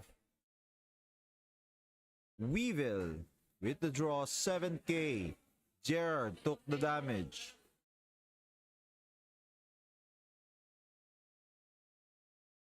So 6k on Weevil. 1k Kamazo. Again, whenever a Dawn is returned, can KO a 2 cost. So definitely that Blackbeard might be in trouble. All Jared needs to do now is return a Dawn, and it's gonna be KO'd. So Jared has a lot of 2k. I think 3 Pilu Uso Hachi there. So Ben now with 5 Dons, so he can go for wow. A very nicely timed pudding. Now he can plant another card as well with Blackbeard. So we will be seeing a 7k or 6k 7k attacks coming from Blue Dopey. Now Usohachi, I think I saw one there. Usohachi Robin as well. That's Sangoro. Usohachi. So leader teach ability, go for 7k. Leader ability, wow. So it's gonna be an 8k attack. Look at the top 3. Now, did he like what he saw? Or those 3 cards will be bottom. So another 6k attack from Ben. Ben is in a really commanding lead here. 7K. Oh yeah, you can attach Dons to a character using Boa. So 6K on Boa.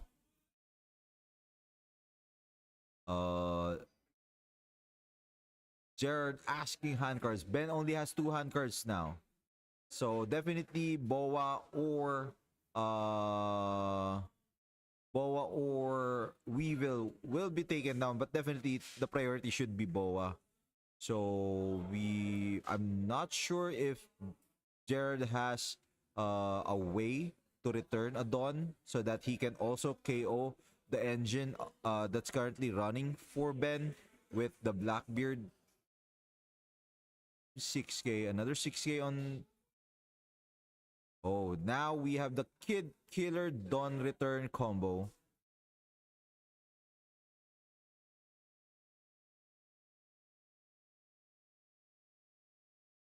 Let's see here. Oh, might be in trouble. Gerald only has 6 hand cards. No 6 hand cards. 3 hand cards. 6K attack on a 5K. Josu bounce. He put back Weevil with a Josu bounce. 6K on Kamazo. Teach ability. Plant the Weevil. Go for 7K. Bring back Weevil. Draw another card. And now, wow. Ben has been really aggressive in all these matchups that we have seen him play. He always down to a few cards in hand, but always taking the initiatives when it comes to this aggression. 7K attack, Kamazo, and Sangoro. Another 7K attack, Newbie will take, and it's a fast GG. Ben, with his Doflamingo, moves on to the grand finals of the PH1B1 Championship 2024 Wave 2. Still a GG to Jared or Newbie, winning or placing into the top 4, winning his own Shirahoshi. But Ben already secured Vivi and Shirahoshi. He will not go home to Singapore empty-handed. He might even go home with the trophy in his hand. So then we're now just gonna be waiting. We're now just gonna be waiting for the other match to finish. But again, Ben or Ice will be waiting in the finals against whoever wins between BY Luffy and Black Lucci. So we'll be back again after a short break. Then our next match will be the grand finals of the PH Wave 2 CS 2024 1B1. We'll be right back.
So quick updates for our finals.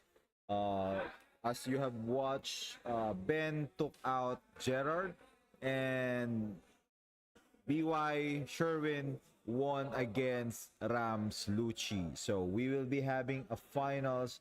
It's going to be BY Luffy versus Blue Dofi. So Sherwin Aquino versus Ben. We will be. Let me see if the players are now ready. Okay, Sherwin didn't ask for a quick rest. They're rearing to go. Maybe he's on a roll. He's feeling on a roll. So let's go to the final stable. Again, Sherwin in BY Luffy versus Ben with his Doflamingo.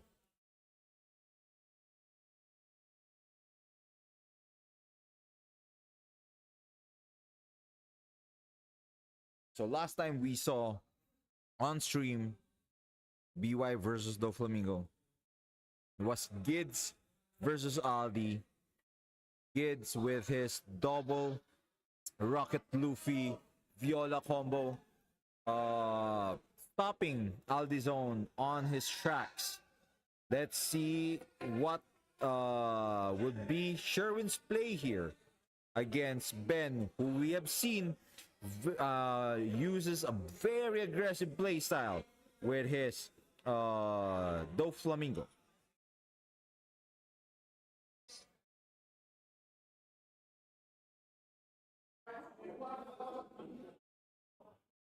So 3, I think whoever wins here goes second. So I think Sherwin wants to go second.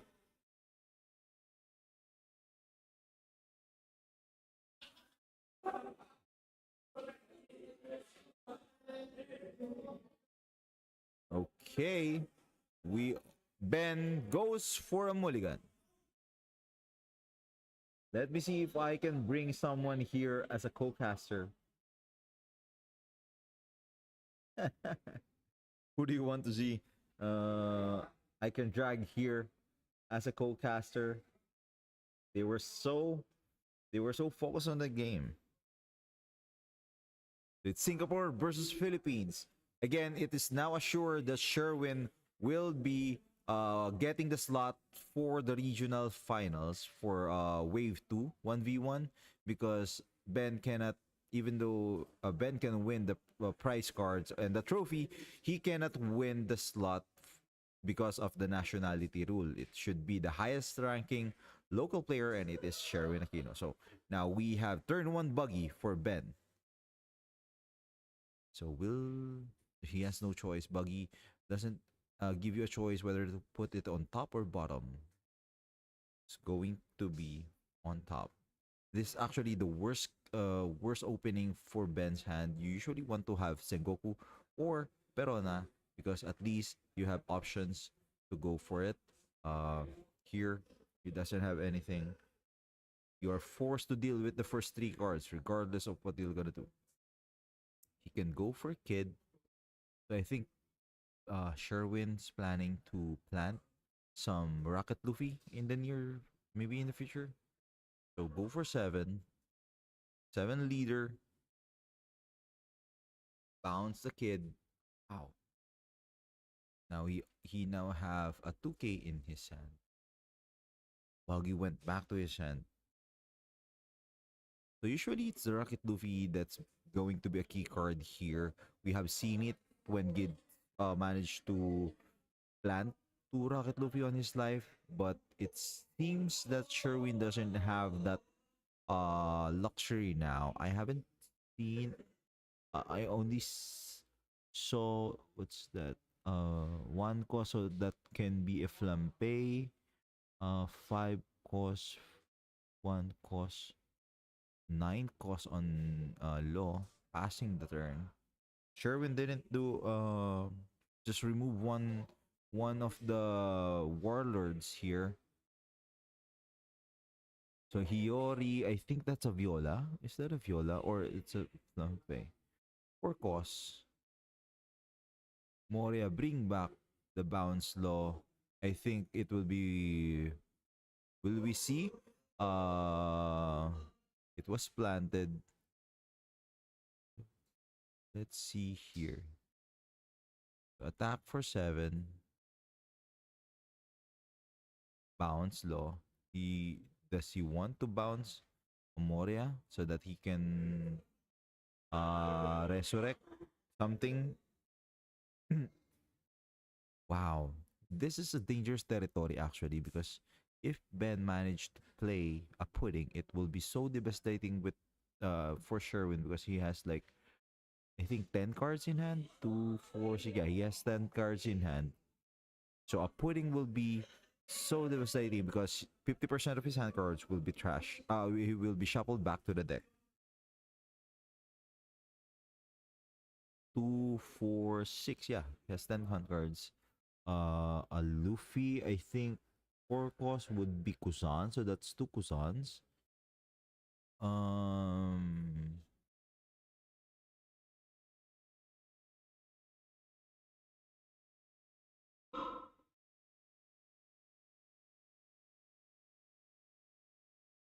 we'll be playing Kusan. Iori, so he'll be planting maybe, Fist Luffy. He'll be planting, is that a Sabo? I think that's going to be a Sabo. So Sabo, draw 2. Ooh, the Rocket Luffy is now in the hands of Sherwin. So he can plant that one out if he wants to. For the remaining 2 Don, he has to discard 2. Will he discard the Rocket Luffy? Okay. And Luffy is also discarded. Fist Luffy. I'm quite surprised with the choices of Sherwin here. He could have discarded one of the Kusans because he still have 2 in his hand. So Luffy's +2. He can go for 9k on Law. He's gonna go for Law. He might play a kid here, or he did play a kid. So this time he can Ben, if he has another Law, could be bounce back again. Luffy kid will be bounced back again to his hand. Oh, he do have Moria, so he can play Moria. Get Law back. Plant Law with Blackbeard. Then go for 9. Go for an 8k. Right? So that's 2 for that 7 done. That's gonna be a 7 done play.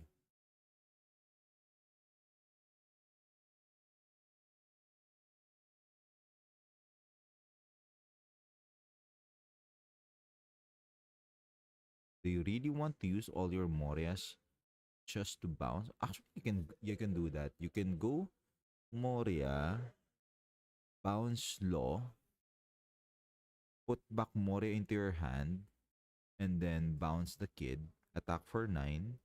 I mean, plant Law, and then attack for 9. Then bounce the Luffy kid back to his hand. Could be a play here.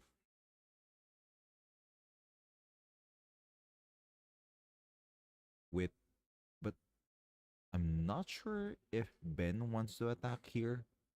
Um, Usually you want your opponent to use a 2k counter to declog that life if you're facing BY Luffy.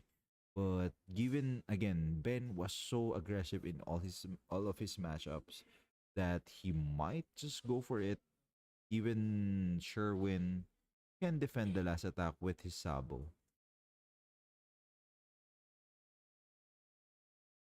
8. The next turn. Wow. He used a 2k. It's gonna be the play. Bring back Law. Plant it with Blackbeard and attack for 7k. Then bounce Luffy onto his hand.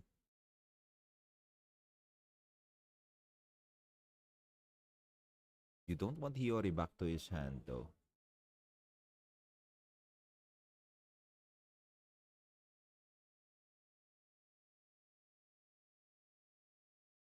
Oh. So he's looking to finish the game next turn. With sure wins, I think he wants to take out as many cards as possible. So that's seven? Was it 7 or 6 hand cards left?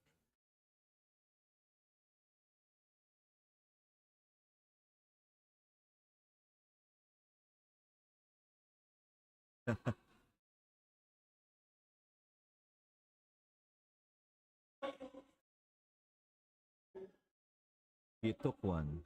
So now Sherwin can use BY's ability. Although I'm not, I think only Rocket Luffy is available in the trash right now. It's gonna be 8 done. He can trash Kuzan or one of the brothers again.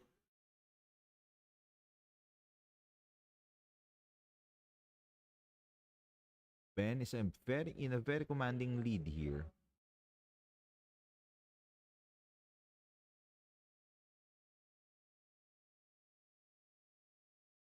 Sherwin only has the Fish and Rocket Luffy on his trash.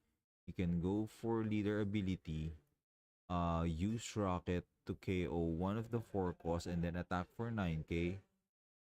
Then there you go, search. Ooh, 2 Moria is part of that search, and now 2 Moria will go to the bottom.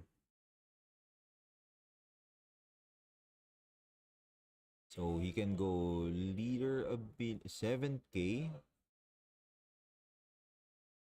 So I think that Sherwin wants to just clear the board, and he will be sacrificing the Fist Luffy on the leader ability, leaving he'll gonna be 7k with 1 life remaining.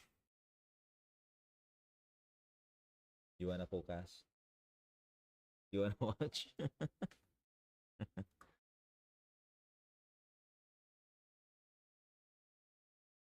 That's why I am. Marry me, Benson.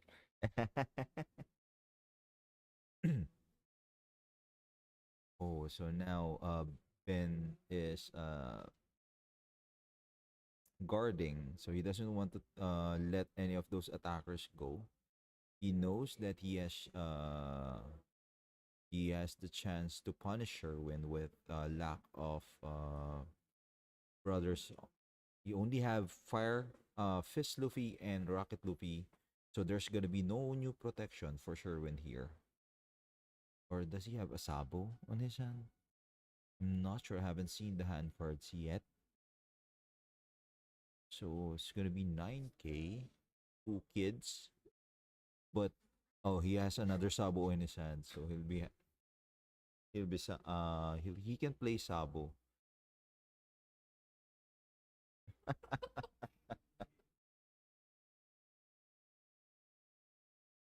So he can go for 9, but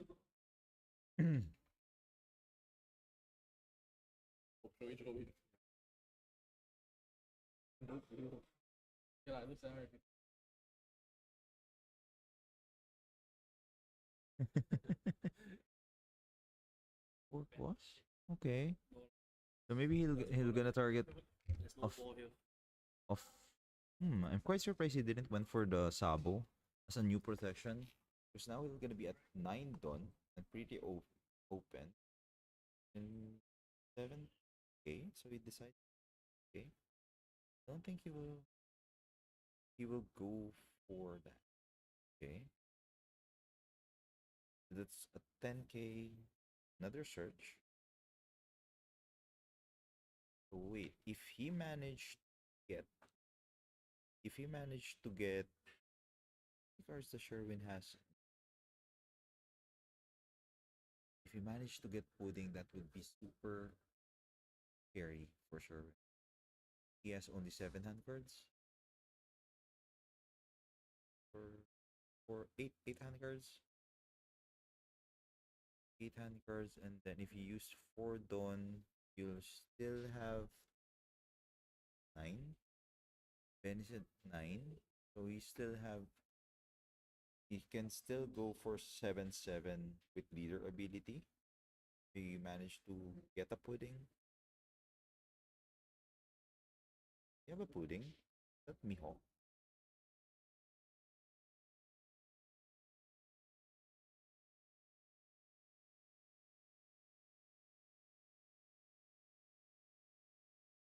So two of the Morias already in the bottom. Looks like Ben has a pudding. He took 4 aside. 4 guns aside.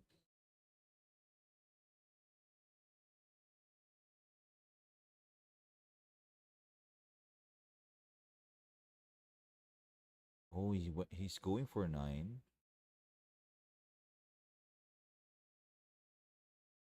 Huh. So he's also gonna go for 9k leader ability.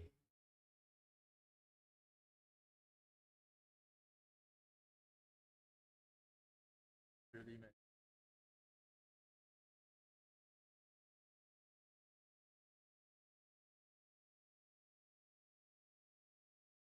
Really.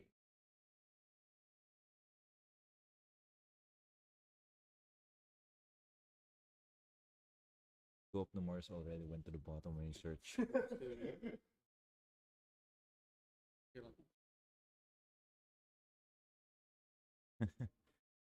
So Flampe, and I think he's trashing Sabo. You do have a lot of kids though.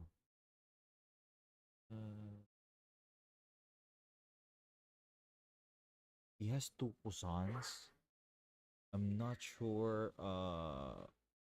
This one you can do 7k base on Yeah, Kusan. one.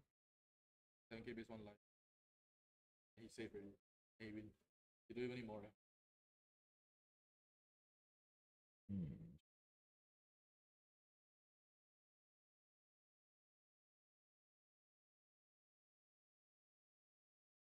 Can go 7k on Moria, leaving him just one attacker. But then leader ability has 2, maybe another Sabo for filter, looking for that other 2 Morias that's still in the middle of the deck, or maybe it's also in the bottom of the deck. Sabo. Use rocket. Yeah. Guarantee the kill. Yeah.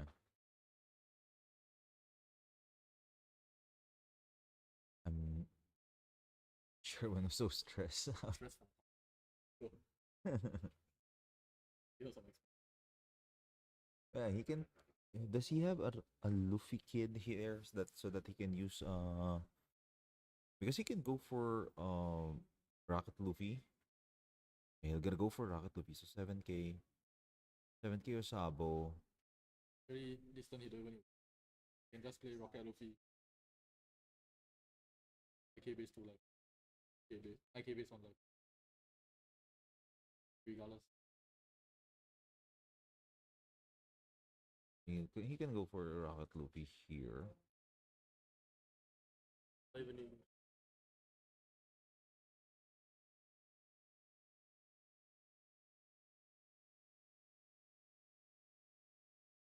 Busan throw.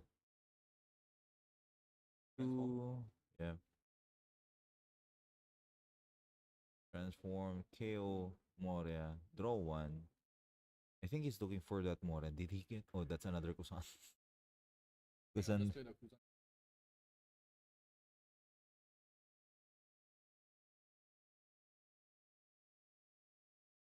Well, he do have 3 Sabo, so he can let that one go.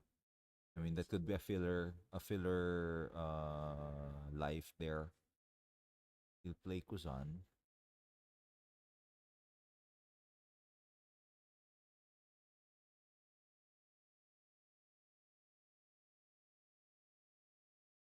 So 1. Is Sherwin's really trying to look for his other 2 Mores? He 2 went down. Yeah. Use also. When he's used that event, the first 2 card we saw was Moria. But this bot where don't need more. Then this turn ban need to go like Boa Jipe. Suzu something. That should be die lah. We do have Jozu. So he's set aside 6 Don, so he might be playing Jozu there. Jozu, maybe Jinbei to another one. Oh, he put Sengoku. So he might also be considering going for Sengoku here. Oh, wow. 8K on Sabo. So now Sherwin has to let that one go.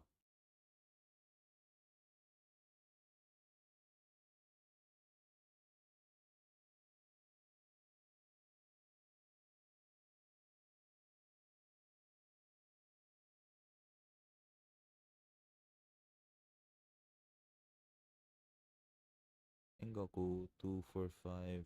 Still 5 Don. What is Ben looking for at this moment? He Forcos Law. So he can bounce Kuzan. Only the one that you with Oh, the 6 cards go to the bottom. One goes to the bottom, right? Jozu. Okay. And he bounce Sengoku. Busan. Sengoku and Kuzan. Don't show we need to. Oh, wow. SIC. Do more. That was a very, very lucky draw because that's what he really needs this time. He needs to draw Moria so that he can go for another Rocket Luffy and Sabo kid. I mean, he doesn't have any other kid, so he plays Moria, pop Sabo to unclog his life, put back Rocket Luffy and Sabo.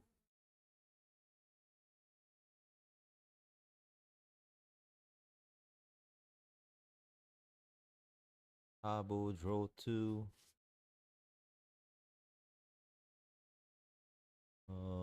That's another Uzan and Rocket Fist Luffy. Then he can go leader ability, use bring back Luffy as well as Sabo back to his life. Use baby Luffy for Fist Luffy, drawing another card, which possibly can be another Kusan or another Moria. And then go 11 on face. I I think that will be one. Oh, double rocket. Okay. So he's sacrificing one of the rocket.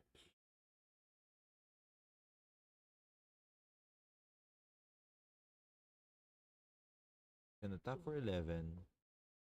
Then pop Rocket Luffy to KO Boa. Still gonna take. I think Luffy's gonna take.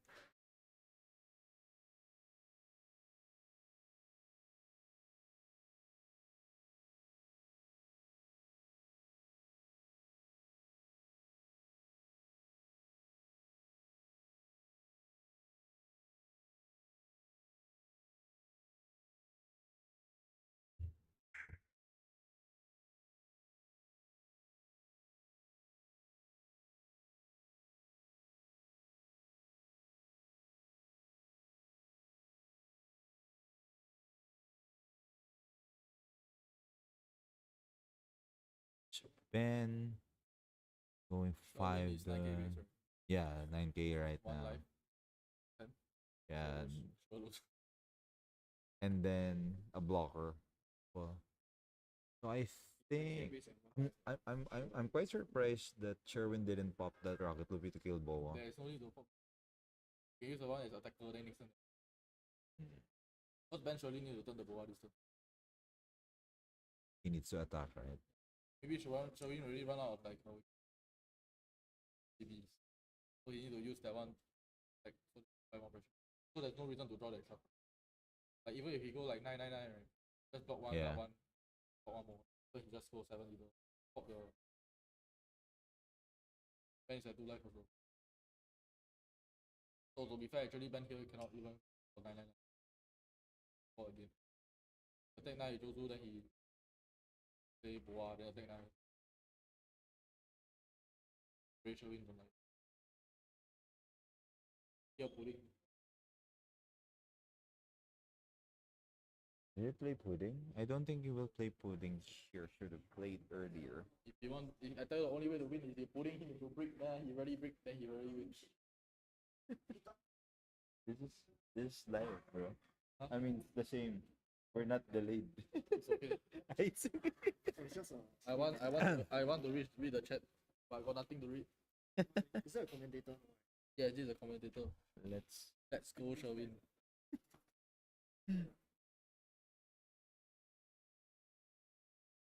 go for. Let's go for. Go for 9.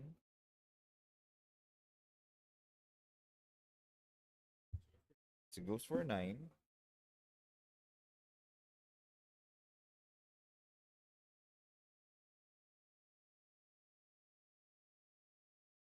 He can just go for. Okay, he'll be just discarding fist here. Go for Sengoku. Oh, he did get the first room.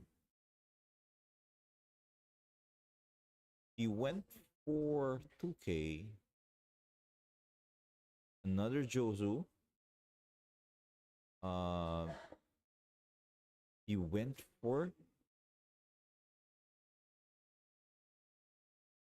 Oh, he's stocking up with a lot of 2Ks. He's trying to survive this round.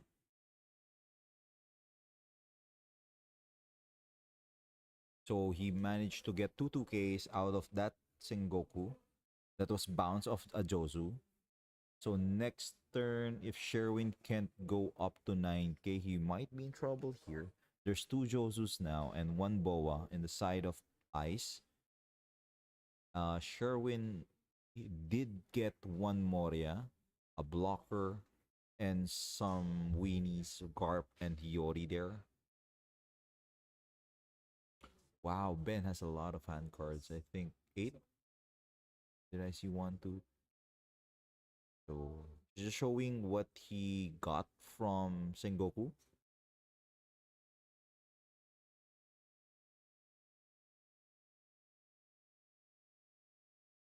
Goes, I think Sherwin now is going for the offense. He might go for that rested Josu.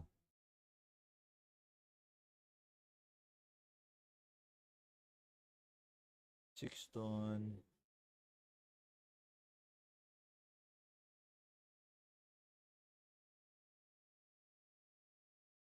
Can go for a 9K here, then leave 1 life as a filler, and he will 9 either ability.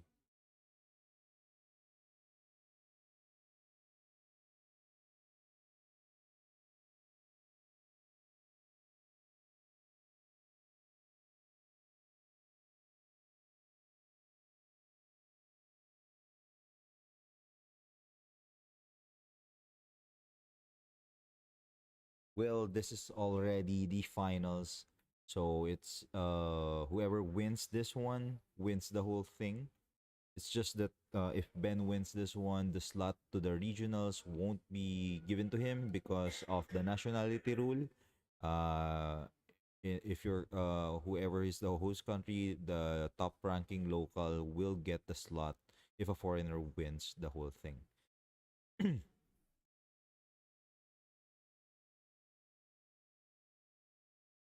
So leader is now at 9K. He can go for that Jozu 11K.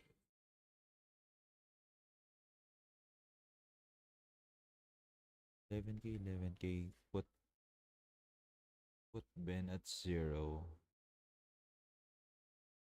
1 blocker, 2 life at can be at 9K. 9K base. 13K.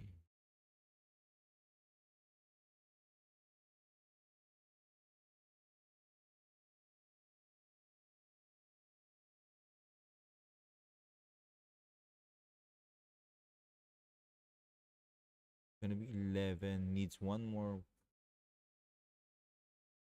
He countered. So that's gonna be 13k. Is it 13k? No, 1k. The last, the bounce law is 1k. So 12k. That's a lot of 2ks. So Ben will be left with 1 life here after this turn. Possible. Unless Sherwin goes for that Garp, get that ace.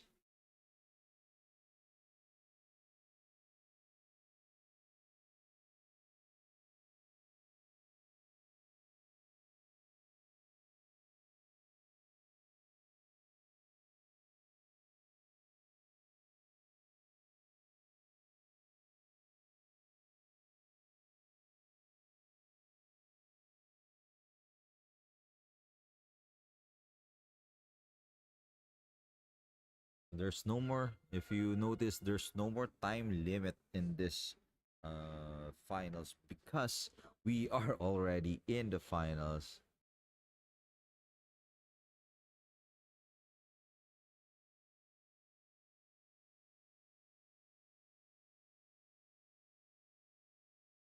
So Sabo. Oh, he wants to trash the kid, Sabo.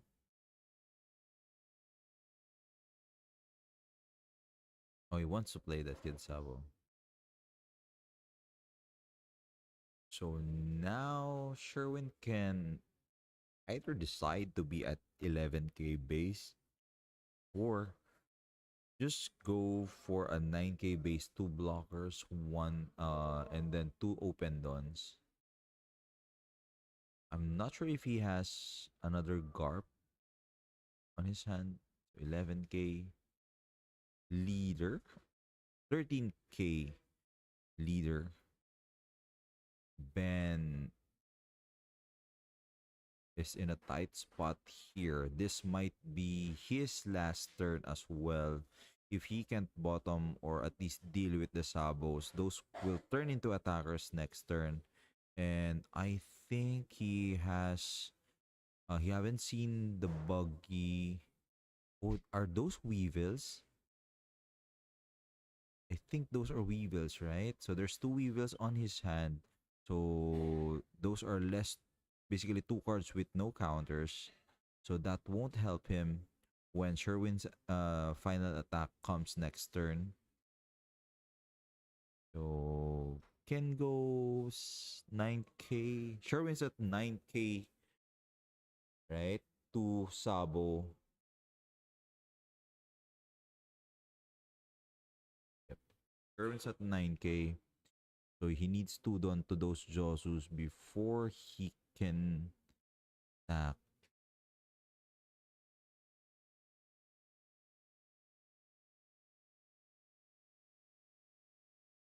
Gonna be 9.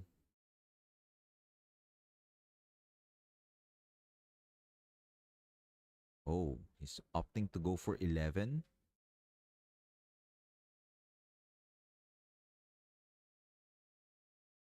He can go... He actually can go 11, 7, 9, 11. Play Weevil, draw 1. Unless he has an event to bottom the Sabos, which would have been better. But nope. He goes to 9. He goes for 9.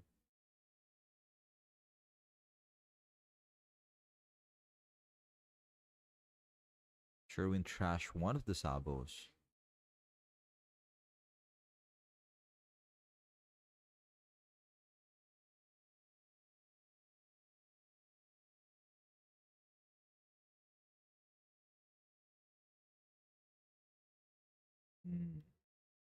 Will Ben transform those Weevils into counters now? I think he has to, right? He has to gamble. Oh, there's another 2k. We can play another Weevil, draw for another 2k. Hopefully, draw for another 2k. So now Sherwin doesn't know how many 2ks does Ben has. There's no blocker on Ben's side. 1 life and mini cards. I think 7 hand cards. He can counter check for 9.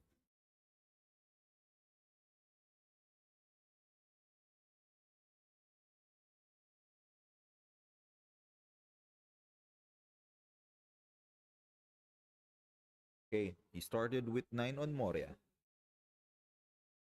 Asking for 3 cards. That would put Ben on 5 hand cards after that attack. Or if he 1, 2, 3, 4. 1, 2, 3, 4. Yep.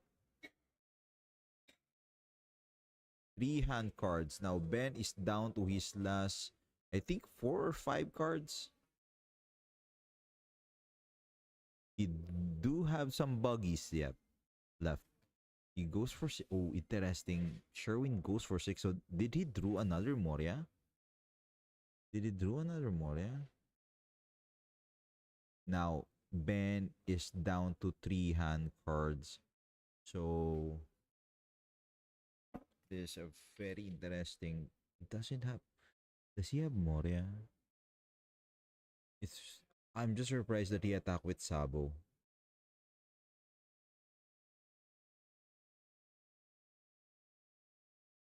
Because he can use that Rocket Luffy. He still have Luffy's. Use Rocket Luffy to pop those Luffy. To pop one of the Weevil. Then maybe put up another Moria. Or another Sabo.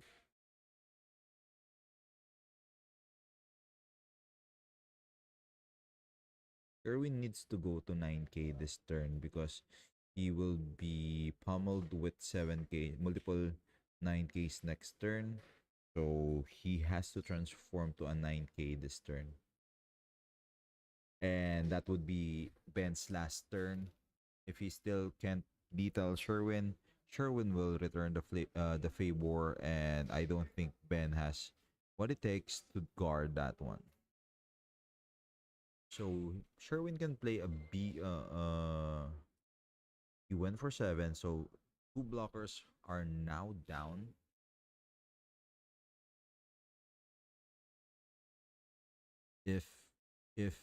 Ooh, wow. Sherwin goes for 6k. Oh, and there you go. Sherwin won.